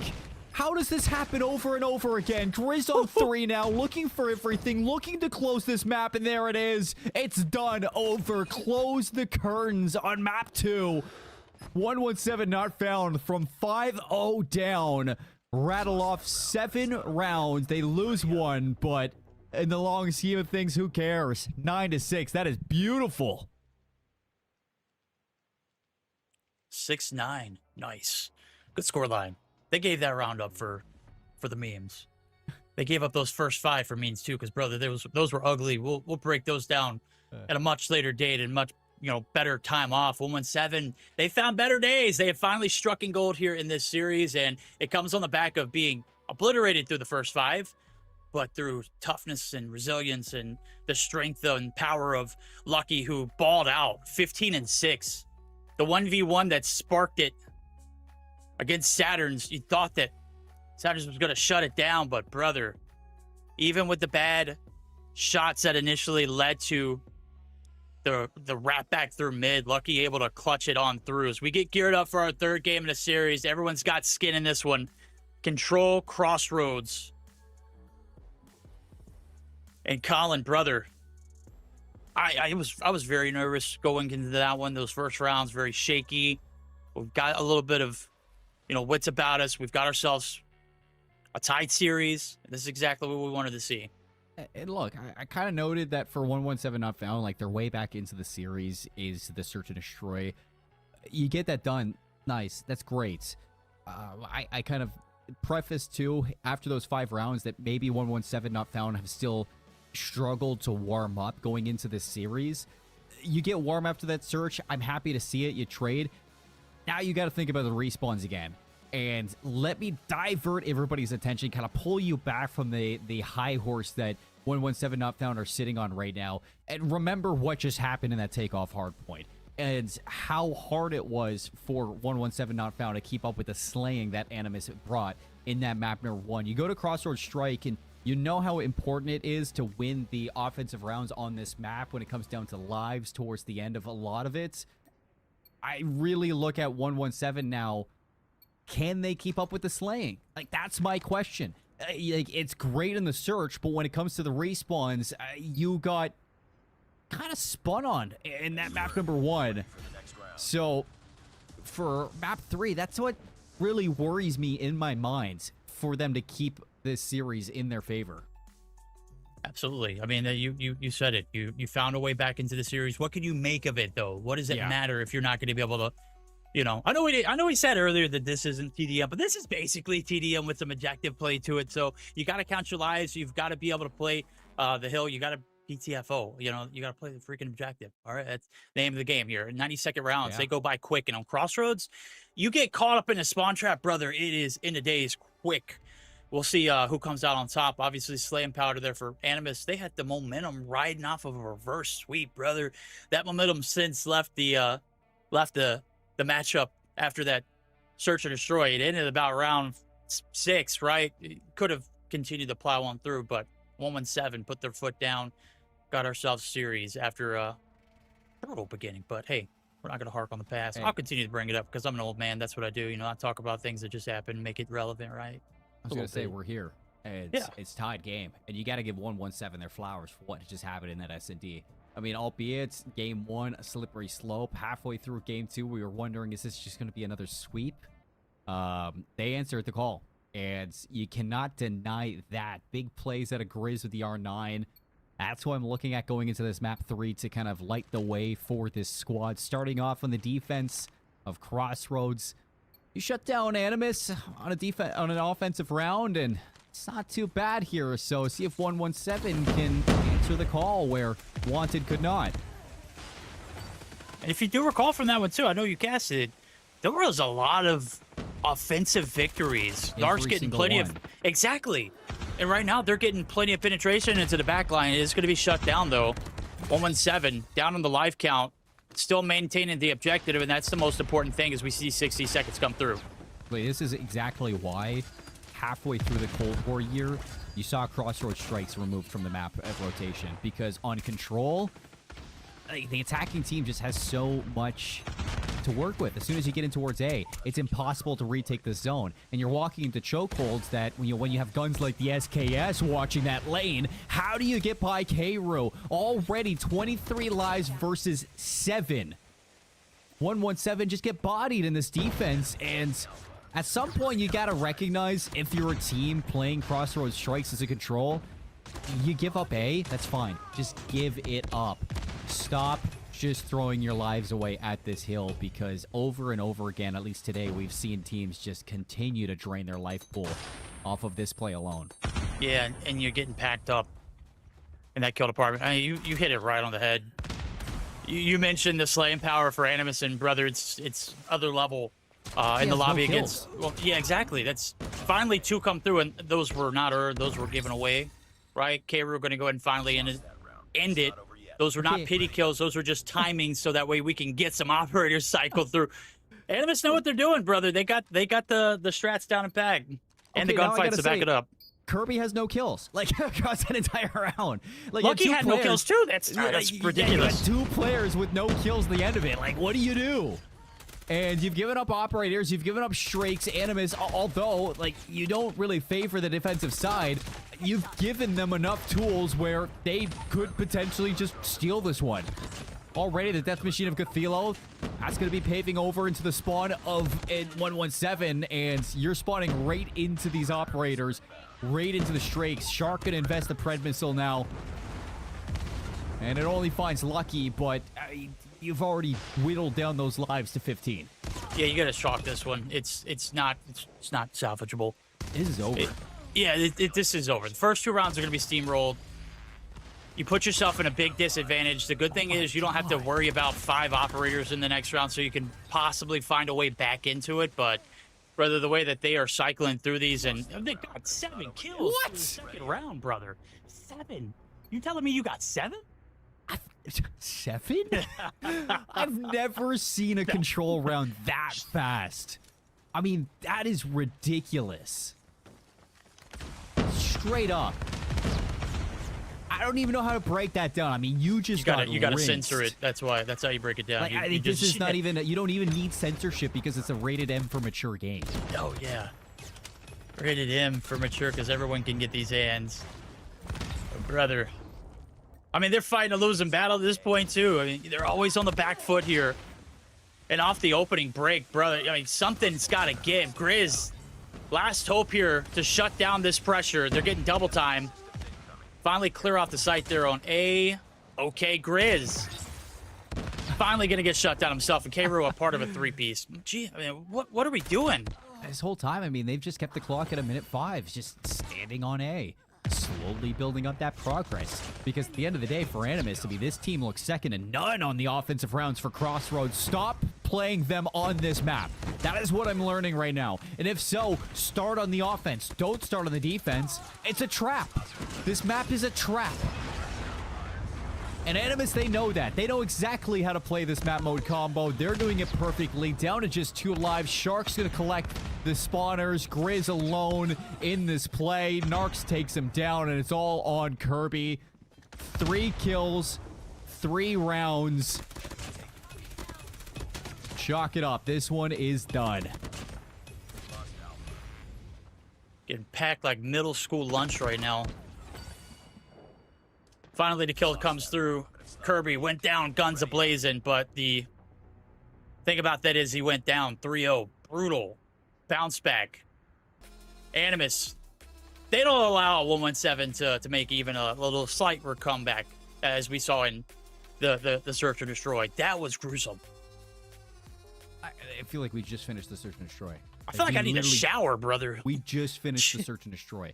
Might I remind anybody who literally just tuned into the game after watching the S&D is now 2-1 up for Animus. That is ridiculously fast. And like, even our producer was like, he's stunned. He's in our ear. He's like, that was fast. Like, I've never seen something that fast in a control at all.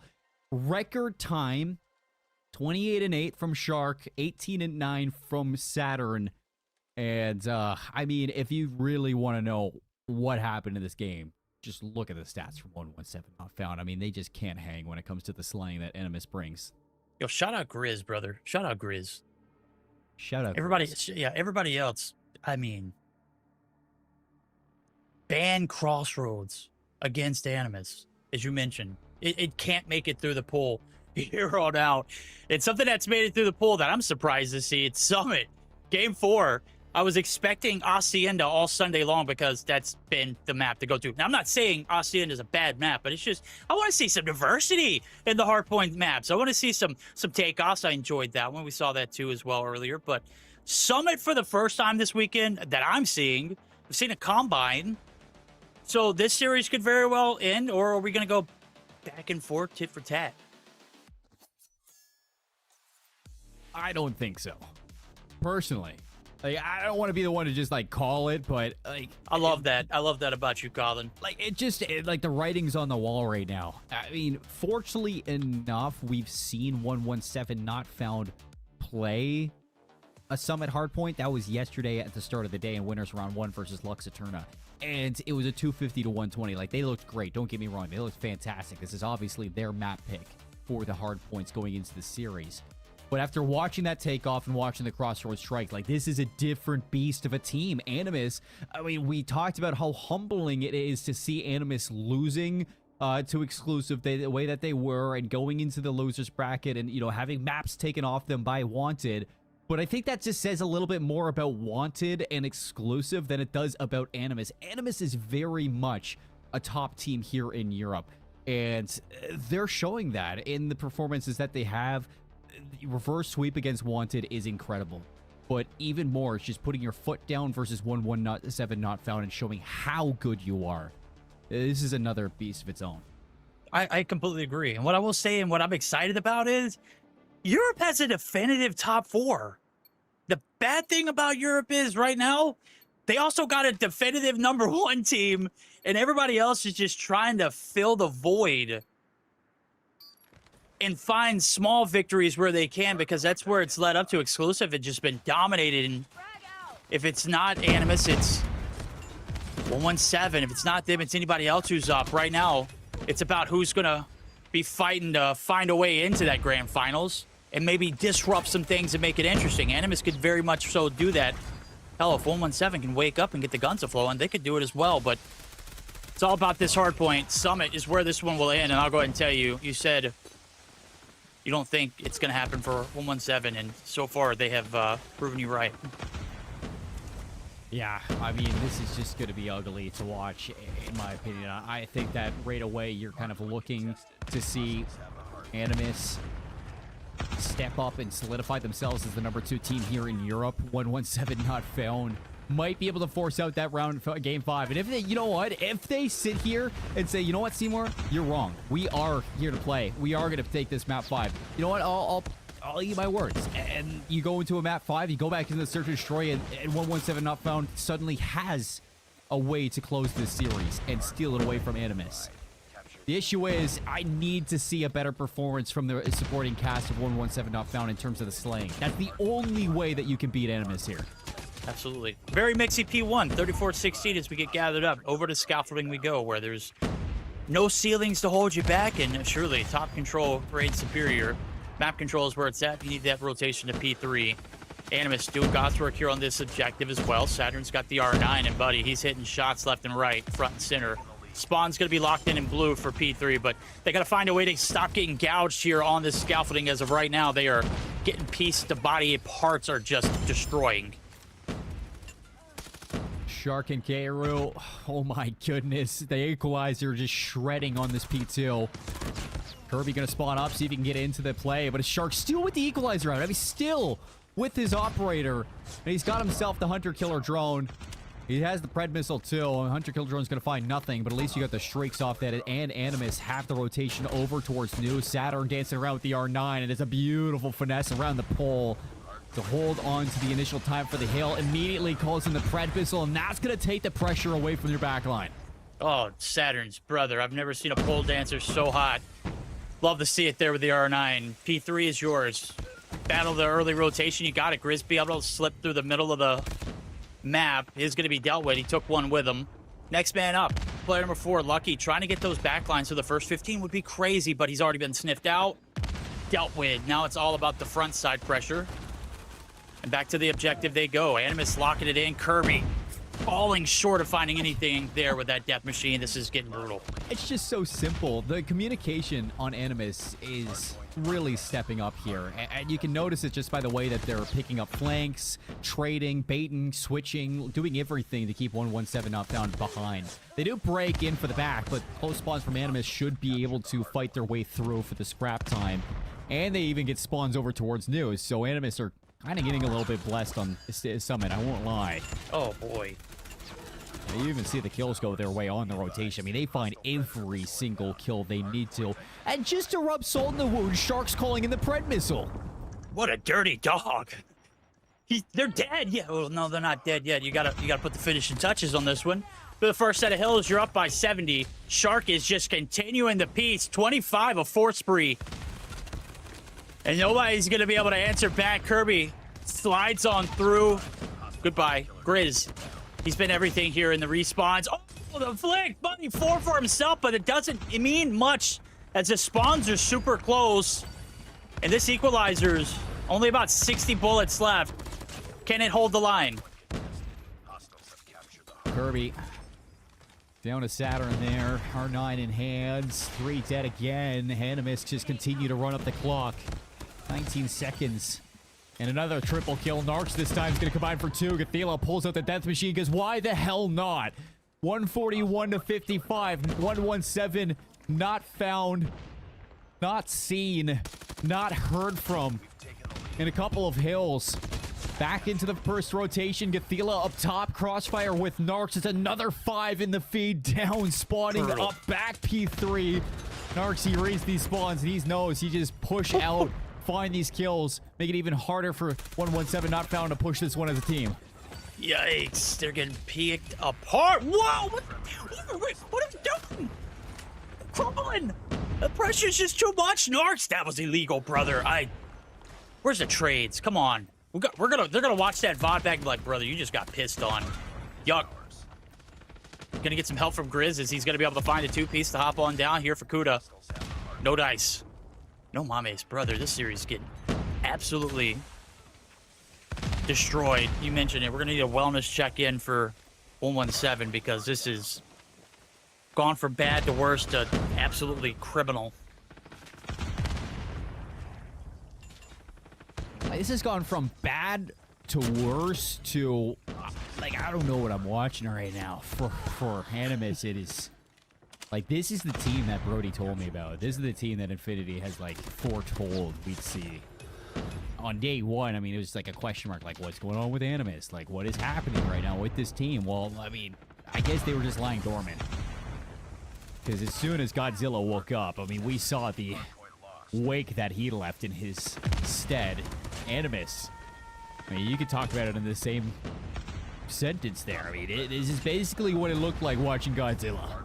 Yeah, 5-headed dragon that's breathing fire. Jesus Christ. Only 55 points needed to close out game 4. 117 on their last leg. They've been chopped in half. They've found a little bit of life in this series, but it's all gone for granted after that control here in this Summit hardpoint. Just as cold as when we left off that 3-0. Could be a 3-1 in this series, too, to go along with it. They're running, gunning right on the objective. The bait and switch, brother, they're all clicking. The team shots are nasty. Yuck. trying to get some transitional kills. Does find a few, but the two that have leaked in the back line, they're going to win, and numbers prevail here for Animus. Only 28 seconds needed. Ew. Kuda eats a hunter killer thrown into his face. Shark's just going to slide out for his 43rd kill. Fred missile right at the front door.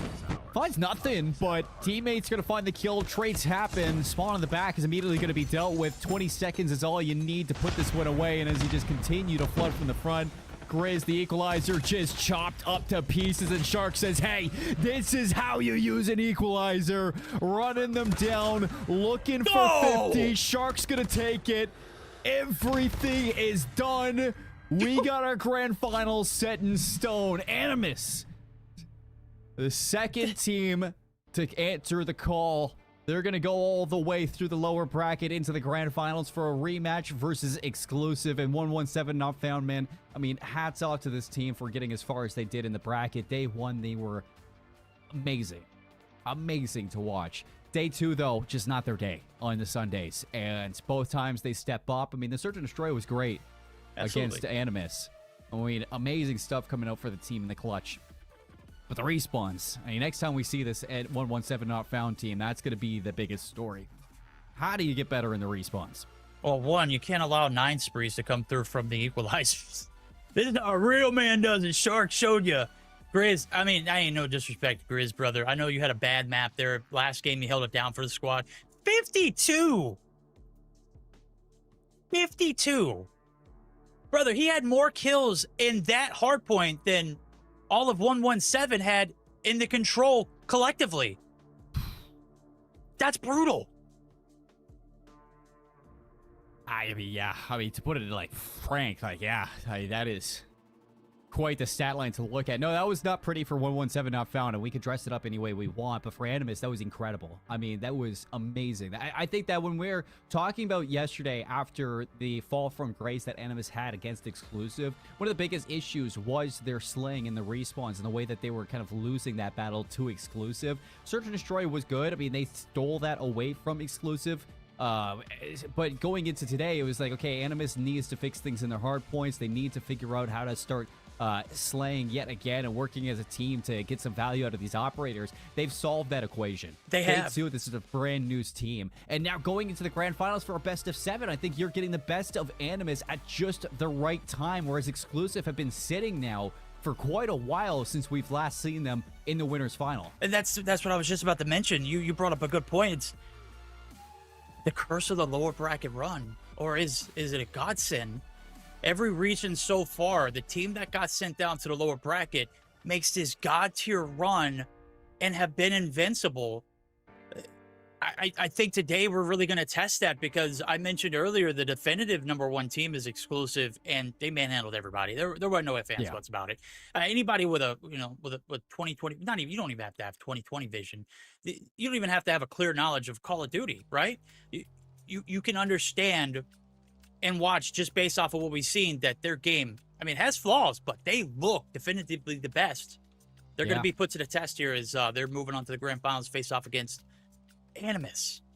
Yeah, and that's going to be one that I think everybody's going to be looking forward to see if Animus could get it done. Exclusive, it's been perfect, but it hasn't been flawless. They've been winning every single match, losing a couple maps on the road, but they're their first grand finals we saw earlier on in the day. Animus fight through the lower bracket. They reverse sweep wanted. They take care of business versus 117, and now a rematch against the #1 team in Europe in a best of 7 format. It's going to be Gil and Verdict on the mic, so we got to go to a break, get things set up for this grand final. We'll see you guys in a bit with some more action.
Welcome back, ladies and gentlemen, after a 30-minute long break. I promise you we're not stalling you. It's that moment that we've been all waiting for, the Call of Duty Mobile World Championship 2026 Summer Open Qualifier split number 1 of 3. Plenty of time for these teams to gain points and prize pools as well. It's me, Verdict, again. We're back here for the full shebang-a-bang.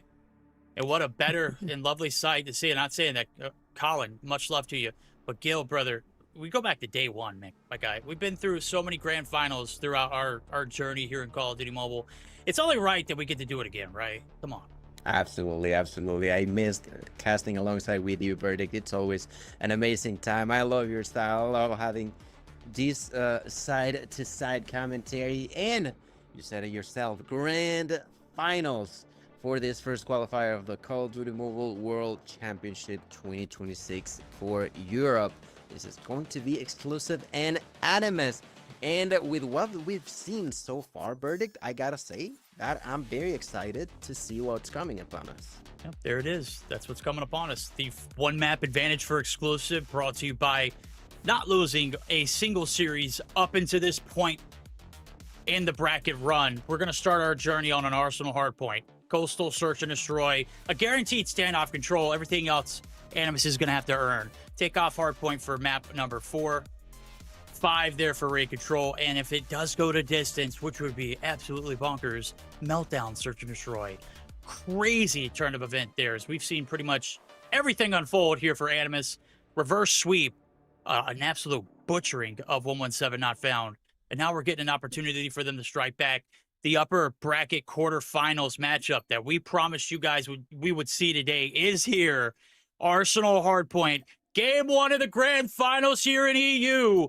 After this series, one team will be crowned as champion and $2,500 richer.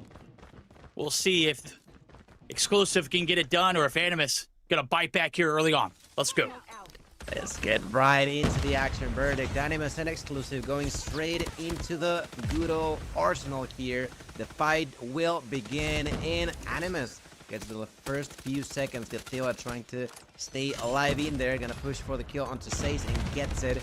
And that will allow a few extra points going in favor of Animus. And so far, I gotta say, that's right off the bat, I would say a good start for Animus.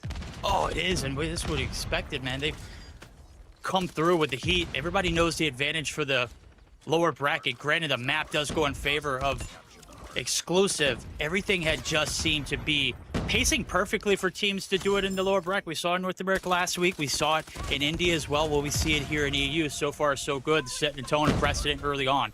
Animus lighting it up, but a blue feed is going to light up your screen on the left-hand side, and that's going to be exclusive, gathering up majority of this scrap time to go along with it. They're going to need more as well, as the rotation's already been made, and Animus, they're here early.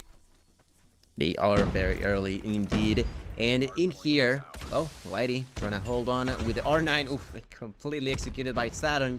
The shotguns have been a full-on star throughout this weekend. There you got Shark with a switchblade getting a couple of kills, returning back up, getting a triple like it's nothing, allowing his teammates to stay alive. But by surprise, there's gonna be the push from Sawo. Immediately gonna get destroyed. And Anima still doing a really solid job. Look at Shark just completely obliterating everyone.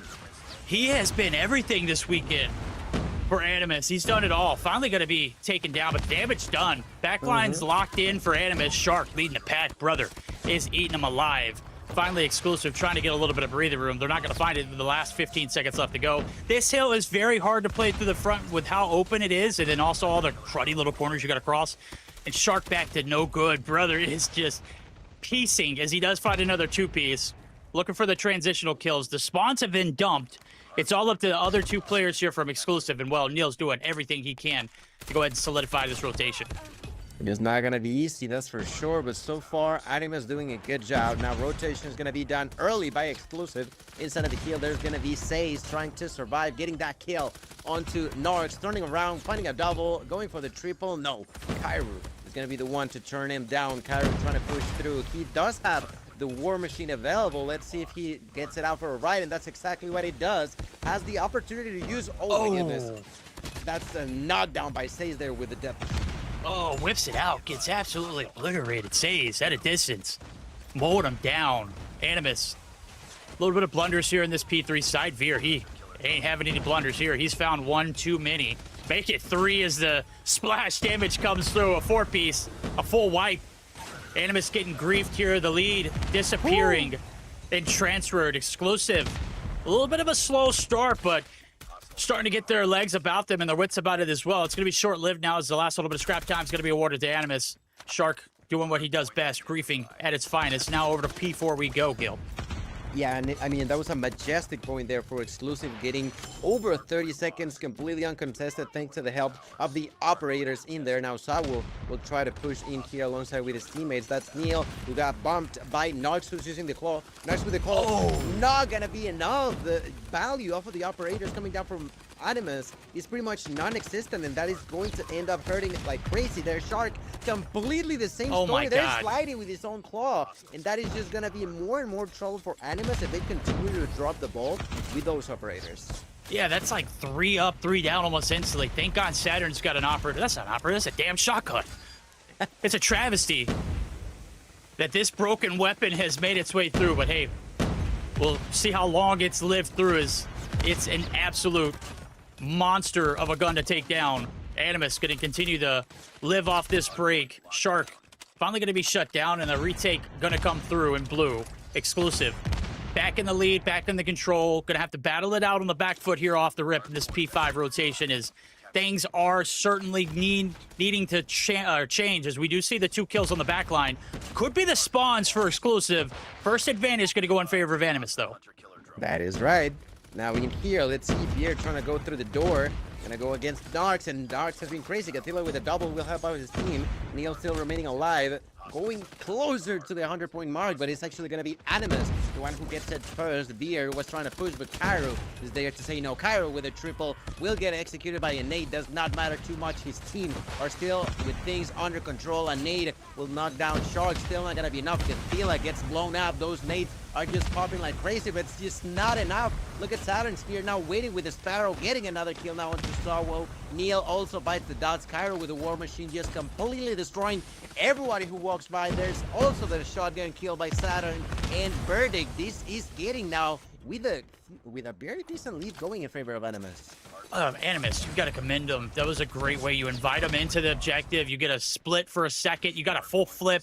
And then you get back in control and you take advantage of everything. So a break initially led by a retake in favor of the boys. Ooh, that's crazy An shot. exclusive with Sawo finding one through the door, even through the trophy. It's enough. Exclusive. Starting off on the back foot here in this second set of hills. But the util from the operators has just been oh so valuable. Veer, yet again, a little bit of that splash damage and some teardrops coming through from Animus. They're trying to get back on it, and I'm just going to go ahead and tell you it's damn near impossible. Damn near impossible indeed. Now there's 30 seconds left. That could be very, very sweet for the side of Exclusive, and Animus have to make a stop to it, and they're sure to do just that with a double piece without them even realizing where he was. They're saddled with the shotgun, finding one, going for 2, taking like it's nothing, pushing for more. No, decides to back out. That's a smart call. Saturn does get killed by Neil, but still not gonna be enough. Animus once again with things under control, at least as of right now. 10 seconds left. That could be very, very good for whoever may be able to take them, and seemingly that is going to be Animus. Now rotating onto P number 2, we're gonna see Shark already on spot. A good smoke, but I think that may not be enough. Manages to survive, and with him being there, that could hurt a lot. Let's see how they battle in the disadvantage, because they were early and Johnny on the spot with his rotations on the first set of hills. This time around, Exclusive doing a great job of regaining here and getting that spawn early. They bully Shark out. Phil kills coming through. Get Della lighting it up, Come but on it's now, Shark. what are we doing, Shark? But it's okay. The cavalry's there. Animus continuing to thrive, to break, even in the face of adversity. They get to flip early, and they get to hold on this hill, and they're going to continue to gouge this Exclusive roster here in the hardpoint. My goodness, Shark taking the stomp on your enemies way too little in here. Unfortunately enough, he got killed. Does not matter too much as his squad was there to back him out. There's Lighty trying to go back. Not going to be possible. Great job done here for Animus, and I think that's been the biggest difference in here. Exclusive was way too used to being the ones always being outslaying onto the opponent. This time around, Animal says no to that. They are coming in hot from the losers finals bracket, and now because of it, they still have a 20-point gap that could be very good. The last time around, this was the point for Exclusive. Oh, it was, and Saturn's had everything, but R9 couldn't get the job done? That's not something we normally see. He's half health. Picks it up, making it look a little easy on the back lines. The front's being held. Say's got a death machine. We saw what he did with it the last time around. Waiting for those operators to come through. Kru, he's popped. Just like the first set of hills, Say's is there to reciprocate. And Buddy griefing the operators at its finest. Neil and Say's the next players up. This time it looks like the operators looking solidly for the side of Exclusive. Narc's trying to retaliate. He's able to find a two-piece, but it's going to be short-lived. Veer dialing it back. The quarterback of the squad not missing a beat. Once again, those operators hurt like crazy. They are approaching the 200-point mark, and it is now under the hands of Exclusive as of right now. Look at Sawo with so far 26 kills, pushing, rushing through the next hill. It's going to be a bit too late. The only one there so far is Saturn's with the shotgun, finding one, but not too. Lighty quick enough with that trigger to find one, to find two, going for three. Gets a single shot onto Narsh. Unfortunately enough for him, not enough. And from up above, there's the Bread Missile Verdict, and the hill currently under control for Animus. There we go. Even through the Pred, they're able to withstand. The kill's just too powerful. Shark. Equalizers at the ready there onto the objective. This is going to get them back into the lead, back into the control here in this hard point. And certainly it's not going to be a contest, even remotely close from the side of Exclusive. Kill's going to be dealt. Shark's going to get taken down, but you can see the sea of kills going back and forth. Veer and Say's 3 in the feed, make it 4. Break finally comes through. The lead's going to be short-lived, and it's going to be a massive hold needed for Veer and crew. These back 10 seconds now. It's all about the rotation anew, and you can already see the focus for both of these teams. Incredible here now. 250, 213, and we are going once again onto the next hill. The ones inside seemingly are Lighty here with the R9. Currently waiting. No, gonna get popped there by Kairu. Kairu doing an outstanding job. And once again, Gatila with the death machine. Let's see how much pain he can actually bring onto the opponents this time around. They are closing the gap once more. That's a double, making a 3-piece. Maybe he can make it. No, not gonna be enough. Gatila still with the death machine. Will find a kill onto Beer. Now going out, finds a double, gets a triple, gets executed. Does not matter too much. They're trying to get inside. Less than 20 seconds left. Anonymous could steal it if it's Exclusive or not careful. Exclusive got to buckle up. They've got to hit this site. You can't push it one by one. Veer up, done. Kru finds a way to kill himself, but it doesn't matter. The sea of yellow on your left-hand side of your screen. This could be the end. They have yet to drop a hard point all weekend long, and it ends here. Crazy. 250 to 219. You can't make this up. The lower bracket buff exists. I don't know what to say, man. I did mention what happened. You were there for both North America and India. Here now in Europe, I genuinely can't believe my eyes. That was a tremendous job done there for the side of Animus, who have worked their way through these matches. And well, Exclusive were not able to get the lead that they have been so comfortable with this time around. Looking at those kills, they are quite even, and even definitely in the favor of Animus now. Yeah, I mean, and Colin called it last as well, the MVP of that series. Guthilla on the best of 5 that ended up in a reverse sweep for Animus. This time around, he's continuing that same energy, 42 and 31. Rose Anchor, and I know we saw a lot of Kru in the feed for those transitional kills, and then Shark was just doing shark things. Eating up all them little fishies on the outside of the objective and on the inside nonetheless. 250 to 219, Exclusive. So close. But, I mean, they've been on ice for what, 5 hours now? 3 or 4.5 hours now? Brother, they sped run their first series, and we haven't seen very much of them since. And you know what? To come back after that long, that was an admirable performance out of them. It wasn't a bad game.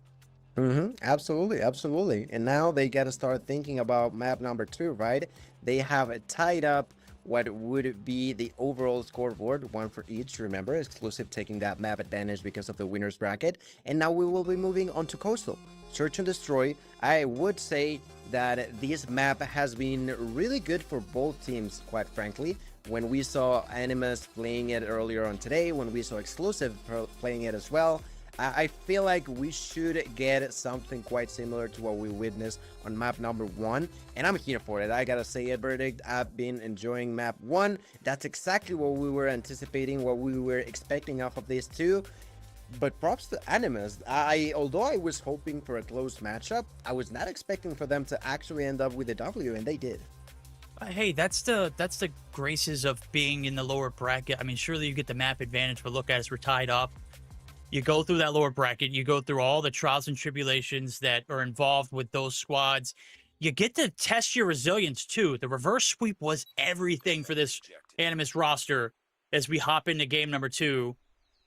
And then you take a look at where both of those series that we saw on screen ended up at. And this is the product of that. They are snowballing. Will it be a continuation here for Animus? Exclusive. Got to start off hot now. You got your one map graces. It's all tied up. You lost it in the first time around of this series matchup. Obviously, this is a redemption tour for for the side of Exclusive. Let's see if they can make the most of it. Well, so far, Narx is gonna find the first blood there. Bomb has been planted. Doesn't matter too much. Seems like Exclusive don't care. They find the bomb plant. Sawo took a kill, but immediately got popped by Kairu. That's gonna be now 4v3. Player advantage for the ones who will try to defuse that bomb. There's Neil there, doing a lot of damage to 2 players, but not getting a single kill. Great job done there for Godzilla. Still trying to defend. 20 seconds left. Oh, Veer's got to find one there. The timing. And now you put Lighty in a bad position. And he's not going to be able to shine here. Had a slow start in the hard point. Didn't really get things going like the way we've seen him all weekend long, but it's okay. He's got plenty of series to go. The rookie, not able to clutch to 1v4, and, well, Animus, they prevail with numbers. Really needed Veer to hit something there. All right. Well, good job down there for Animus. Good round. 3 PS4 Narcs. That's always nice. Look at Kairu pushing with the SKS, managing to get a kill before getting killed himself by Beer. 1-for-1 trades. This time around, bomb's not going to be planted as quickly as it was last time. Looking at Lighty, trying to push forward, thinking his every step. Gotta be cautious, gotta be careful here. With that laser, they could spot him rather quickly. So he's trying to be as sneaky as he can, Verdict. I do like how patient Exclusive are here. They want this B site very desperately, and you can see the amount of time that he spent in. The Knave is over the top. That's going to get a lot of traction as Saturn's one shot is going to be able to retreat. Oh my God, the jump shot from him is going to be able to find, yeah, again, another numbers advantage here for Animus. And it looks like Exclusive are going to be forced to back on through. They are able to find Shark on the exit, and that evens things up as we see the connection over in the middle of the map. The call is going to come through. Narc says, yeah, they're going A 100%. They start rotating as well. They're gonna be a bit too late. Narc's still here though. He hears them out. Does not get the kill. Lighty with the shotgun finds one, goes for 2, has to be careful. Will go all the way around, seemingly. That could be way too easy for him. That's 1, that's 2, that's 3 in total for Lighty. A great round there for the Exclusive player, coming down from a very, very good rotation around that they were not expecting it at all. Yeah, good read. Good collection. You sniff out Narcs, who read you on the rotation. You had no idea it was there. Made light work of them. And then on top of that, you find the 2 after you get the wrap through. Brilliantly played, and guns are hot. Exclusive strike back. We are all tied up. Hits over towards the B site. Saturn, that's a shotgun, chat. And brother is literally putting pellets galore. Exclusive pulling them out of the rear ends, and, well, Exclusive also going to be pulling out of this side too, as you can see. Deep wrap back over through spawn. Saturn's kind of getting the idea. Is going to go ahead and tell the cavalry nobody's here. You can almost feel that they are trying to just take it slow, just change their plans as frequently as possible to be the ones who actually surprise the opponents. This time as they seemingly push towards A, the one defending there is going to be Kairu. Kairu with the SKS will get one buddy. onto Veer, will get two onto Sace, gets popped by Neil rather quickly with a switch play, I might as well add. But the damage done though, that's still going to be a 4v2. Gonna need to see Veer rise up to the occasion. Shark, he's rolls up. Takes down another, and, well, you can live off trades if that's the case. Sawo down in a 1v4, technically. Only left 3 players left on the site, but bombs down. And it doesn't look like he's really going to make a motion to go for it. He's just going to go out guns a-blazing, apparently. And he's anticipating all 3 to be stacked up, I'm assuming, just because of the way that he's trekked this map. And, well, they're spread out, but this round's not doable. Let's see. In there, Sawo gonna find one, gotta push for 2, gets it like it's nothing. 7 seconds left though, not enough time. That was gonna be the clock. And a round going in favor of Exclusive.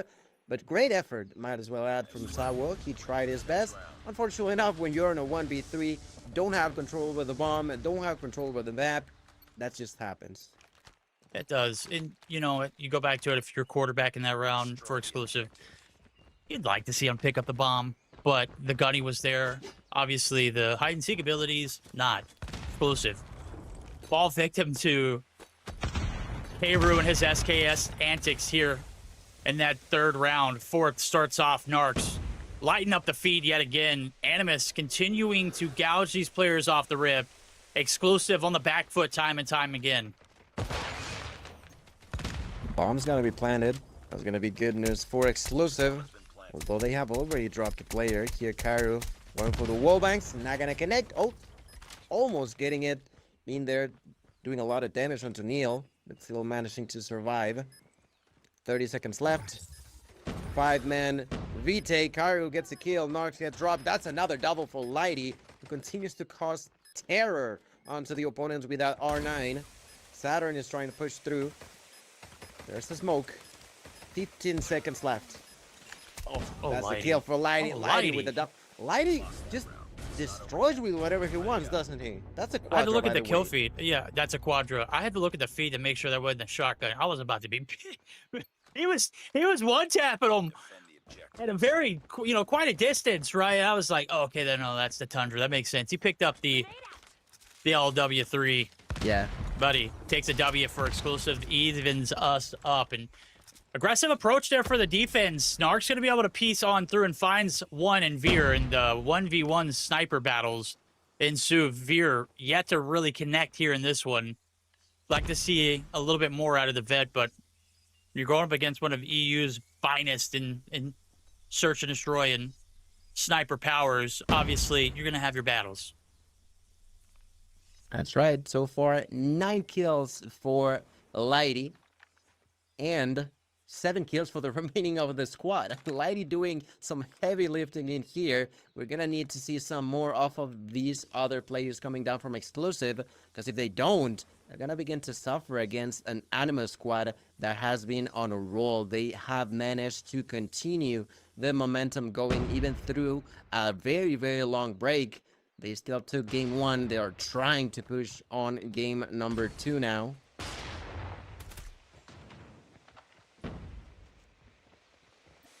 Good little advance. I mean, they're taking up a lot of space there, and they caught Animus lacking. As you see the diversions over towards that B site, Keiru there to fill the slot. Oh, the wall bang damage is just crazy. Neil's actually one shot too, Been planted. but he's gonna go ahead and stick to rock. You got one player in insurance, and that saves. I mean, let's be real. He hadn't really been a threat or a factor as of yet. He's got 5 players to deal with, and, well, one's defusing. He's not going to be able to get shots in, and that's tough. A retake would have been, crazy to do in a 1v1 situation in that instance, but 1v5, yeah. Good luck, brother.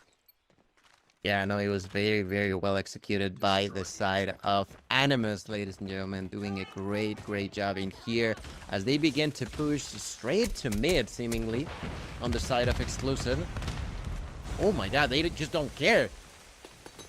Look at Lighty already on enemy spawn. Enemy territory through the smoke. Gonna get that kill onto Saturn. Everyone else continues to spread across the enemy's territory. Shark will manage to defuse that situation with a double kill. Turning around, Oh going my for God. a triple. Not gonna be possible, but it's Shark we're talking, so he could have been a thing. Now they're gonna plant the bomb. That's gonna be a 3v2, and that's Gathila and Cairo trying to make it happen. Nades over the top. Timing is not good. Kru at the bottom of the map. Gonna have to make himself present here for the hit. Animus, don't have the numbers. We'll see if the firepower comes through yet. Lighty, there for reinforcements in the middle of the map, and then 2 directly on site. Wallbangs come through. Gathila, lighten him up. Does find 1. Kru's half health. Here comes Sawo. He's collecting on 1. Gathila gets shots on another. He's 1. The J358 can't finish a job. Yes.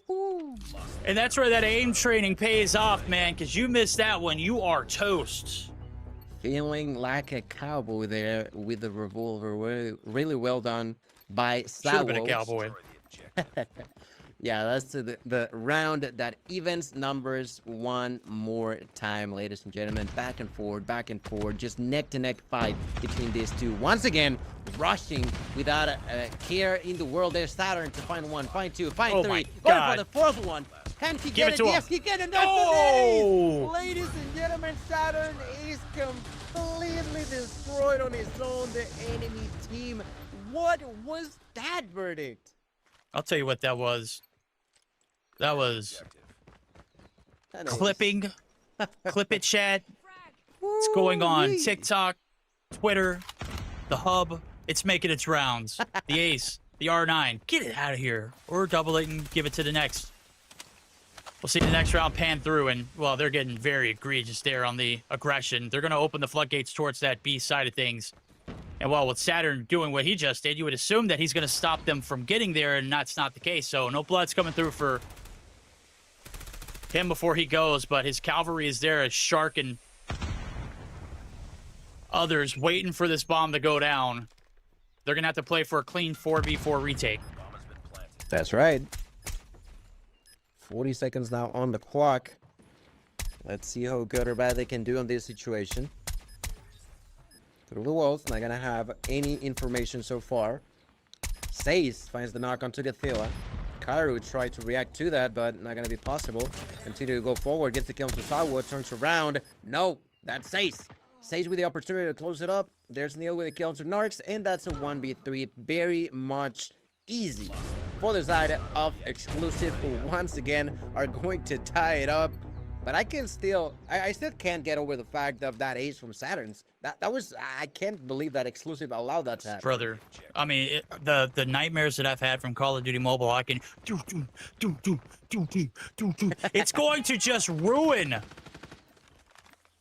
Sounds like that for the rest of my life. It's broken, it's cracked. It was absolutely nasty in Warzone when it first released, and then it had the Dragon's Breath too. It was nasty. Here it's ripping and tearing through. You can get a full squad wipe without even having to reload. That's crazy. First block comes through on the opening approach as we do get the flip. B's wide open. Sight is going to be taken. And, well, you only got 4 players to deal with, and they're all groped up through the front. I don't think they're going to know it. The timing couldn't be any better for these two that are coming through spawn side. They're going to be able to get some free shots on one. It's Neil who can't finish his food. Saturn's does, though. Oh, he gets it. Saturn once again with a 2-piece. Cairo helping him out. That's a knock for Lighty, trying to get inside with his own R9. He's been crazy so far, but how much more can he do in this situation? 1v3, they got him completely pinned down, and that's Cairo. I mean, I just can't believe how close that was between an SKS and an R9 at that distance, you know? Yeah, dude. I don't want to hear your whining, chat. That gun's completely balanced. What are you guys talking about? That I've never heard anything more Look at Bobby absurd. just getting intel that they the lost sh- hard point. Let the shot. What? Animus took a hard point, brother. Yep. Shout out to you. You missed it. You got to run through. It's the power of the lower bracket run. It's proven to be flawless so far here for Animus. They've taken the advantage yet again here in this Search and Destroy. Well, you'd think the R9 would have reeled it back in for Lighty in that last round. Not the case. SKS is pretty powerful too. Sage just really not finding his footing there. Veer going to be able to find that kill, but You really like to see a guy like that who's thrived all weekend long. Dude has been literally carrying the team up into this point. We get into the moment where we need him the most, and he's just, I wouldn't say been absent, but he's just not been as impactful as you'd like him to be.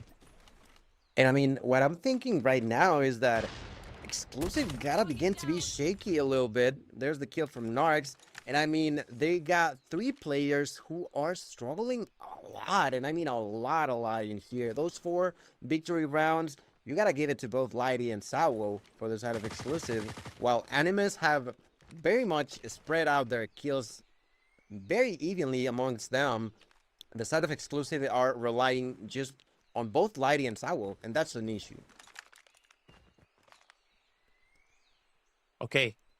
You see the read there? The intel comes through. The players on B give the regards to everyone who's on A that they have made it through the middle of the map, and both players that were on A redirect themselves out from the other side of the map and look to play for that retake. The players that were on B pushed through all the way to spawn, and now they're trying to play catch up. This is going to be a very dangerous hit, and well, Saturn's is going to take one to go. Veer gets the trade, and well, with 3 players left standing, you'd think they'd be able to get this job done, but you've got Narcs in the corner and Kru's been dynamic with that SKS. Not going to be able to find anything. All down the Narcs. Oof. Yeah, it's not going to happen, bud. Yeah, they tried. Wow. Some body shots there by Says as they once again tie things up. 5 for each. Ladies and gentlemen, we're moving on to round 11. And that's something similar to what we saw earlier on coming down from Animus against, I think that was 117. I'm not fully sure. But yeah, Animus, they know how to roll when it comes down to Coastal. And so far in here, although not having an advantage, they have done a good job in here. Oh my God. What? The Veer? Veer? This ain't No, Sparta, bud. We're pulling out the staff and spear, brother. Oh, yeah. Oh, no. Yeah. Hey. Oh, no. I'm telling That you, thing's man, that's broken, crazy. brother. Oh, it's crazy indeed. Kru, gonna be crazy to see you clutch this 1v5. It's happening. Shots through. Says, 1 tap to the dome. He was already half, but that headshot certainly helped. Divided and conquered, they have done it. Neil and Kru take the lead here in the search and destroy. All right, they've done it. Sparked a job, little bit of a done. comeback for the boys. Absolutely. That's heavily because of the good work done there by both Says and Veer. Let's see how they do now. What's gonna be the answer by Animus? Oh my God. Veer with the first blood. Immediately through the smoke, they push for more. That's a double for Neil, making a triple nose. Shark manages to survive. Gathila with his own double kill. Now all of a sudden, we're even once again. 2v2.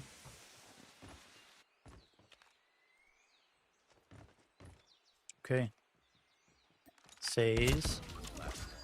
Oh, single chows and nobody there for the trade. Lighty trying to get in a shot in edgewise, but now he's going to have to do the impossible. The great thing is you got a gun that's perfectly capable of doing it, as well as a sniper that you just picked up off the ground. Here comes your hit. One on. Shark tries to rip him off the heavy. Forced to back on through.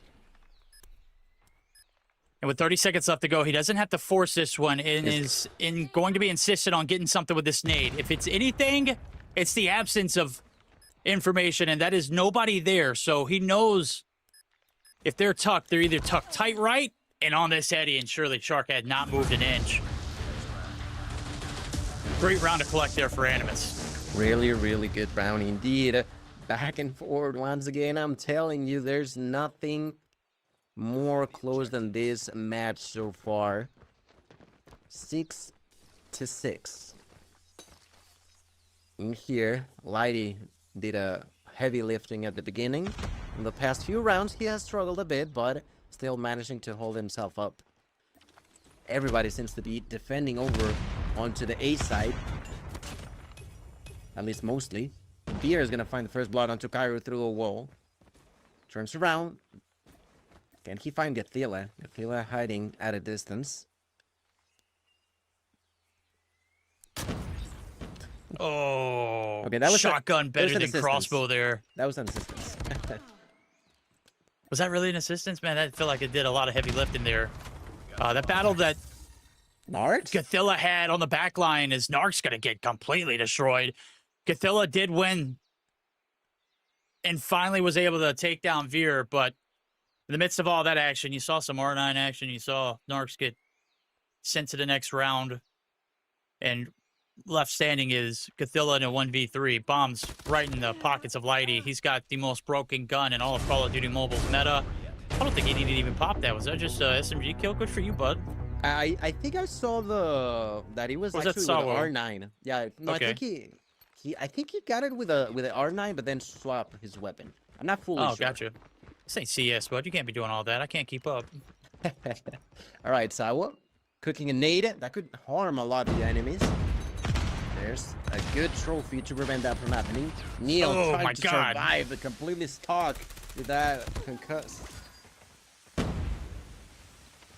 Just a change of pace there. You can't even handle the smoke. Speaking of smoke, there's one right there, too, to go along with it. Trophy's down. 4v3 here for the stand. Bomb making its way through. Kru just finding additional icing here in this one. Veer reels one back. Saturn's going to be eliminated through the wall, and all of a sudden, it's a doable situation. 2v4 turned into a 2v3. Bomb's down, though. Says they got to hit it. They got to roll, and it looks like it's going to be a one-dimensional hit here, Gil. You got to clear Sharkin, brother. He ain't moving off that hitty.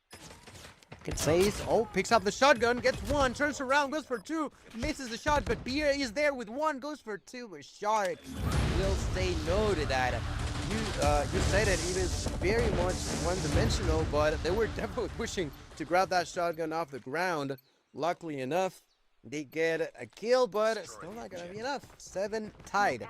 Ladies and gentlemen, round 15 to no one's advantage. This is pretty much as if we were, quote-unquote, on an overtime because they need 2 rounds of damage. They do indeed. Race to 9, they can end it here in regulation, though. Saturn's going to go ahead and stick it. We got a clean 4v4. Says one shot and able to retreat. Here comes the hit. Lighty over the top, the nade shots there. Insurance in the middle of the map for 2 players. They're not on site effectively. And that could be the disruption that is needed. Sawo and crew, they've cleared the back lines. It's all a matter of time. Here comes the hit. Saturn can't get the shot to land. 25 seconds. Exclusive, need to rock. When will it come as things are starting to develop? They're all going to burrow through. Here comes the stack. That's 1 for Saturns. Going for 2, not gonna be possible. Sawo with a double. There's only 9 less seconds left. Karu has to survive. Finds 1, goes for 2, does not get it. That's enough time. And I do get a question, Karu, there a bit. He wanted to get that kill, and because of it, he gets knocked out. The bomb will be defused. Exclusive has the opportunity to win this map. And now Animus, on the back end of this story, they have very good numbers, but so far, they are not ahead. Hey, you can't fault them there. Like, you want that one. Obviously, if you had just played 1 second, you win the round, and that was the difference. But hey, when that SKS has 1-tap potential up close, it is just so undeniable. But then again, what took you down is also pretty undeniable. It's that R9. Smoke was landed, and here we go. Map point. A chance for Exclusive to get back into the command of this grand finals. Down to the last hit here for the side of Animus. Fear 1 shot. Going to be able to recoup. Animus leading on Shark to find something. He has gone Mike silent in the last 2 rounds. Exclusive denying this map control here on towards the winery set, and well, Animus kind of scratching the head because they can't find any kills to equalize, and well, you've got to force it through the middle of the map, and surely enough, it's Lighty who lights you up. Okay, 3-4, player lead in favor of Exclusive. Doing a lot of damage onto Narg's, not going to be enough. Gothilla finds the kill onto Sace. Bomb currently on the ground. It's going to be apparently going to be picked up by Kairu. That's right. Now they begin their rotation, but where is what Exclusive is wondering. As we can see on the map, seems like they are thinking of going towards B. The one defending there is going to be Beer, who has been lethal with that Tundra. Oh, Kairu gets the first blood. Sawa with a knock on to Narcs to even numbers. 15 seconds left, so they got a plan right now, and they know it on the side of Exclusive. It's on. This is it. Win this exclusive and you take the game. Animus, find a way to reel it back in and take us to overtime. 30 seconds. Sawo looking to clear the site out. Cathilla finds the first. Buckle up, chat. Tango down. 20 seconds to go, and Sawo able to find one in your trades. And I was about to say, let's go to overtime, but Sawo, ice in his veins, clutches up, and puts Animus in the dirt, denying the overtime, and finding a way to get back in command of this series. Exclusive. Win the search and destroy? They did. I say that because they lost the hard point? Yeah. What is like, going on? We know nothing anymore. Nothing has been written, Verdict. What a way to win for the side of Exclusive. Very unexpected, I might as well add. I was not expecting for them to drop the hard point, and as you just said, then go ahead and win the search and destroy. It feels like it's, I would love to say opposite day, but we saw them play earlier against 117 Not Found and completely dominate them. But at this point, Animus are fighting back in a really, really solid way. Unfortunately enough for them, this time around it was not enough. And that's because, look at those numbers. Lighty with 19, Sawo with 15. Those two were doing crazy work there. And, well, their allies managed to keep it up there at the end. Absolutely. Hey, what do you say? Last year's rookie sensation has enough ice in his veins to beat the 1v2 against his former team, right? Joins Exclusive in the backs of Animus not qualifying for Champs 2025, get the grace of the ticket of, you know, visa issues to attend. Sawo stays, and both him and Lighty, the new rookie sensation, the new toy. I mean, you can't write a better storyline right there. Exclusive, leading on the rookies from last year and this year to come through, and boy, do they pack a punch. Right now, this series, very promising, still very early on. It's a race to 4, Exclusive with the map advantage, brought to you by the upper bracket advantage. They have since lost that and gained it back. And into the standoff control we go. This one should certainly be interesting, Gil. We've seen them play this map before. It didn't look great. As a matter of fact, their raid and their crossroads has looked damn solid. Well, let's see if they can tidy things up. That's right, right into the action. Saturn there with a shotgun, finds one, but not two. There's Lighty. This time around with the switchblade, trying to keep it a bug there. Getting that second opportunity now. Sawo will try to push through the side of back deli. Gets the kill onto Narcs and immediately pushes for more. I'm intrigued to see, like, I have no idea what to expect for this match. I don't either. I don't think I have any say in what Exclusive have done yet. Maybe they haven't played standoff just yet. I was thinking about the matchup against Wanted, where they lost against them on Raid. So this one's a fresh face for me. And well, based off of it, Animus ran things in their last series very, very dominantly. Right now, it's the other boot that's coming through and kicking them in the butt. Exclusive packing a punch here early on, as they've got the life lead. They got the time to go on their hands as well along with it. The ticks of progress collected, time's extended. Only 17 seconds theoretically have passed in the time clock, and we've got 2 minutes on our time to extend this one. Might be a team deathmatch finish, 15v8. This one's starting to get ugly here for Animus. It definitely has been. Right there, Gathila is currently trying to defend the B site. There's Neil trying to push for more now. He knows that there's someone there. Tries to push for that kill. Saturn will say no. Saturn finds a kill and an assist. Does not matter too much as they only have 5 lives left. They're trying to survive, but Verdict is just looking very ugly for the side of Animus in round number 1. Exclusive trying to close it as quickly as they can. Shark still alive, trying to bite them in the neck. Still surviving. Oof, that's 2 in a row there for Exclusive. And as such, that should be the beginning of the end for round 1.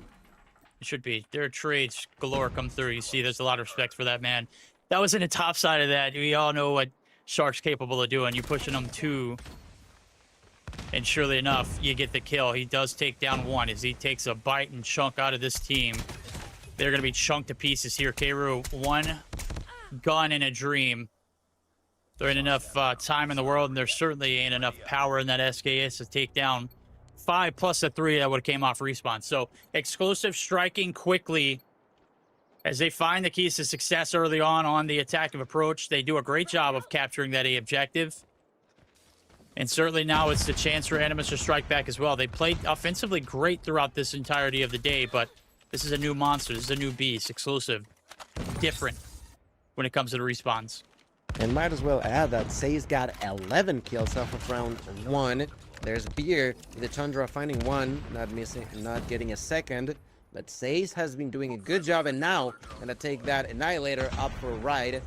Let's see what he can do. Finds one, goes for 2, takes it like it's nothing. Buddy. Say's with a perfect opportunity to destroy. That's 3. Can he make it 4? Misses the shot.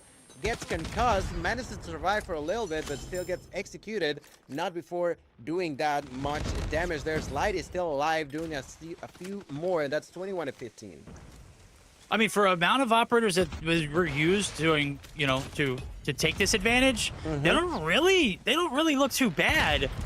If they can just get out of this spawn trap and keep them out of that deli site, they'd be cooking. Animus now starting to get grief. This is where things are starting to get out of hand. 10v17, you have 40 seconds on the clock. One tick of progress not locked in just yet. And Sawo, brother, is shooting missiles right now. Finally going to get shut down, but damage has been done. What I was saying was close at first has since disappeared. We're down to 4 on the left-hand side, so Animus just not really rising up to the occasion. And I mean, they do have 5 operators available, but is that enough? That's the question that I'm asking myself right now. You hold. Got to. Oh yeah, of course. I meant for like next round. Oh, well, yeah, I mean, I feel like exclusive even without operators popping off, you know? you've got to be able to find a way to do it and then also cycle back in very quickly. So staggering these ops are going to be so crucial for the opener of this round, because right now you're in the threat of losing completely, but then also you're setting yourself up for failure, and it just seems like a losing effort. Animus going to have to do something crazy here. They have to. They need to do something crazy in here. Can they do it though? At a distance, there's Saturn with 1. Trying to push for more. Ran out of explosive arrows now. Ooh, Beer there at a distance with the War Machine. Lighty pushing for more. The advantage is not there for anybody just yet. But at the same time, Verdict, 3 operators have been popped by Animus. Not a single kill for advantage. Oh, actually, just 1. Just 1. That's what I'm saying. Like, you got to stagger these ops so well. And, well, as, you know, a wise man once said, you can't blow your load too early and have nothing to show for it. Man, they are getting absolutely dominated, and back into the blender they go. Life lead that we were talking about has since disappeared, and exclusive are running rampant. A capture coming through as well. That's going to extend the clock 2 minutes and 18 seconds. And Animus, I mean, they had all the ops in the world, but the timing just wasn't there. The kills to go along with it wasn't there. The utilization just wasn't what she needed out of it. And well, exclusive, they have gotten pretty much operator popped and found max value. They're going to continue to milk this clock, too. They're going to go ahead and put this one to a rest. Let's see it done. 2 minutes and 8 seconds. 1 tick, making it 2. Last stand here for Animus. They're going to have to barrel through. All right, that's a double there for Saturn. Karu finding a knock onto Lighty. They are trying to push here with the shotgun. Is going to be quite difficult now. 15 to 10, live lead in favor of exclusive. The last brink of health on the side of Animus as they try to continue alive on map number 3. Veer with a knock on Tigatila. Now pushing for the objective. That's another knock there for Lighty. Pushing to 18. 14 to 6. And that's the thing. They just cannot close these rounds. Verdict, 5 lives left on the side of Animus. And they're crumbling to pieces. 3 lives in a dream. 1 minute and 30. This is going to be the longest minute and 30 of your life if it even gets that far. Shark with a 2-piece. Shark's gone. It's all down the Kru. And Narks. Narks finding 2. If they're able to find 2 more, it'd be great, but man, it's only a matter of time for Says and crew just completely pounce on you. 1v5 here. Says has popped the op. That's it. Game 4 is done, ladies and gentlemen. We're on match point now, exclusive. Speed run the control, ladies and gentlemen. That's Gil. right. That momentum that Animus had rolling into this after having that lower bracket run has left the building. Gone. It's completely Adios. gone. It was really, really good by Exclusive. They fought very hard on the S&D, but now on Control, no longer playing. They are no longer messing around. And I feel like the side of Animus fought well on the first half of those rounds, but then on the second half, whenever they were down to 15 lives, they crumbled. They are just breaking through the pressure, and in here, it shows. Look at those numbers with a over 2.0 KD for Says, 25 to 15. That's exactly what I was talking about. You're talking about I want to say 8 kills average per round verdict. That is just wild numbers. Yeah, and then you look at the flip side of it. 4 rounds through, you do the math, it ain't mathing. Those numbers are not going to get you, victories here against an exclusive roster who, we said and claimed was the best respawn team here in this EU region, especially in the hard points. They lost a hard point. But what are they doing? They're putting their money where their mouth is, and they're winning games that they're not supposed to be winning. They stole the search and destroy. They took the control convincingly. Now we're going to take off. And now we're going to take off hardpoint, where, if I'm not mistaken, this series concluded in our upper bracket our quarterfinals. Yesterday's match, it was the highlight match of the night. And Hacienda was ugly. Takeoff, I mean, it was just as ugly too. Granted, this is not Hacienda. This is Takeoff. We saw a hardpoint victory come through for Animus early on. Can they find it within them? This is their last chance. They're down to their last opportunity to extend this series. Would be a miracle. We've seen them do crazy things here tonight. And as a matter of fact, Animus have done it here in Takeoff as well. If you remember, the reverse sweep, it started in a control and it led to a Takeoff. Certainly the capabilities. Let's see if they got it in the tank. That's right. Takeoff has been the map today for Animus. Can they do it again, though? That's the question now, as they try to bounce inside of the hill.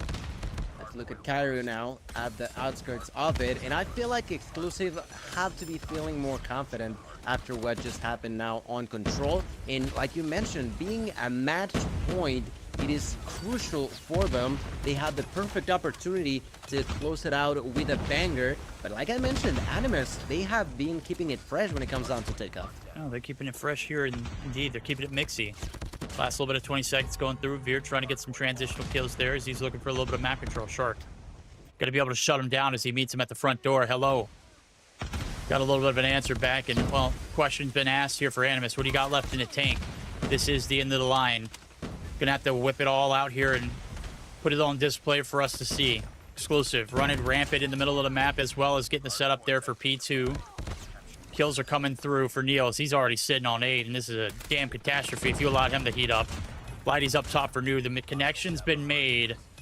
And, well, Animus not really rising up as of yet. Not yet. Inside of the hill, there's Lighty, but gets executed by Cairo. Cairo trying to push through. There's Sawo trying to defend the hill. The fight continues inside. And from within, Neil will prevail. Neil now managing to survive. There's still 40 seconds left. Finding a kill at a distance. Already with 10 kills to his name. Almost getting the opportunity for the operators. That Says now popping that death machine. Quite early, honestly. That was very fast. Dude, they're earning them, man. And this is a point where you just continue to gouge your opponents and grief them as much as you can. You pop them early, you start to get those cycles coming through, you get them back for P4. That's exactly the recipe to success. But through all that, we do see a break come through. A little fight back in the dog. That is Animus. Okay. Won't be enough to do much as far as that stat line goes. Lighty not going to be able to find the kill, but hey, guess what? Sawo's there to clean up. Rotations being made. Gatilla and crew. They're the first ones here. No, they're not. Says is up top, brother. And the connection's already being made to P3. This has gone from bad to worse. It's on Shark to go big here on the back lines. All right, let's see. Inside of the hill, the only one was Lighty. Gonna get executed by Narx. Narx trying to get inside, but there's the usage of the operator by Sawo, who then follows up with a hunter-killer drone to continue to defend inside of the hill. There's Shark trying to push through. Had the opportunity to use the equalizer, but opted not to use it as of just yet. Operators have been not the greatest so far this match for Animus, and that's something that they have to change in order to do better here against Exclusive. Got to do better. Operators starting to finally come through, and you start to see they're starting to make a little bit of a quake on through. Last 15 is up for grabs, and Animus need all this and more. They need the setup for new as well. They need to find these kills. What better way to do it? Saturn's going to be able to find one as well with a two-piece there from Kru. Kill feed's lighting up blue. Starting to see a little traction, starting to see a little motion. Still a lot of confidence here for Exclusive, but a lot of games left to be played. Only a 20-point advantage rotating into P4.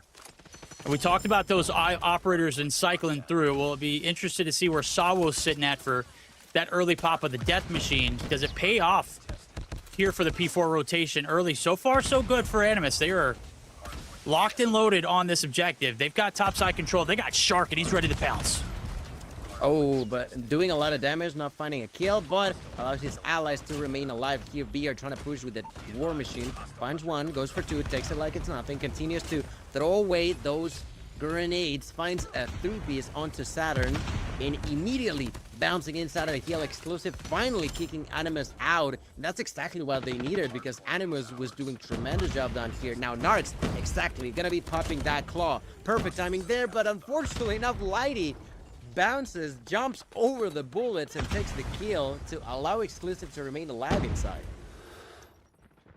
Okay, first set of hills done. Exclusive, they're going to hit that 100-point threshold. This is proven and tested. These guys know exactly what it's going to be at. Not quite 100.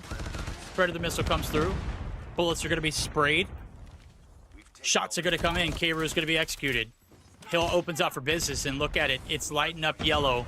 Neil frying right now. 25 through the first set and adding more to it. At a range, the expiration there for the equalizers. Gunny's not going to be able to get through, and he's going to get taken down. It's all out chaos and mayhem here in the P1 objective, and that's exactly what we like in Takeoff. That's right. 110 to 70. The 40-point gap now increasing in favor of Exclusive. Sawo somehow managing to survive. That's Nate to finally take him out, but immediately you got someone else from Exclusive bouncing inside. This time could be Lighty. He turns around. No, he's just defending from the outskirts of it. Just waiting to help from the outside. There's the kill onto Kru. Bro, there's just heads on a swivel, man. It's just so hard to deny when he's looking for that next kill. And we talked about sharks in water, and, well, let me just tell you, if you're always hungry, brother, you're going to continue to eat. And he's been well-fed throughout this series. Stays going to get shut down. Saturn's at a distance, going to be able to find one. Gathilla striking. Here comes the ops here in blue. Animus desperately need a hold.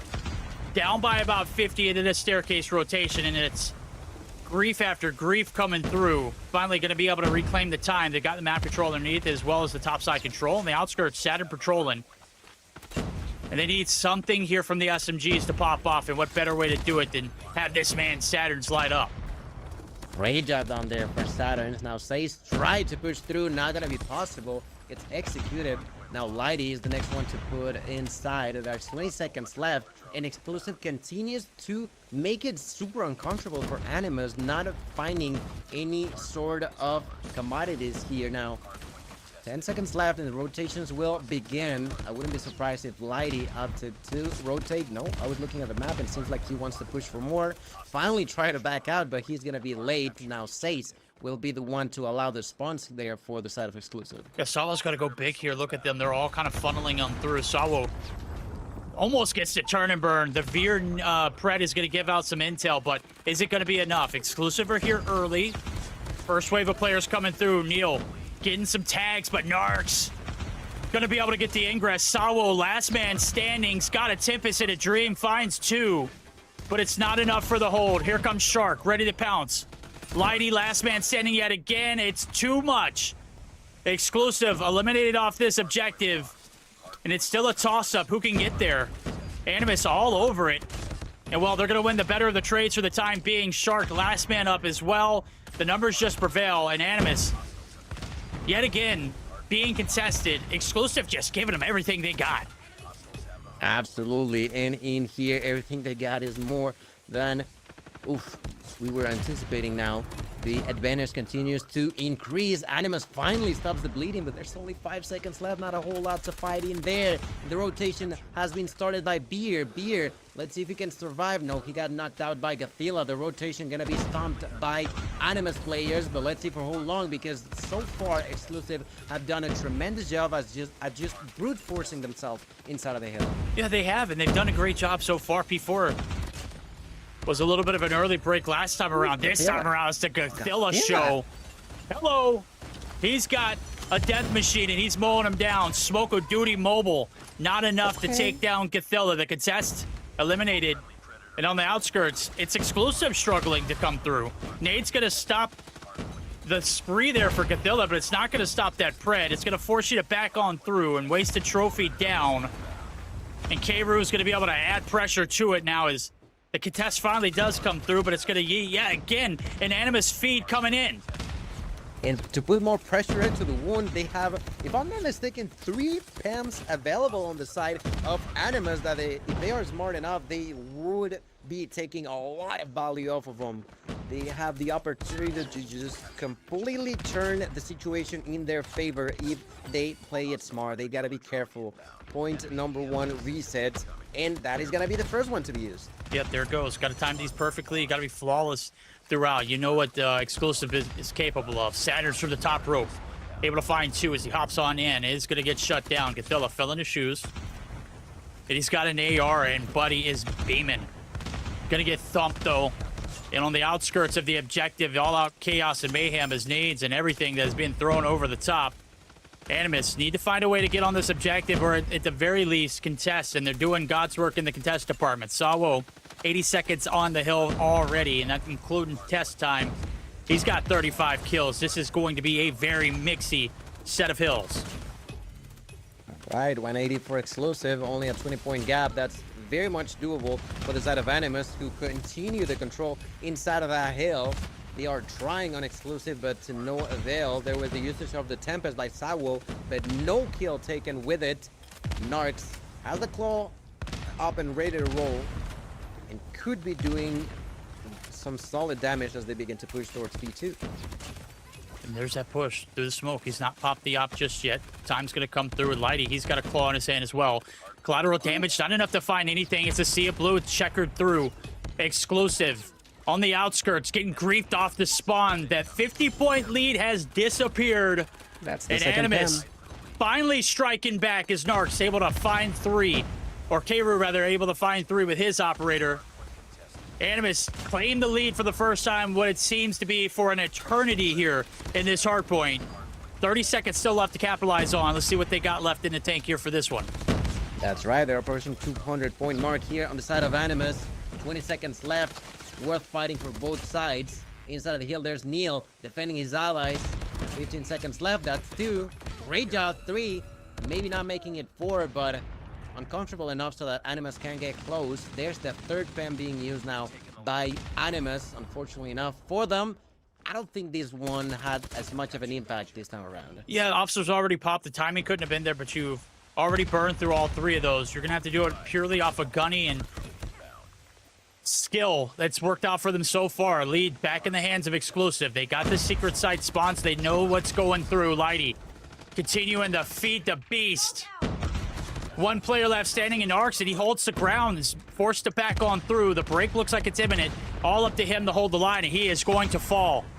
Break's going to get shut down. Leads very much so in the hands of Exclusive. They can close it out here, Gil.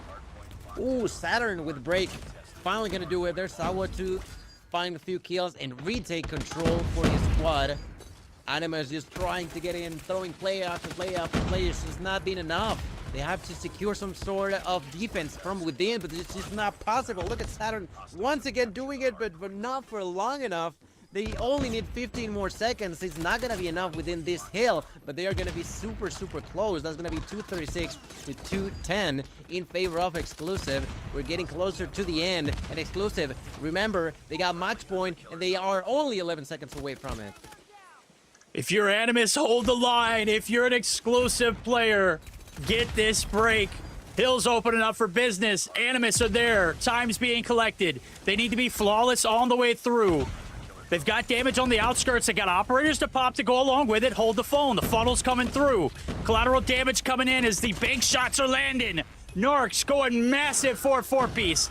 Predator popped almost instantly. The Dream's still alive. And with 20 seconds needed to close this gap, they can do it. But Sawo with the dagger. Ooh, that is going to hurt like crazy. Now Lighty trying to push inside there. Spear staying alive. They use another pin, but it's gonna be enough there. Saturn trying to push. Already 50 kills. There's the claw used by Lighty, cleaning the area to secure the... No, not enough.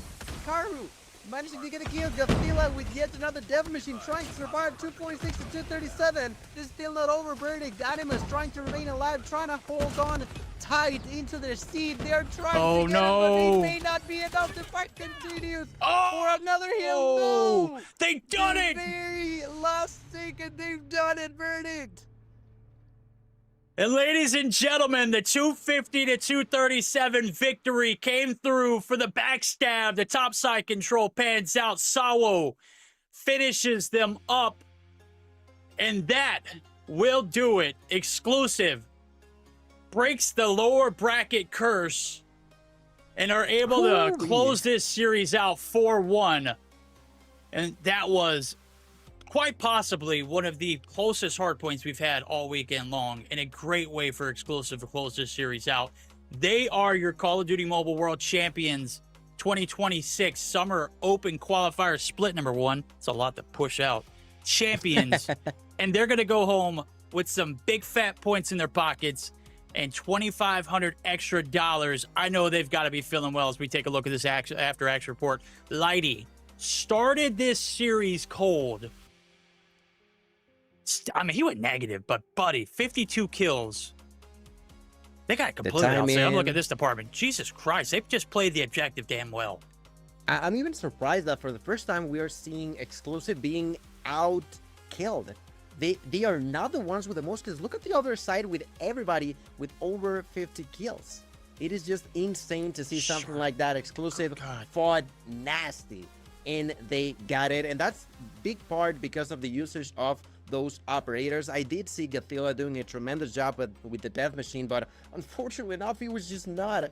Just 13 seconds in between these two is what will have the impact for Exclusive to be the champions. Like you mentioned, Verdict, they get qualifier number 1, and that is a well-deserved one. I was indeed. And there's nothing to be ashamed of if you're Animus. You're going up against quite literally one of the best hardpoint teams that we saw in 2025 chance. Granted, they didn't get a day 2 opportunity to strike. Ruddy, if they had any kind of semblance of how to win search and destroy or even controls, they would have been lethal. That wasn't the case. Right now, they are perfecting their craft. And man, does it feel great for them. The one map advantage comes in handy. The P4 connection gets broken, and even through all the operators and the EMPs and the Predators that came through along with it, they prevail. They get that topside control. Sawo goes absolutely ham, closes this one out, but yo, I want more. I've already casted 3 grand finals, in a span of a week and a half, and I still need more Call of Duty Mobile. Thank God we're gonna get plenty more of it for the remainder of June. We're gonna be action packed all month long. We're booked. You're booked completely after this. As a matter of fact, you've got 3 minutes before you've got to get prepared for your next gig. That'll just tell you how crazy it's going to get for the remainder of June, as well as the beginning of July as well. Yeah, no, this totally is the month for Call of Duty Mobile, so make sure that you follow absolutely everyone, because it's going to be non-stop action all across the regions, and I'm here for it, Verdict. You have been here for it. I'm here for it. I hope you guys at home are here for it, because it has been insane, but this is only getting started. Verdict, this has only been qualifier number 1 for all regions so far. Absolutely. The first weekend pretty much done and dusted. We still got Latham to come, as I mentioned, you and Brian T. Is it Brian or is it Brian T? Brian. Brian. Okay, I don't know why I used to say Bryant. I clearly don't have. I mean, there's a T on the name, so yeah. Brian T is yeah. I get it. The T's capitalized. It should have been insinuated. I'm a doofus. You guys could roast me later, or now it doesn't matter. But yeah, we've already crowned 3 champions so far in the upper qualifier splits. And what does that mean? It means they get a hell of a lot of points. They get $2,500 to fill their pockets, and they're going to continue the fight for those points. That mean what? The top 16 teams move on to a bigger prize pool and a bigger set of points to be awarded. Ultimately, the last 2 teams standing, or the top 2 teams in each region here, are going to be moving on to represent their country and or their region in the Call of Duty Mobile World Championship for 2026, which we have not announced where the location is. So I'm excited, as the future of Call of Duty Mobile is here and the path to the World Championships start, and we get to live those experiences instead of just hearing about it. Absolutely, and that is wild. People are asking, want more matches when? Every single week, every single weekend. If you look at the official socials, you will see that on some region you will see matches all across the weekend. So if you want more, you will get more. That's absolutely a fact. And as we mentioned, we also are going to be moving eventually later on onto what will be the finals for qualifier number 1 on the LATAM region. So make sure that you are staying tuned for that. But as of right now, I gotta say once again, congrats to Exclusive. They definitely stumbled a bit when it came down to that first hard point, but after that, they made sure that they took back the horn by the bull. The bull by the horns. Jesus. You grab that bullhorn, buddy. You're gonna be in a world of hurt. Let me just tell you. Yeah, all jokes aside, no, yeah, they come off. It had been so long since they had last played. The upper bracket or the lower bracket cheese is certainly still there, and you could feel it. We're not denying Animus that first map victory at all. Obviously, we're encouraging any and every form of positivity here. Hell, that hard point was plenty of time for any team to get their guns rolling. Is rolling to map number 4. That's not theoretical map. That is exactly the map number 4. If you're not hot by then, it's just not going to happen, right? But game 1 certainly needs to be studied. That lower bracket cheese can certainly come through. I'm not saying that is the case here. Animus looked crisp on the rotation. That came off hot after a reverse sweep and then a very dominant. They body shot beat the hell out of 117, and it wasn't even close, except with the exception of their search and destroy. And then they jump in the ring with Exclusive, and it happens. You've got a team who hadn't played for 4 hours. That first game's going to be a little slow. The search and destroy certainly helped out the confidence and the boost, and we saw the control too. From there, it was lights out. Yeah, really, really well done. They managed to hold up the machine and get it done on a 4-1 fashion. And I feel like that's the beauty of these qualifiers, the fact that there's not only 1 but 3 where you get to even just fix the issues that you've had. But I think we have something ready upon us, Verdict. We are indeed. We're going to go ahead and join in with Says here for our interview. Guys, be on the lookout now as we go ahead and hop in. There he is. Hey, how you doing, bud? Congratulations. It's been a year or 2, man. I haven't seen you in a minute, bro. Yeah. You look good. Thank you, you too, bro. Thank you. Hey, all right. Hey, first and foremost, I want to go ahead and say thank you for joining us, and congratulations on your victory here in Europe. Obviously, we've been studying your come up for quite a long time. It's been Say season. I'm glad we're getting to join you here. I have one question to start us off, and kind of dictate the pace of where we're going. How tough was it to come from playing like 4 hours ago, and what the mindset was as y'all were playing that Arsenal? Did that affect your gameplay at all? Obviously you took the series, but I mean, what was it like to come in extremely cold and face a hot Animus? I mean, we know like Animus is a big team, even if we slapped them first time. But we knew we would face them again in the grand final, So we were pretty much like prepared for this. And I would say like we don't underestimate anyone when we play, Even if we don't have like organization or anything, we try to stay like professional as much as we can. So we take the things really serious, and I think that's why it paid off. All right. Good to hear. I also wanted to jump in and congratulate you for the winning of this qualifier. Really well done. And I wanted to ask, as you guys, I'm guessing now will prepare for what will be qualifier number 2, what would you say is the game mode that you guys will be working on the most? I guess control. Even if we're good at it, we're still missing some things. Like that's the game mode we less train on. So I think like we at the beginning of the season we pretty much like focus SNG, you know, because that was what's missing in exclusive, you know. So I think yeah, we're good for HP, we're good for SNG, even if we can make some change, you know, because now like things gonna change up, so people know how we play, you know. So we have to make new things, and yeah, we're gonna focus on control now, I guess, because it's too much decent, not perfect.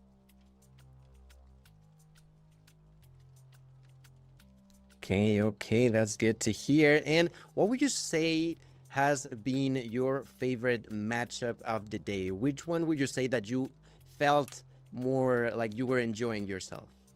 I mean, against Animus, you know, it's like my former like teammates, you know, it's my old team, so of course it's always pleasure to play against them. And yeah, I wanted to face them again in grand finals, like win this fight, you know. I know they're great players, and like it's always like good to play against them. So yeah, it was pretty much Animus in this one. Absolutely. I know there was talks and rumors of you guys potentially participating in CDM. I think that's kind of like left the window of opportunity. Would have loved to seen that opportunity presented and you be able to take advantage of it. Tell me, what's it like? You said you guys were focused on getting better in the control. Obviously, you guys are limited to playing, you know, in the region that you are doing right now. How much research and how much data are you guys collecting from CDM in that regard? And is there anything that y'all are doing here to improve that without that vibe? I mean, our coach helped us a lot from that because he has some experiences, and she's looking a lot of CGM matches and shit to like help us to get like more how to say, like to get more ideas to do like in game. You know, we know CDM is the best like tournaments in the world actually right now. There's the best team in the world there. We had an opportunity to go there. Unfortunately, like we were in discussion with orgs and we could not find any way to go there. So yeah, maybe next time. But yeah, overall, yeah, I think we inspired a little bit from CDM. Because of the coach, he helped us a lot. Nox, shout out to him. But Shout out Nox, yeah. That's it. Yeah. All right, you shout out Nox. Is there anything else you want to shout out before you leave? Thank you everyone for supporting. I saw some message. I saw like the GMs, the message in the chat after the match from yesterday. So yeah, it's pretty good to be supported in there. And we'll work even better for the next time. Next qualification, we ready? I hear that, man. We got plenty to go, man. Plenty of Call of Duty Mobile here. Rest for the Call of Duty Mobile World Championship. Says, we appreciate you, man. Congratulations. I'm going to go let you enjoy your time with the team. We can't wait to see you next time. It'll be in about 2 weeks here for Europe. Next week is NA on the board. Yeah. Plenty of time for you to get prepared and plenty of VOD to go over as well. Yeah. All right. Later, bro. Thank you. Bye. All right, ladies and gentlemen, that brings us to the very end of our broadcast. We've taken an opportunity to crown the champs here for this Summer Open Qualifier number 1. As I mentioned, there's 2 more that are going to be happening here for EU. The focus now is on Latam and Gil. Brother, it was great. It's been a while since we've done this. We hopped in the booth. It's just like we left off, man. The chemistry's still there. Energy's still there. It was a blast. It has been a blast. I am so lucky every time that I get to cast alongside with you, Verdict. I enjoyed it like a child, and I hope you guys at home enjoyed the matches as much as I did, because it's been super, super fun. And it's not the end, at least for me, you know. Like you mentioned, I will keep on rocking for the Latam side. And I hope to see you guys in there as well, because the action is non-stop this month for Call of Duty Mobile. That's right. The show goes on. Join Brian T and Gilmania as they find out on their journey who will be crowned champions in Latam. As plenty of Call of Duty Mobile left just for today, not let alone the month. I don't want to get too far ahead of myself. We still have that one more region to go. So if you haven't quite got your fill, stick around. Find Brian T's channel. They're going to be doing the broadcast in Spanish. Lane X will be doing the Portuguese broadcast, and I think Wolf's is also doing a watch party too. So plenty of COD Mobile, plenty of places to catch it at. Until that next time for us, though, that's going to conclude our broadcast, the Call of Duty Mobile World Championship. We want to thank you guys for making this possible. We appreciate you all for having us. We appreciate you all for sticking around. Hope you enjoyed the time. We'll see you here for Europe in 2 weeks. Next week is North America and India as well. We'll see you in LATAM moving forward. Until then, take care. Bye.